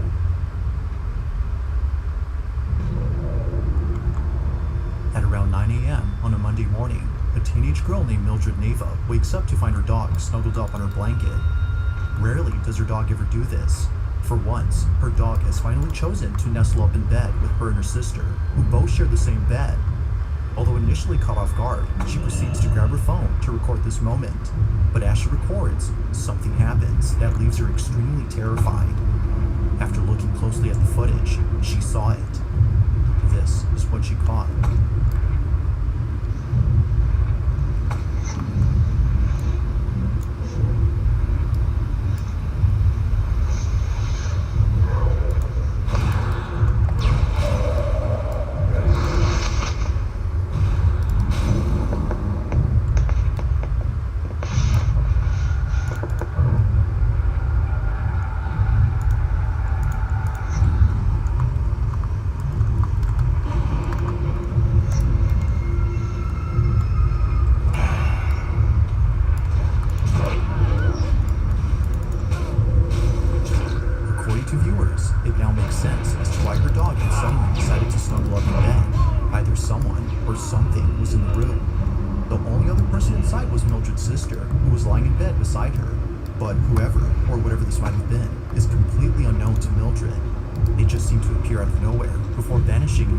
Seconds.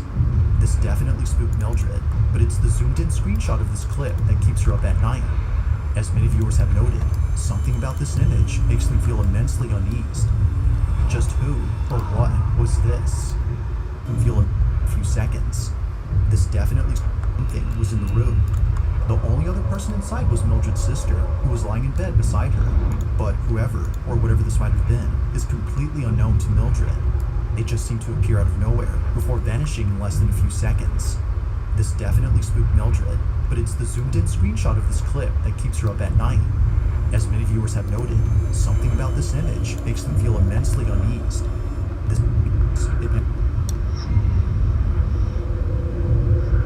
According to viewers, it now makes sense as to why her dog had suddenly decided to snuggle up in bed. Either someone or something was in the room. The only other person inside was Mildred's sister, who was lying in bed beside her. But whoever, or whatever this might have been, is completely unknown to Mildred. It just seemed to appear out of nowhere, before vanishing in less than a few seconds. This definitely spooked Mildred, but it's the zoomed-in screenshot of this clip that keeps her up at night. As many viewers have noted, something about this image makes them feel immensely uneased. Just who, or what, was this?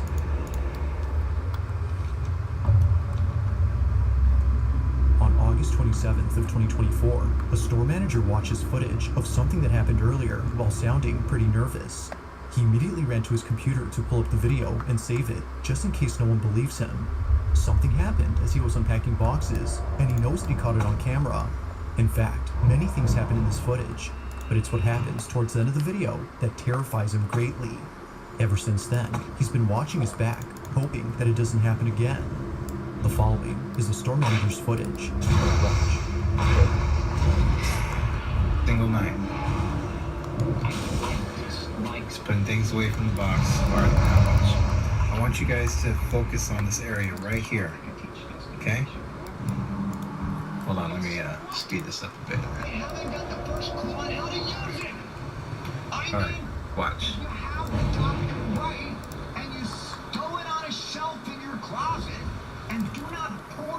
Look. Boom, you see that? I'm gonna get back here for you guys to give you a better view. Look at that. And I'm just like tripping, like, what? Appreciated. Okay, but pay attention to this area right here. I can grant that they've checked Watch. they can teach justification correctly. But so what? It's not what I asked you. Is that you? Look, I'm here by myself. Nobody's here. It's just me. See that?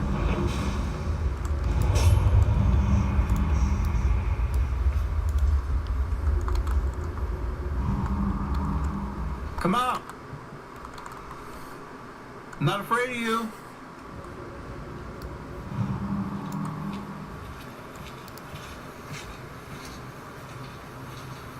Is that you?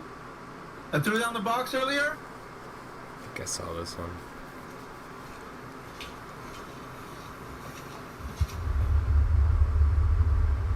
Yeah, I did. Come on out.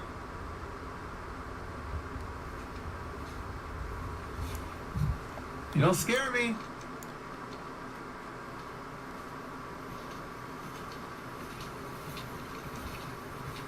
Come on out, pussy.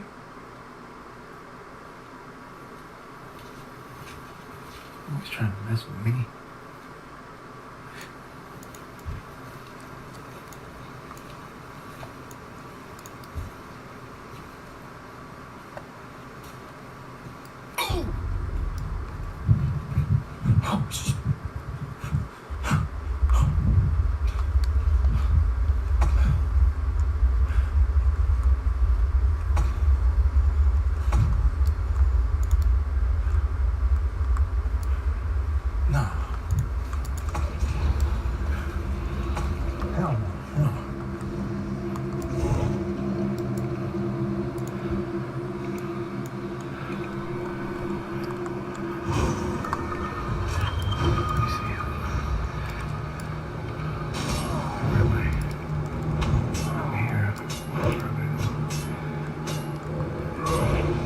Look, there I am right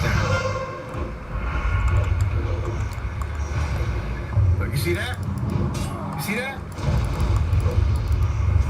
No. Sorry about that, I'm back. Yo.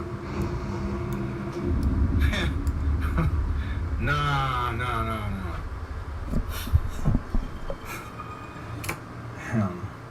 As if the store manager wasn't already spooked, this happens. Recorded by the camera pointing at the side entrance of the store is this.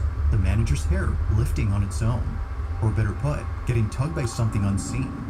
It's the sudden yank on his hair that sends him running in a panic frenzy, making him think that someone was messing with him.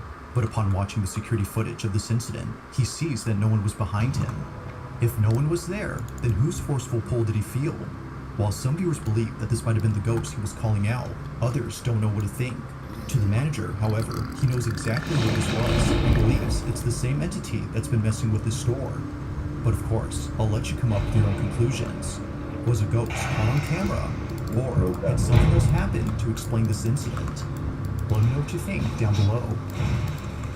Mandar, he was in our World PvP. I'm pretty sure. At around 3 in the morning, the truck driver's heading northbound on the I-57 when suddenly he begins to panic. Something had just appeared in his field of vision, and whatever it was, it made him feel terribly disturbed. The person driving is known as Ken McGill, and throughout all his road trips and delivering goods, nothing as unsettling as this has ever occurred. Not sure what he saw, he pulls to the side of the road and reviews the footage captured by his dash cam. Looking at the video, he was glad to have pulled over far away from what he'd seen. This is what he caught. He will meet up with him and see if she can get him to confess. And as a tough confession, there's the wire of Chuck. Out of nowhere, a person dressed in white appears close by. They almost seem to come out of nowhere before leaving out of sight. It happens quickly, but not so fast that it's overlooked. Ken is no doubt thankful that he caught this, but he's also completely terrified. And for good reason. Only a day later after posting this video, an accident had occurred at this exact spot. Reports indicate that those involved in the accident saw a lady dressed in white in the middle of the road, causing them to swerve the car to avoid hitting her. However, when interstate police looked at security footage that caught the event, they only saw the car swerving and crashing, but not the lady they claimed to have seen. It appears that they swerved for no apparent reason. While those in the accident swore that they saw a woman, Ken believes that something supernatural had appeared. Whether ghost or not, this whole incident continues to baffle him. In the following video, a nurse working at a hospital decides to go inside a room where many doctors and nurses are afraid to be in. The room in question is located on a floor that, according to rumors, is haunted. It isn't known if the rumors are true, but apparently, after what was captured, it may be the case that something truly strange is happening on this floor. On March 9th of 2021, a nurse known as Shanae Richardson pays a visit to the floor in question. Fuck yeah. On this floor, there's a hidden room that for some reason is blocked off from access. So, one night, Shanae decides to enter this room. She had gained access by asking a custodian to open it for her. But little did she know, this was a bad idea. Watch. So everybody wants to see what's behind the door, so I'm back and I'm going to show you what's finally behind this door, okay? Alright, so one more time, this is everything that's wrote on the door. behind this door in this hospital, and it's been unlocked, so I'm gonna go inside. Let's go.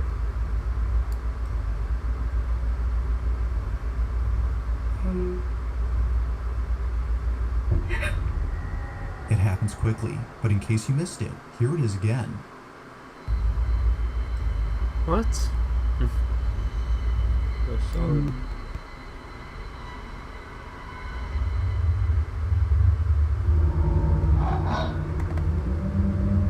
It now makes sense as to why Shanae had suddenly shut the door. Out of instinct, she had backed away upon seeing what looks like a face staring at Shanae from a distance. Its disembodied head seemingly stays in place without moving an inch, or at least it seems like that, because apparently viewers claim that the head can be seen moving for just a bit. Sure what she'd seen, but whatever it was, it prompted a sudden urge within her to leave the space immediately. It was only after watching the video that she saw what it was. Not much else is known about this incident or what occurred afterwards, but until there's an update, this incident remains a mystery.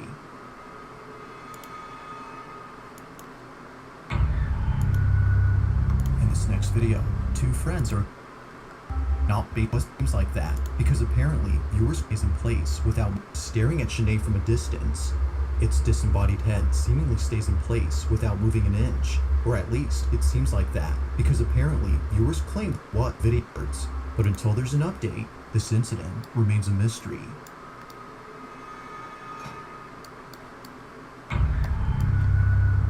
In this next video, two friends are exploring an abandoned paper mill with extreme caution.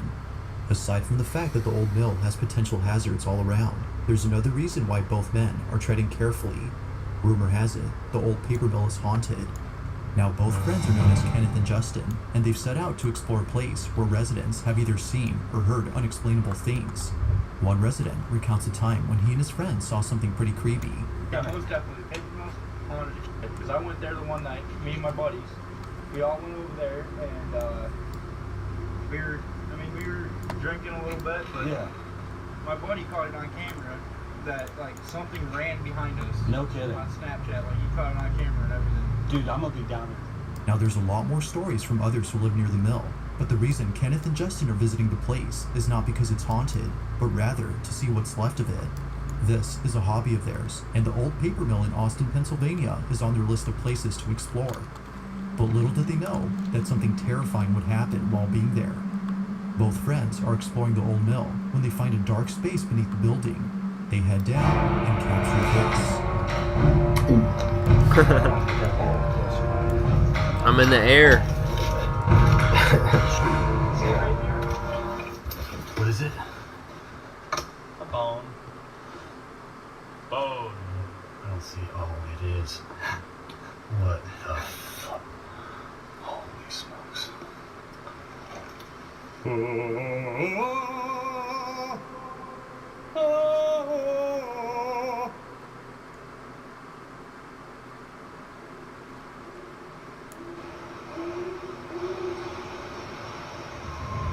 What was that?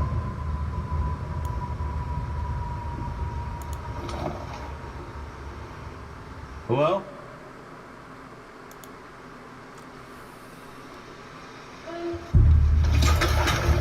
Yep, get the out of there! Whoa! Yep, somewhere that. Did you hear that? Oh yeah.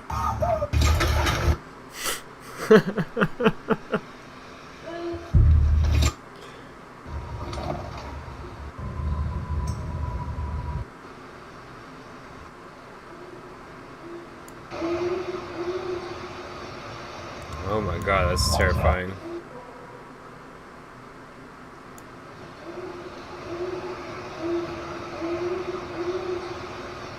Oh my god, that's so fucking scary.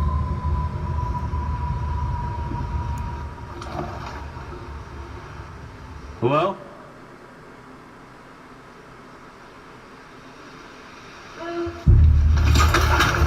Yep, get the out of there! Whoa! Yep, somewhere that.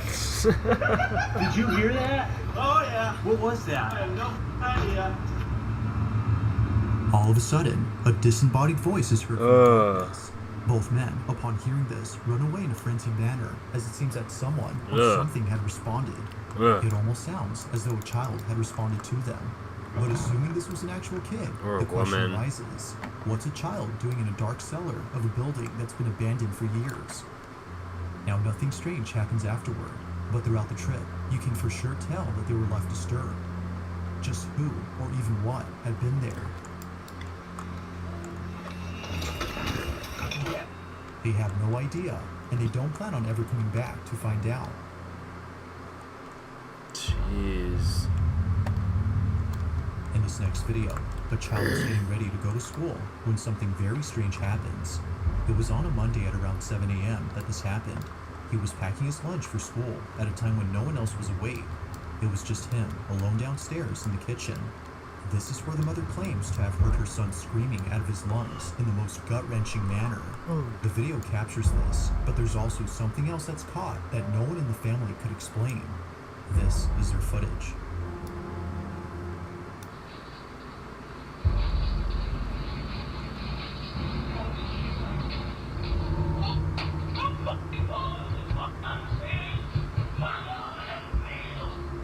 A voice with perfect clarity is heard on camera. The mother's son claims that it came from the kitchen, yet no one had been downstairs during this time. The whole space was empty, apart from her son being there, but as it seems, he wasn't alone. Now this whole incident gets even creepier when listening to the story provided by the mother. According to her, this is what happened after her son came bolting into the bedroom upstairs. He said that he heard a voice coming from the cabinets that said to him, "How did you find me?" When he dropped his noodles, he ran upstairs, came busting in my room, telling me to get mine, because somebody was in the house. We started hearing footsteps. I mean, big, heavy feet coming up the steps. As she states, the sound of footsteps going up the staircase was heard just moments after her son came running into the room. Everyone else had been inside the room, so she had no clue as to who was on the staircase. Either someone was actually there, or, as many believe, something beyond comprehension had paid them a visit. Whatever the case might be, her son's guttural scream will stand out as the most horrifying part about this incident.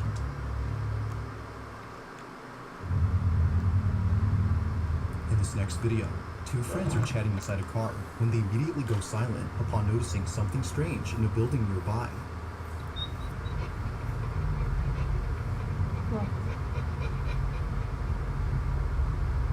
Now the first half of this footage doesn't really show anything peculiar. All that's seen is someone who for some reason is walking back and forth in the privacy of their own home.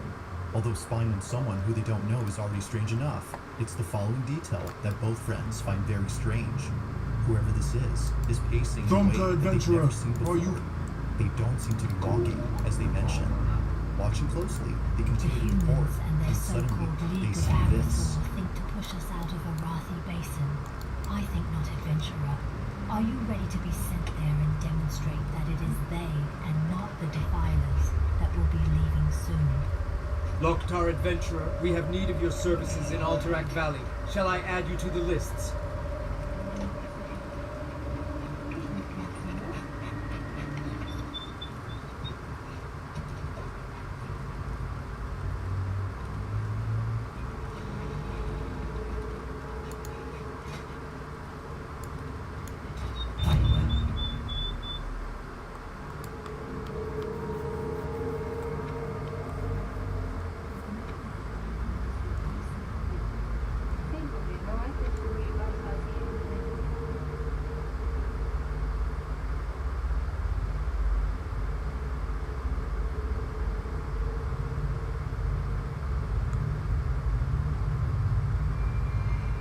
Just when they thought that things couldn't get stranger, this happens. Out of nowhere, the person inside this building begins to pace back and forth, but extremely fast. It almost seems a little too fast for anyone to be able to do. The two friends watch in disbelief, feeling creeped out by this eerie sight. Whoever, or whatever this might be, appears to be moving at a speed beyond human capacity. While there has yet to be an update as they plan to reach out to the supposed person who lives there, both friends remain unsure as to who or even what was caught on camera. If you caught something creepy on camera, or if there's any ghost videos you'd like me to check out and include in the next compilation, you can send them over to scaryvideos444@gmail.com. That being said, let's get back to the video. Now the following video was submitted to me by someone who wishes to remain anonymous. They further mentioned they took this video in 2017 with an old phone, which might explain why the footage isn't of the highest quality. But HD or not, the video is still pretty disturbing. It was during a video call with someone that they caught this. They state that the person they were talking to wanted to see the mess inside their godmother's house, as apparently it was pretty messy. But unbeknownst to them, it wouldn't just be the mess inside this house that scares them, but rather something else. This is what was caught. She's a straight hoarder. You should get this when I get home. Like, watch. She's got problems. Can you see this yet? Huh? You can't see this yet, can you? Oh, I think so. She's got, I don't know, she's got a lot of money. She's just, like, she's really cheap and she keeps everything. This is her house. No, I can't. It says that it's interrupted. Like, she keeps everything. She's really well off, too, but...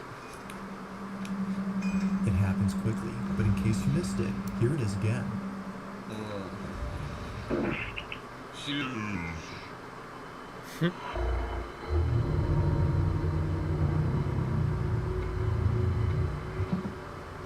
got a lot of money. She's just, like, she's really cheap and she keeps everything.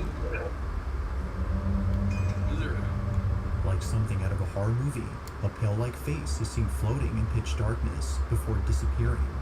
It appears for only a few seconds, during which the face can be seen moving. It's easy to miss the first time, but watching this again, it looks as if its head is turning towards the camera. It seemingly stares directly at the person recording, as if letting them know that they're watching. Not sure as to what was captured, the man who took this writes that the face shares a faint resemblance to his godmother's ex-husband, who passed away in this house. He passed in 2001, but ever since then, strange things have happened. While some believe that this may have been his spirit, others believe that something else was captured. Regardless, whatever had been there has yet to be known. But as always, let me know your thoughts on this one.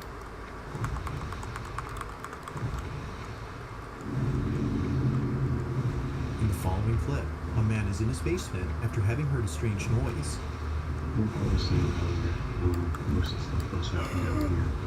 Now the man already knows that something isn't right with his basement, which is why he takes this video. Ever since moving in, both he and his family have been experiencing a plethora of inexplicable happenings. But luckily, this time, he was able to get something on camera. The year is 2017, and with only a few months living there, he can already sense that something strange is about to happen. He gets his phone and captures this. Something's happening down here. And you can't leave. That's probably stuff right there.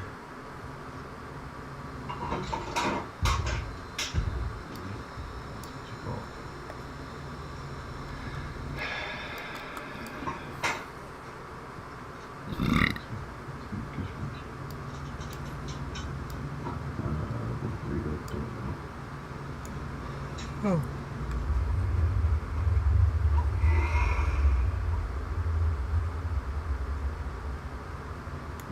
It's creepy. So that door always spins wide open and stays open. It doesn't ever close, stay there. Okay. Look over. Now, taking into account that this isn't something new to the man, this occurrence doesn't scare him. But he still finds it pretty baffling, and he finds it even more so when considering that the door that just opened is extremely heavy. According to him, he can barely open it himself, despite being quite big. Now with happenings like this, one can totally understand why he and his family have left this place. Although taken in 2017 and living somewhere else now, this footage continues to baffle him to this day.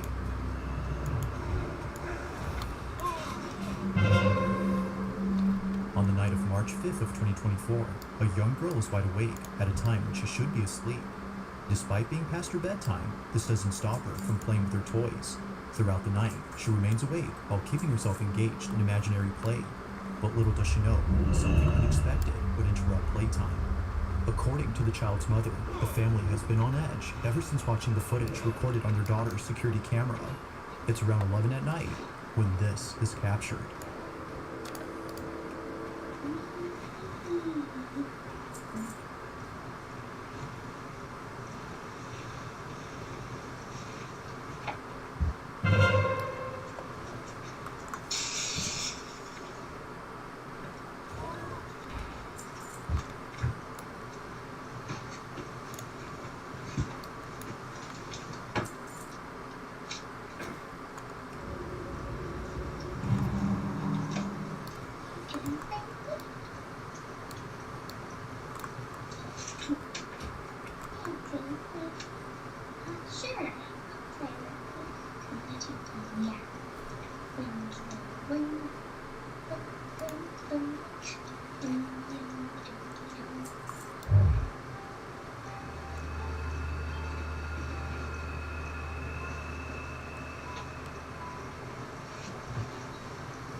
Yo, after this game, I think I'm gonna head out to the gym. But if you're still on, I'll be back in like an hour or two. Sounds good, man. I gotta go to bed early. Early tonight. Gotta get up. I hear you. I hear you.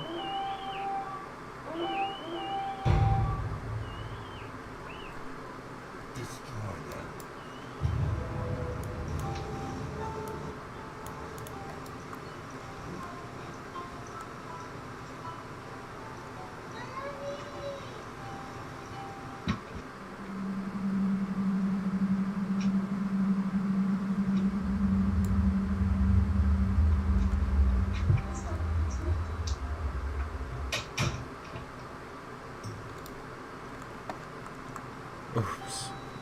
Almost ran out.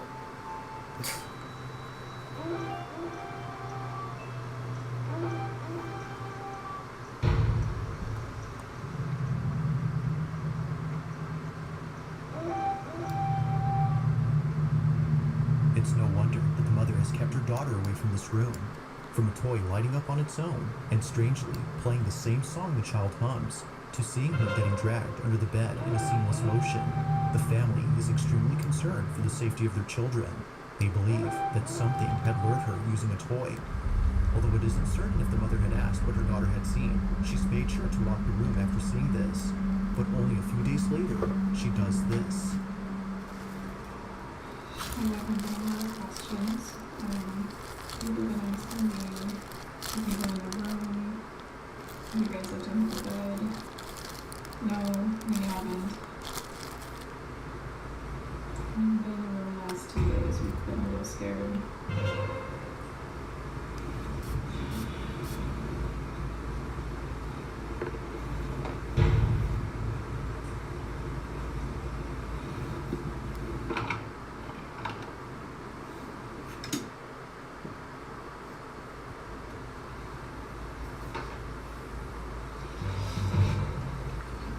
Goddamn Alliance. Yeah, I don't know what happened. I just literally, I literally don't win anymore. Yeah. Just turned it off. Crazy.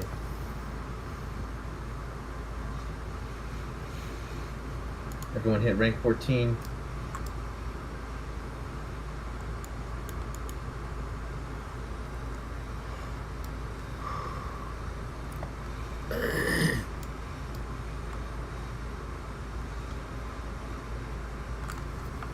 Alright, man. Well, I'm gonna hop off.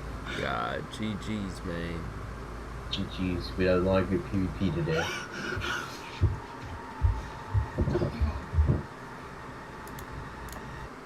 You said what? We had a lot of good PvP today. Hell yeah, man. All the PvP. We're gonna kill them all. Have a good night at the gym, dude.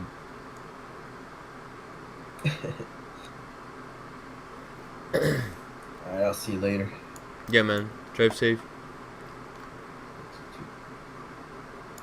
Have a good night. You're not driving anywhere. Yeah, thanks. Will do. You too. Peace, peace. Later.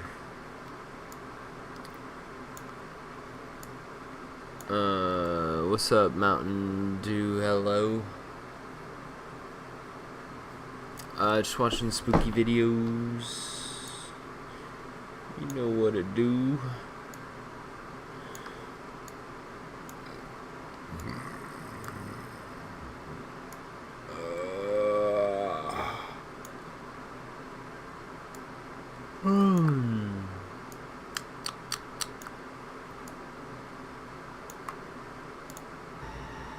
As if checking under the bed wasn't already scary enough, she captures this, a creepy looking doll hidden below the mattress. She continues to record when suddenly the doll begins to move. Now it's a bit hard to see at first, but after looking again, its head can be seen shifting ever so slightly. It's as if it knows it's being seen. Immensely terrified, the mother bolts out of the room in a panic frenzy. Naturally, she's kept the room locked ever since then. While it isn't known if anything else had occurred outside of the room, the mother continues to post updates, giving her thoughts on the whole situation.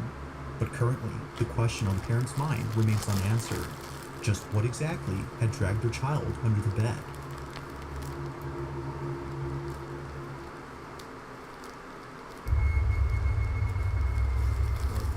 Now the following video comes from an online streamer who, while doing a live stream, caught footage of something that's left viewers totally spooked.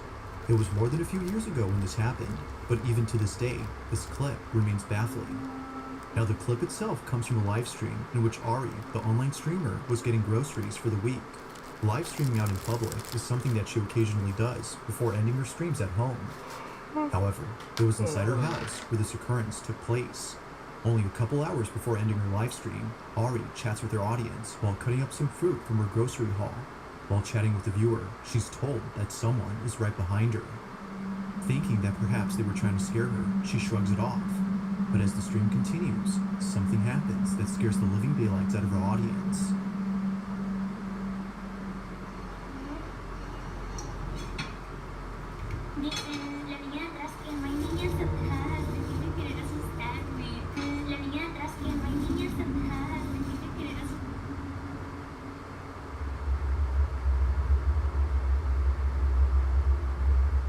In the background, someone else is briefly seen.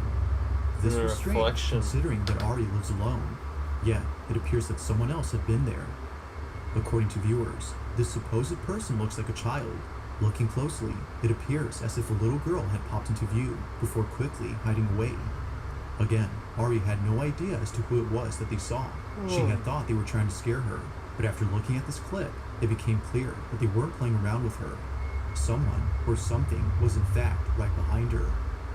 Not much else is known about this clip or what occurred afterward, but even if no context is given, the clip alone is enough to make viewers unsettled.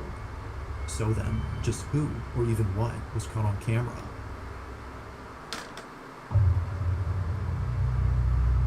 On September 27th of 2024, a woman named Jalen immediately grabs her phone to record something on camera. It isn't often the case that this happens, but tonight it occurred once more. Jalen had been lying in bed while doing work on her laptop when something noticeable appeared from the corner of her eye. Now, given that this incident took place at her grandparents' house, a place abundant with numerous vintage items, she finds it unsurprising that this happened. Some of these items, as she believes, could be cursed or haunted, but even if they weren't, she would still be afraid of coming back to this place, and it's all because of this incident. The following is her footage. Watch.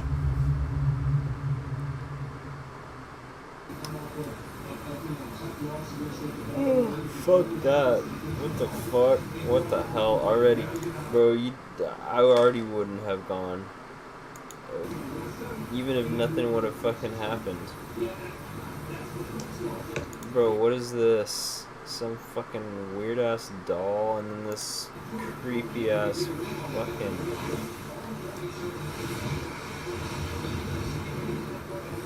Oh, hell no, man. This thing just moved.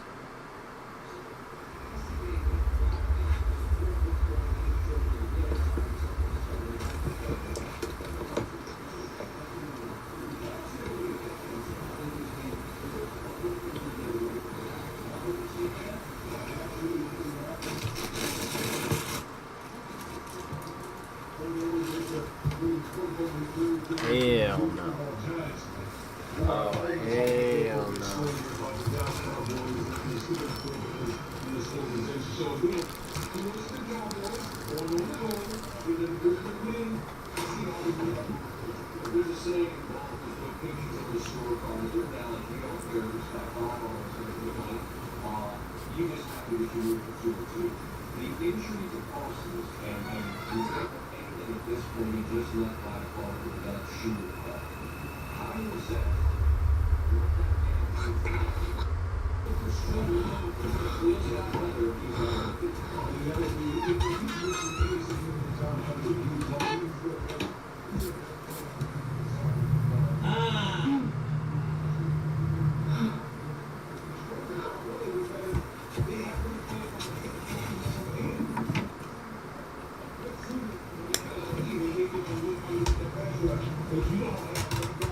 The door just moved.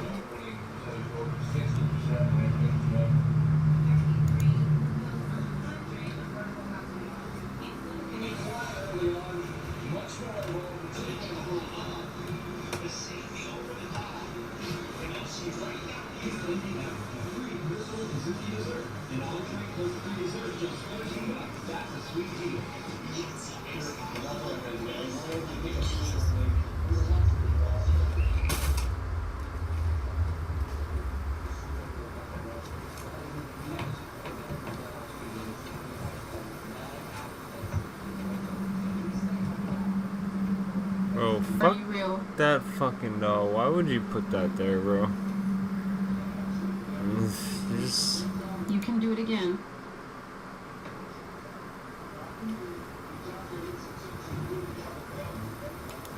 I won't watch.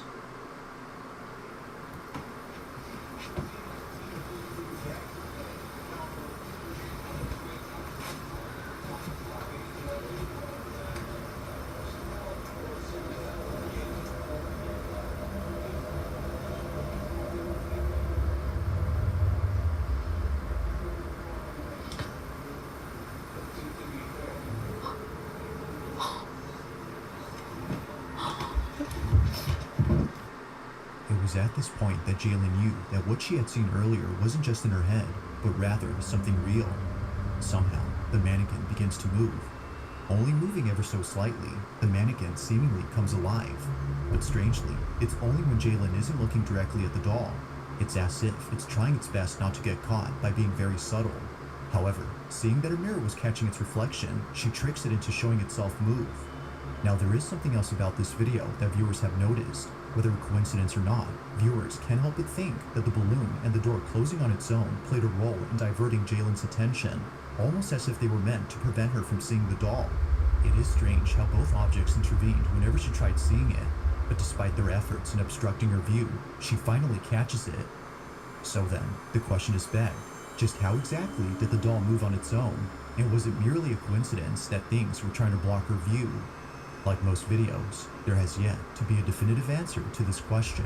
Bro, why the fuck are you sitting alone in a room with a fucking mannequin like that and a dog smiling at you like that? An animated fucking cursed ass looking dog.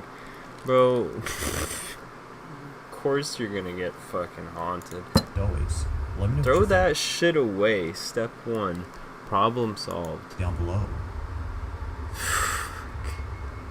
Bro, what the fuck is that doll, dude? The following video. Why would anyone have that? comes from Edgar V. And wait, what even is that? Is that like a replica of the person or something? Like, in this footage, Edgar is recording a toy mirror that belongs to his daughter.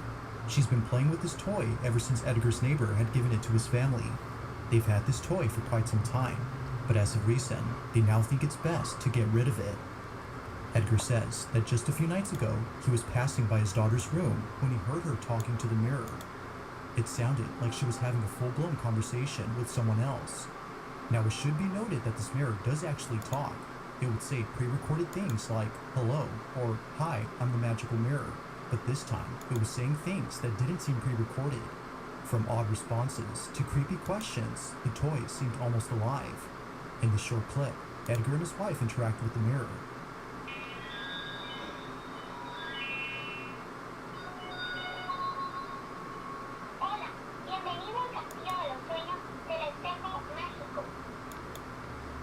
¿Cuál es tu nombre? Yo soy Jessie, la princesa más bella del castillo de los sueños del espejo mágico. ¿Qué pieza eres? Nosotros seremos mejores amigas. ¿Tu personaje favorito? Si papá pregunta, mi favorito es tu papi. Si mamá pregunta, yo responderé que la que más me gusta es mi mami. Y si tú me preguntas, te diré, me gusta eres tú. Soy una niña muy inteligente. Now, viewers couldn't help but notice how quickly the toy responds. According to some, it seemed a little too fast for an average toy like itself. Some have even pointed out that it shouldn't be speaking, as they themselves have this exact toy, but theirs doesn't talk or say anything like Edgar's. It's for this reason that the family decided to store the toy inside their shed. Over time, though, Edgar's children would come in and mess with the toy. From scrapping it to beating it up, a number has been done to this mirror. Because of this, Edgar had to replace some parts, but nevertheless, the toy still works. In this short clip, he shows the toy once again, as viewers want to see if it gives the same responses as last time. But as he films, he gets this.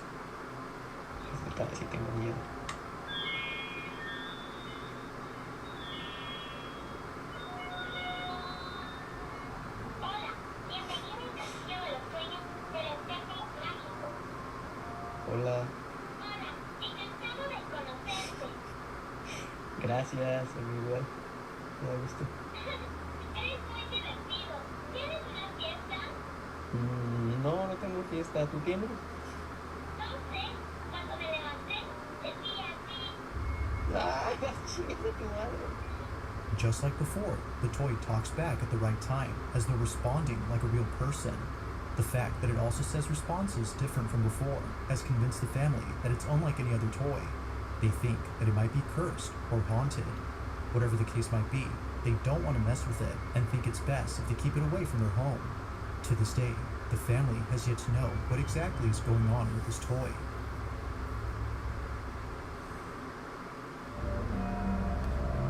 Okay. On a Thursday afternoon, a mother walks out of a house in a panic frenzy, as it was just then that something baffling had occurred. Outside on the back patio, the family's dog started acting strange. They were barking at something that didn't appear to be there. Although unfazed by the dog's behavior, considering that they often do this in the back patio, the mother decides to record this video, and for good reason. Whenever their dog starts to act up, something very strange happens. As the mother takes this video to show others what usually happens, this is captured. Look, you guys, it rocks, but then it stops on its own when I come outside. Let's see if I can get it on camera. There's like no wind. That's I know, Bruce. That's on camera. There's like no wind. That's I know, Bruce. Someone's there, huh? I know it. I know. I don't know why it does that. It does it every time, you guys. This is the third time. I can't believe I caught it on camera. Sick up time. Let's see if I can get it on rocks. Is captured. Look, you guys, it rocks, but then it stops on its own when I come outside. Let's see if I can get it on camera. There's like no wind. That's I know, Blue, someone's there, huh? I know it, I know. I don't know why it does that. It does it every time, you guys. This is the third time. I can't believe I caught it on camera. Sick on Blue. Creepy, right? Katie, I guess I do have a ghost bit. Get on Blue. I'm shutting the door. As many have stated, if it wasn't for the dog's reaction, this wouldn't have been as strange. Clearly, something had set off the dog. The chair suddenly stopping on its own, coupled with the dog's behavior, has led viewers to believe that this was paranormal. The mother who took this thinks Definitely. so, but any ideas on what exactly had been on the chair remains unknown, whether supernaturally or not. You can tell, like, this is rocking. And it goes from that to totally still. That doesn't just happen. Video remains a mystery.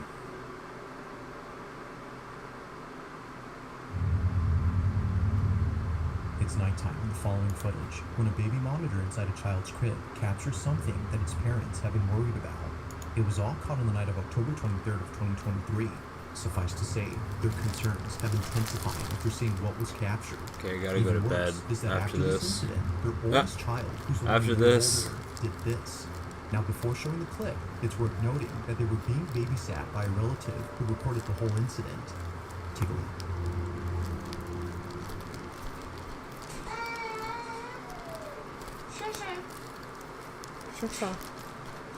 Cheyenne.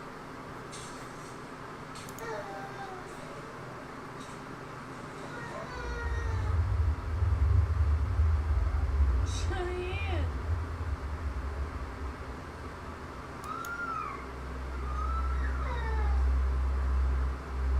Now, what's concerning about this is that the parents have seen this behavior before in the house they used to live in. The house in question is where this footage took place, and it's what happens in it that made them move out. Living in their old home, their children used to stare at things that didn't appear to be there. Sometimes they would start crying after staring at nothing. Something was upsetting them, but the parents weren't sure what exactly that was until they saw this. After watching countless recordings from the baby monitor inside their youngest child's crib, one video caught their attention. The following is that video. Watch.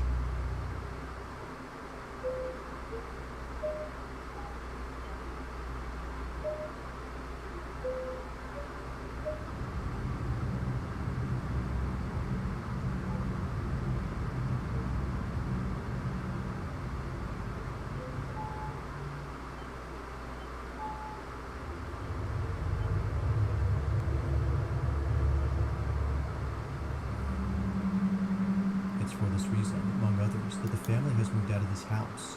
They believe that what was captured had been a spirit or entity that's been upsetting their children. Replaying the footage, one can tell that this black, shadowy mass is anything but a person. The way it glides past the crib, and the fact that it flies towards the ceiling, suggests that this was something else. Whatever this might have been, the parents hope that it hasn't made its way into their new home. If so, then they don't know what else to do.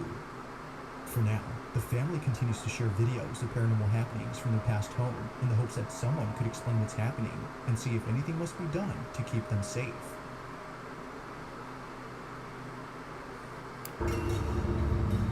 Y'all need This Jesus. taken at a storage Oh, facility fuck where no. father owns a storage unit containing obscure vintage items. The facility is well known for being creepy, but it's the contents of this unit that's by far the creepiest. Among all things inside is a toy monkey that the father knows is worth a lot of money. Although initially not wanting to sell the doll, he now hopes that someone would bite off his hands as soon as possible. Ever since having it, the stuff inside his unit would move on their own. Now, noise complaints would often be made by employees who accuse the man of living in storage, but after setting up a camera to show that it's the stuff inside being thrown around, he captures this.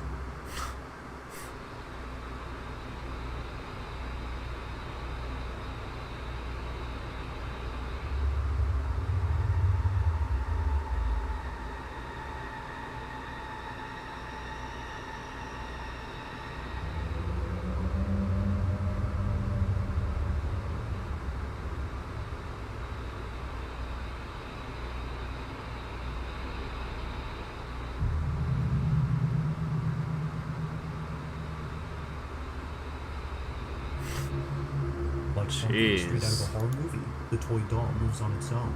The staff working at the storage facility were just as spooked as the man who owns this unit. He believes that this is the culprit behind the strange noises employees heard.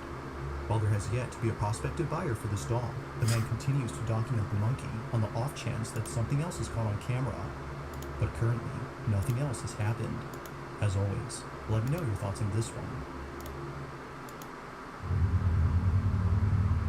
On the night of May 10th of 2024, a mother is looking at her child through a Ring camera when something happens that scares the living daylights out of her. Veronica Alba, who submitted this video, writes that she was watching over her child from a different part of the house. She was upstairs, getting her 2-year-old ready for bed. Her 4-year-old, who was downstairs, was waiting for her to come back. But during this time, something happens that Veronica can't explain. Mind you, that no one else was home except Veronica and her 2 children. This is her footage. Watch.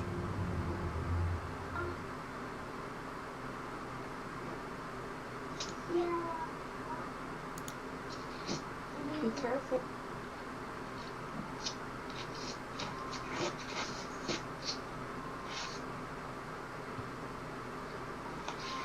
It's me, Snoopy.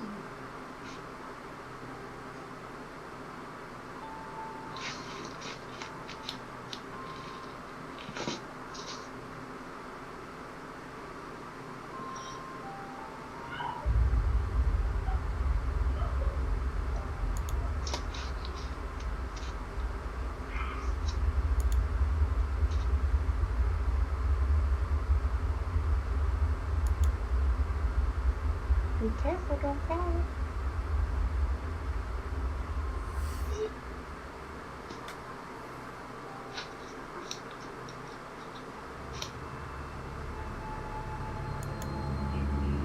Now Veronica writes that she didn't hear the screams on camera till much later. It was only after playing the footage from the cam that she heard it. According to her, a woman's voice is heard from inside the house, sounding as though she's crying or in total distress. She doesn't think that it came from outside, considering that the voice echoes within the walls of her home.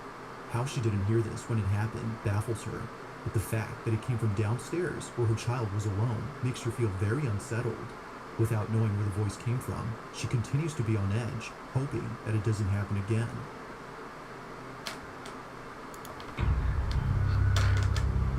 On a Thursday afternoon, somewhere in Texas, a woman named Kiki Clemens begins to freak out. She tries her best to keep calm, but considering what just happened, she just can't. Something very strange had just occurred in her backyard, and so she records this video on the off chance that no one would believe her. Even before this, there were countless times when she knew that something wasn't right with her home, particularly the small shed in the back. The light is off. Everything is super tight locked. Despite being vacant or deprived of any tenants, her dog Dutch would always stare at the shed. There hasn't been a time when Dutch would not look at the space. Whenever she does, it's with complete focus. As Kiki states, she's always locked in, looking at something that doesn't appear to be there. Now Kiki definitely finds this strange, but it never occurred to her that something spooky would ever happen until recently. On a certain day, while playing with her dog out in the back, the door to the shed suddenly flings open. Terrified beyond belief, she cautiously walks over and records this video. Take a look.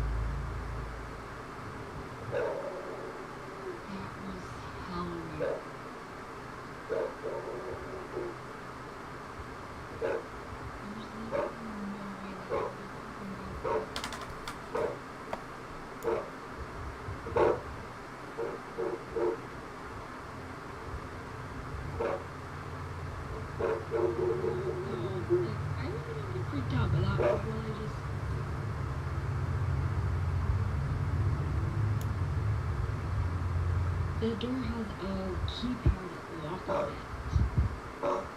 And it's actually hard to get in.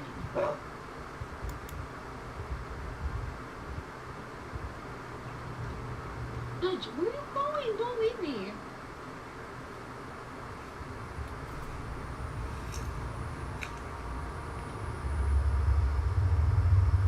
There's like... What? Why did you just jump like that?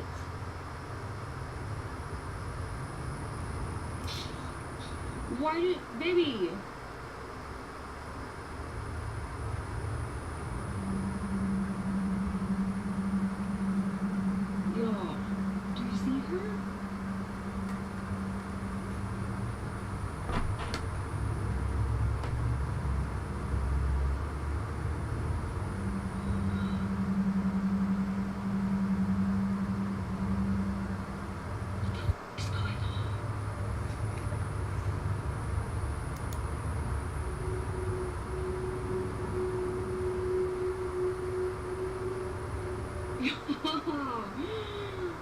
It's unclear why, but Dutch is looking at a certain spot behind the door. Clearly, no one is there, given that no feet or shoes are seen below the doorframe when Kiki approaches the shed. If no one is there, then what is? It doesn't seem obvious, but one thing that many viewers have pointed out, which freaked out Kiki upon realizing, is the fact that Dutch is looking past the door's height. Whatever is there, according to viewers, must be tall. Considering that Kiki thinks something supernatural had occurred, she believes that something was actually there that only Dutch could see. To this day, her dog continues to look at the space as if scared by something that can't be seen.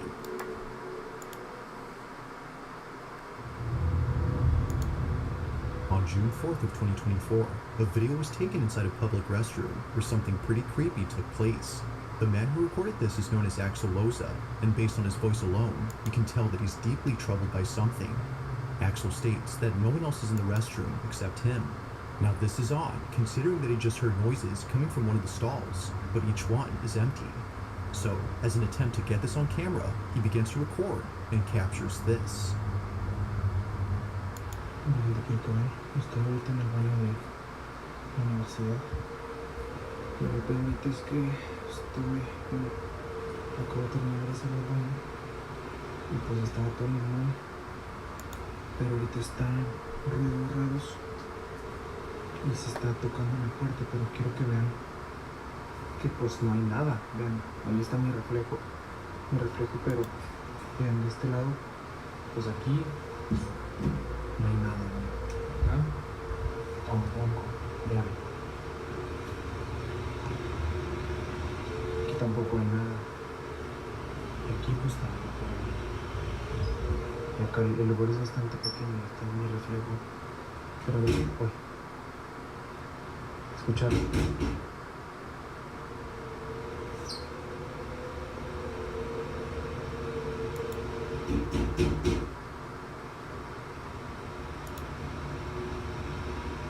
¿Escucharon?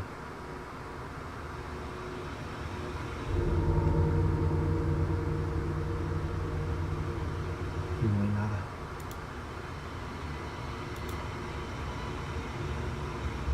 You're wrong.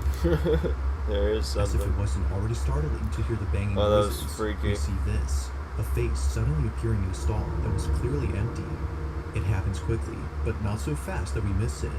Only do we realize what was seen until after it happens. Oh, that's or at fucked. least, that's what happened with Axel. It was only after reviewing the footage that he noticed the face. Just like viewers, he was left terrified by what was caught behind the door. Like something out of a nightmare, a pale face with wide open eyes just disappears without a trace. Now Axel hasn't said much or given updates on this occurrence, but with or without further context, the video itself was still pretty terrifying.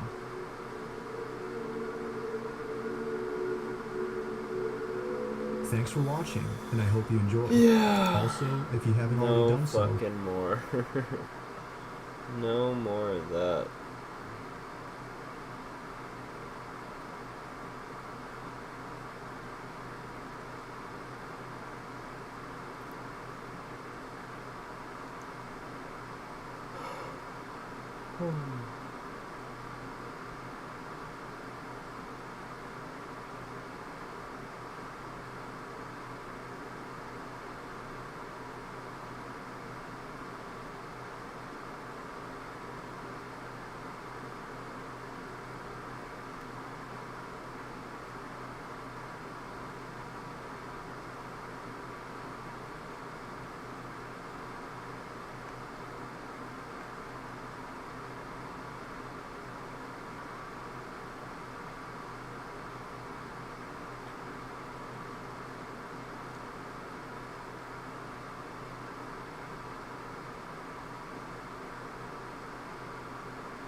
for a cave that I found, and I didn't have a sidearm when I was here before. And it's shaped like a big M. It's a big cave that looks just like a gigantic M. And something about that cave just spooked me. Out of all the caves I've ever gone in, this one just made my body vibrate. The closer I got to it, the crazier my body felt. And I was like, all right, I'm not gonna go in there right now, but I'm coming back someday. Although Kenny Veach's story has been told many times, new evidence has recently surfaced that may reveal where he could be. Kenny Veach was an avid explorer of the Mojave Desert, regularly taking extensive hikes. Vast repertoire. He had a YouTube channel named Snakebit McGee, where he would upload his various hobbies and hikes.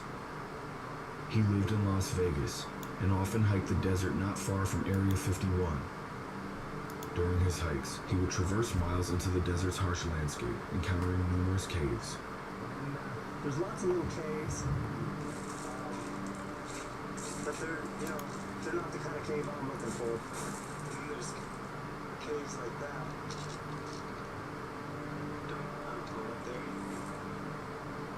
Kenny's love for exploring the Mojave Desert and its countless amounts of caves and mine shafts led him to discover one of the biggest internet mysteries of all time, known as the M Cave. Kenny had a deep interest in aliens and UFOs.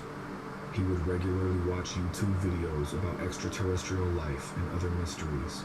One of his favorite channels was Serious Disclosure, run by Dr. Stephen Greer, a prominent figure in the UFO community who's been one of the leading voices urging the government to disclose what it knows about UFOs and extraterrestrial life. One particular video that really caught Kenny's attention was about alternative energy research supposedly taking place at Area 51.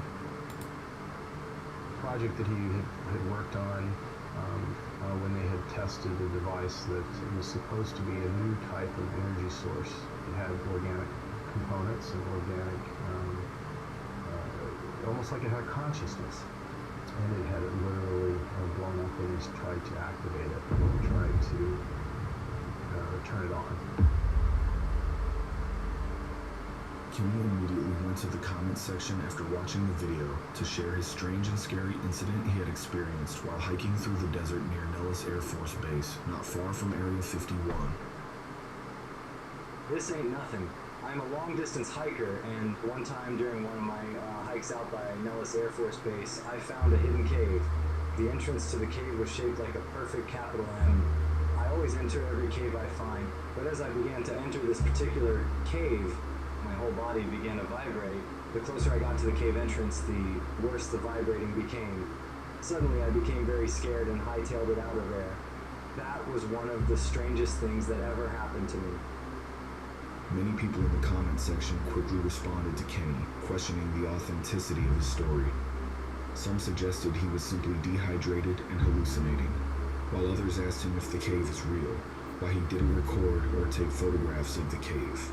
Kenny explained by saying, "There are many caves. I have been in hundreds of them, but this one particular cave was beyond anything I've ever encountered.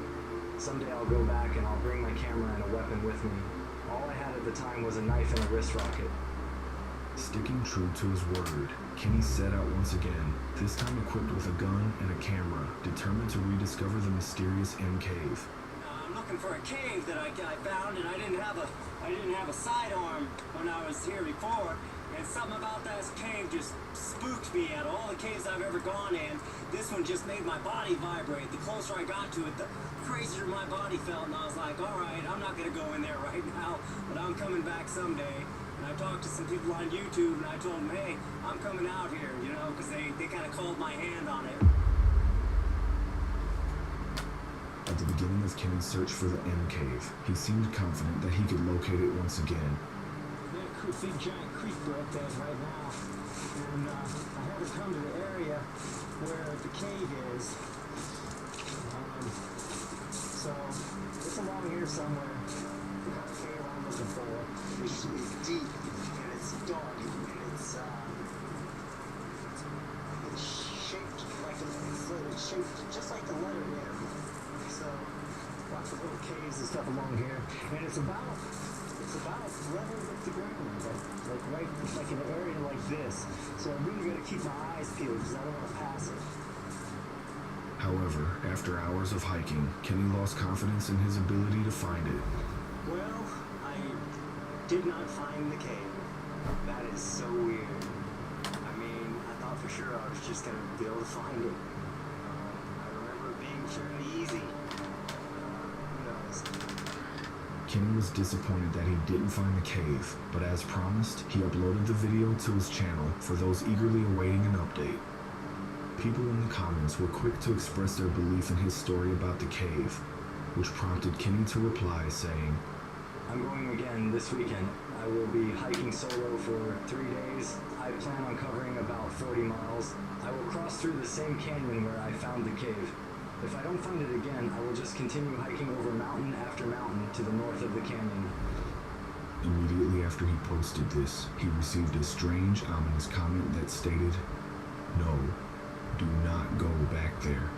If you find the cave entrance, don't go in. If you do, you won't get out." Kenny asked, "What makes you say that?" But he didn't get a response. And with that, on November 10th, 2014, Kenny packed enough supplies for a 3-day hike just 1 month after his first search for the M Cave. But whether he found it or not, we'll never know, because Kenny Veach was never seen again.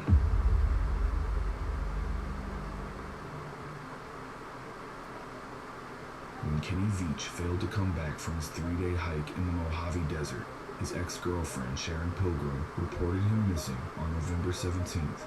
Red Rock Search and Rescue started looking in the desert area Kenny reportedly was hiking. Kenny's car was quickly found, giving them a clear starting point. Fortunately, Kenny had shared details about the path he would hike, which included a deep mine shaft that was seen at the start of his video. When search and rescue teams reached the area, they discovered his cell phone lying next to the mine. Rescuers suspected that Kenny might have fallen in, so they sent cameras down to investigate, but there was no sign of him. After this, search and rescue sent helicopters to sweep across the desert from above, while ground teams methodically searched rugged canyons and cliffs. But despite all their efforts, they uncovered no sign of Kenny, and no evidence that anyone had been in the area. As the media started to report Kenny Veach as a missing persons victim, numerous theories emerged attempting to explain the sudden disappearance. One suggested that Kenny had stumbled upon a secret tunnel system at Area 51 and was subsequently silenced by the government. At first that sounds like a crazy conspiracy theory, but it's worth noting that the US government owns and controls 86% of the land in Nevada. Although there's not much public information about the military bases around Area 51, it's plausible that underground structures exist for reasons related to security and protection from satellite surveillance. And if you use Google Earth to search the mountains between Area 51 and Area S4, you'll find what looks like hangar doors of a military base built into the side of a mountain on restricted government land. Oddly enough, this is eerily similar to what Bob Lazar explained he saw while working at Area S4 and Area 51. There's this facility that is at S4. It's in the side of a mountain. And normally we had pulled in with the bus and gone around the front through a normal double door. This time that I went in, there were hangar doors open. I went into the hangar door, and in the hangar door was the disc, the flying saucer that I worked on. I saw it sitting there, and we walked by it. It had a little American flag stuck on the side, and I thought, oh my god, this finally explains all the flying saucer stories. This is just an advanced fighter.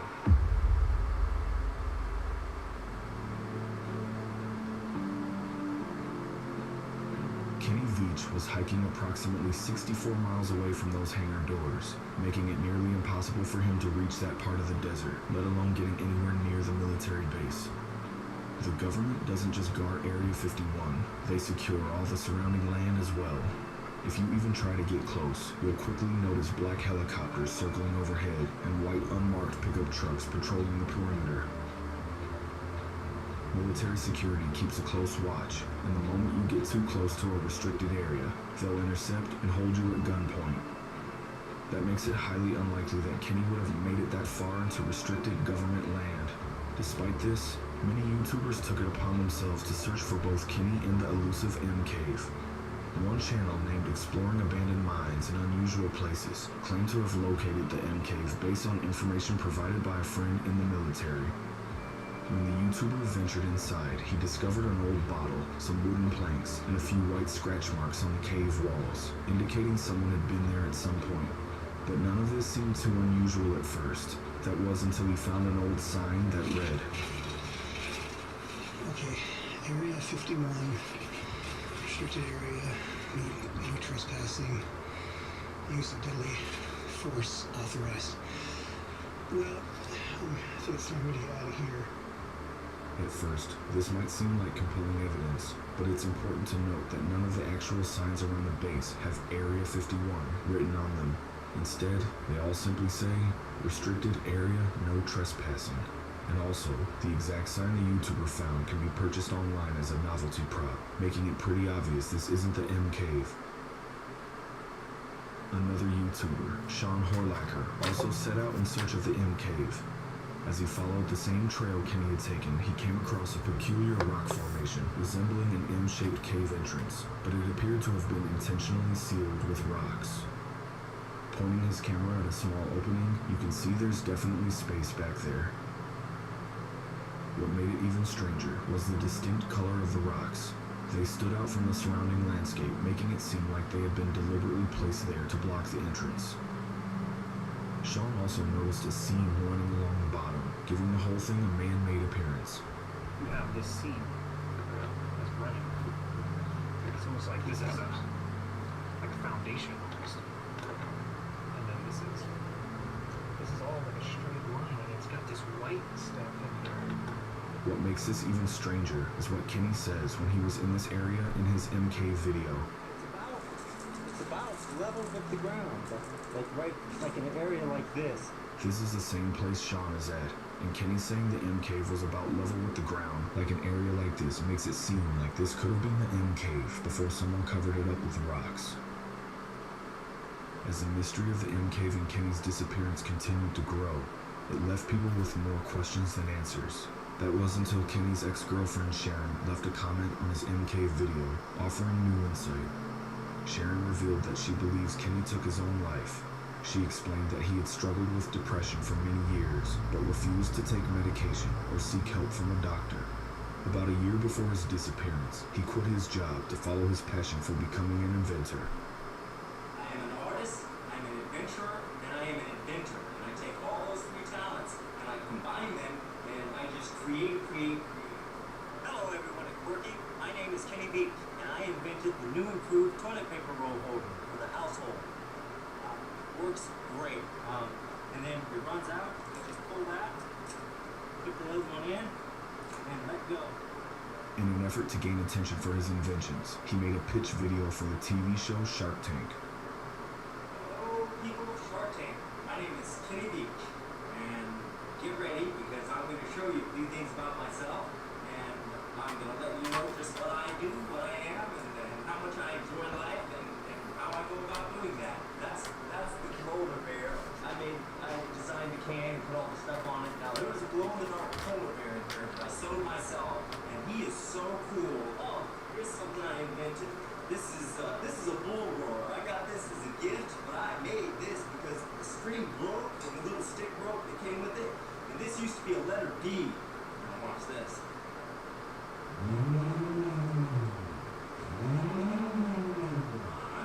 Made it nice and comfortable. I could sell 1 million of those babies. However, after numerous unsuccessful attempts to sell his inventions and without any income, Kenny faced growing financial difficulties. In a last-ditch effort, he resorted to selling both his house and himself, offering himself as a caretaker that would live there with whoever bought the property. I'm putting this house up for sale along with me. What I mean by that is I would become a caretaker, an all-around caretaker. Kind of like Alice from the Brady Bunch. She took care of all those kids' needs, and along with the cooking and the cleaning and all the things that she did. The only thing I wouldn't do is wear the blue dress. Unfortunately for Kenny, he wasn't able to sell his house in the way he had hoped. This led to numerous theories suggesting that Kenny chose to take his own life in the desert because he was owing payments on his house. Sharon also said she thinks Kenny left his phone by the mine shaft so he wouldn't be tracked by GPS. He also did not take his camera with him on this solo hike. It was left in his home, so he had no intention of filming anything. When police searched Kenny's home, they found that he wrote "Help Me" over and over again on his computer. It's important to note that when Kenny was in his 20s, his father took his own life. This tragedy might have influenced Kenny's mindset. However, Kenny's sister-in-law, Susan Veach, explained that ending his life was against everything Kenny believed in. When his dad died, we talked about quite a bit. That was against everything Kenny believed in. So my thought was, well, he went out to the mine, he laid his phone down, because I've had theories of people saying, oh, aliens took him, or he was abducted by the military. So are you going to tell me that the military would go out to the middle of the desert and find him at the only landmark that's out there? I mean, that mine is there, and it's a landmark. And that's where his phone is. That phone was meant to be found. Because if Kenny did not want it to be found, he would have just tossed it out in the middle of the desert and went on his merry way. But that's not happened. That phone was meant to be found there. And it was meant to give the impression that he fell down that abandoned mine. Susan Veach believes Kenny is still alive and faked his own death. At first, this might sound like an unlikely possibility, but on July 15th, 2018, a Las Vegas spiritual healing facility called the Enchanted Forest Reiki Center was broken into. In the surveillance footage, you can see a man quickly run behind the counter and grab an iPad. It seemed as if he knew exactly where to find it.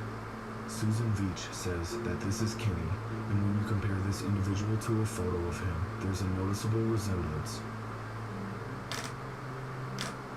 This burglary probably would have gone unnoticed if the store hadn't been owned by Kenny's sister, Debbie Veach.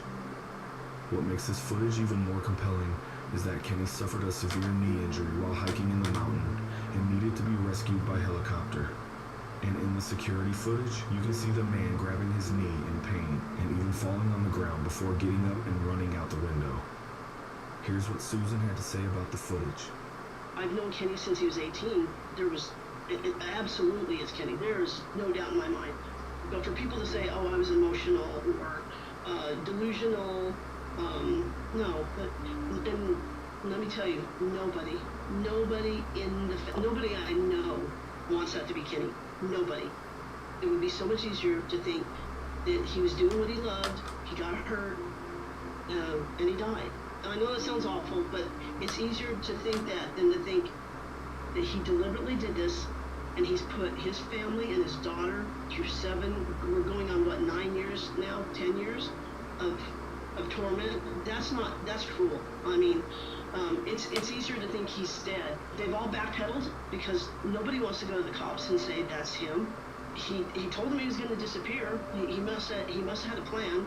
They don't want him to go to jail. They don't want him to go to prison. I mean, it's not the Kenny that we know. The Kenny we know would not do that, but that doesn't change the fact that it is him. It's him in the CCTV footage. 10 years have passed since Kenny Veach was last seen. That was until someone spotted Kenny hiking all alone in the desert. What's this guy that looks like Kenny Veach? The YouTube channel named Driven X Adventure uploaded a video titled Kenny Veach Found Almost 10 Years in Nevada Desert.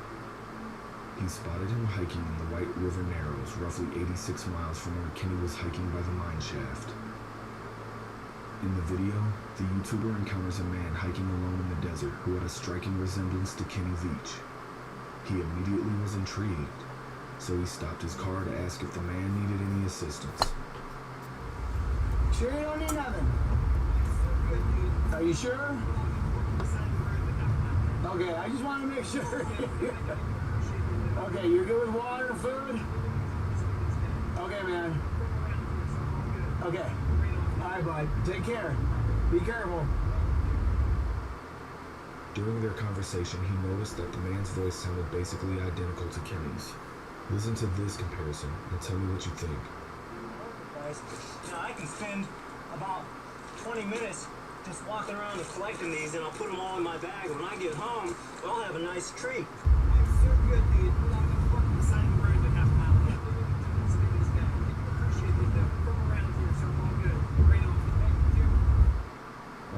looks and sounds just like Kenny.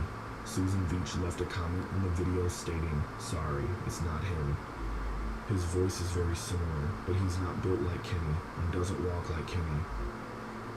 So, where does this leave us in regards of Kenny Veach's disappearance? We're left with two conflicting perspectives from the people closest to him. On one hand, you have Sharon Pilgrim, Kenny's girlfriend at the time, who shared details about his long battle with depression. She believes that Kenny may have taken his own life, suggesting that his emotional struggles drove him to end it all in the desert. On the other hand, Kenny's sister-in-law, Susan Veach, offers a completely different view. She believes Kenny lied about the M Cave. Okay, this is where I have a problem with the M Cave. Same. According to Kenny, he was hiking and he went into this cave and he got this vibration, this resonance, and it scared him so bad that his words, hightailed it out of there and he was going to go get a gun. Well, first of all, I know Kenny, and Sharon herself will tell you that Kenny takes his camera everywhere with him. Nowhere is there a picture of the M Cave or a video of the M Cave. There's no reason why he couldn't take a picture of it. So he gave vague descriptions. Oh well, Yeah. I hike here and I at 9,000 here. I've always thought this actually. That I don't buy like his initial story. And that the whole thing seems like shaky. The whole story. And I think he probably did fake his own death or something. Or just, ran away from his problems, probably. I did 40 miles here, and he didn't want anybody to find it because it's not there. I think he did it for attention. I'll be honest with you, I don't think even now he has any idea what kind of mass amount of people are searching for him. The amount of people that are putting YouTube vid, I don't think he even expected that. She thinks Kenny is still alive and has shared information that contradicts the idea of him disappearing due to financial or emotional issues. According to Susan, Kenny didn't owe any money on his house, eliminating the theory that financial problems led to his disappearance. She even revealed that he had a job lined up. People have said that, oh, well, he owed money on his house. He was doing, no. I contacted the Clark County Recorder's Office just a couple of weeks ago, actually, and I asked him, was there any liens against his property? He said no, up until, a lien was never put on that until the end of 2017. They did not start foreclosure process until November, or I think it was November or December of 2017. I just find it hard to believe that a nice house like Kenny had, that they would let it sit for 3 years with no payment before they start foreclosure. If somebody was making those payments on his house, they had to be there. There's no logical explanation for why that house did not foreclose sooner. He loved that house. He invested every penny in, to fix it up the way he wanted. He would not just walk away from it unless he thought somewhere along the way he can come back to it, or he had a bigger pot at the end of the rainbow. That he would not just walk away and just throw his hands up and I'm done. And there was no lien against it. He didn't owe any. He was just having his house payment. And I contacted a friend of his best friend's wife, and she told me that a week before he left, that Kenny had turned in his resume for her husband's company. They install solar fields. So Kenny had a job lined up. There was no reason for him to walk away from this life. I know Kenny struggled with depression, and as someone who has experienced it, I understand how overwhelming it can be. But after all these years of people tirelessly searching the Mojave Desert, covering the exact areas where he was last known to be hiking, and finding absolutely nothing, no remains, no belongings, not even a small trace of him, I can't help but feel that the idea of him taking his own life in the desert doesn't quite add up. I understand the Mojave Desert is vast, but with so many searchers combing the area, surely something would have turned up by now. Clothes, bones, or even a sign of where he might have been. Instead, I'm left to wonder if maybe Kenny didn't vanish by accident or out of despair, but by choice. Maybe he decided to disappear and live life on his own terms, away from everything and everyone. It's a possibility that feels just as real as any other, especially when we consider the mystery of the MKV left behind. In the end, I hope that wherever Kenny is, he found the peace he was searching for. Well, that's it, y'all. GG's. This video is by Urbex Hill. Go check him out. It's a good video. I've actually been wondering. I've been watched this story for a long time. It's an old story, and wanted to see any what type of updates. It was cool to hear from the family and stuff like that. This I believe was covered by, I don't know if it was missing in the Missing 411 stuff or by Mr. Ballin, actually. Can't remember where I initially heard about it, but that was a great video. Documenting abandoned places. Definitely subscribing. That was a great video. Give him a subscription, y'all. I'm gonna head to bed. Have a great day or night wherever you are, and much love. Be safe out there, and I will see you later. Peace.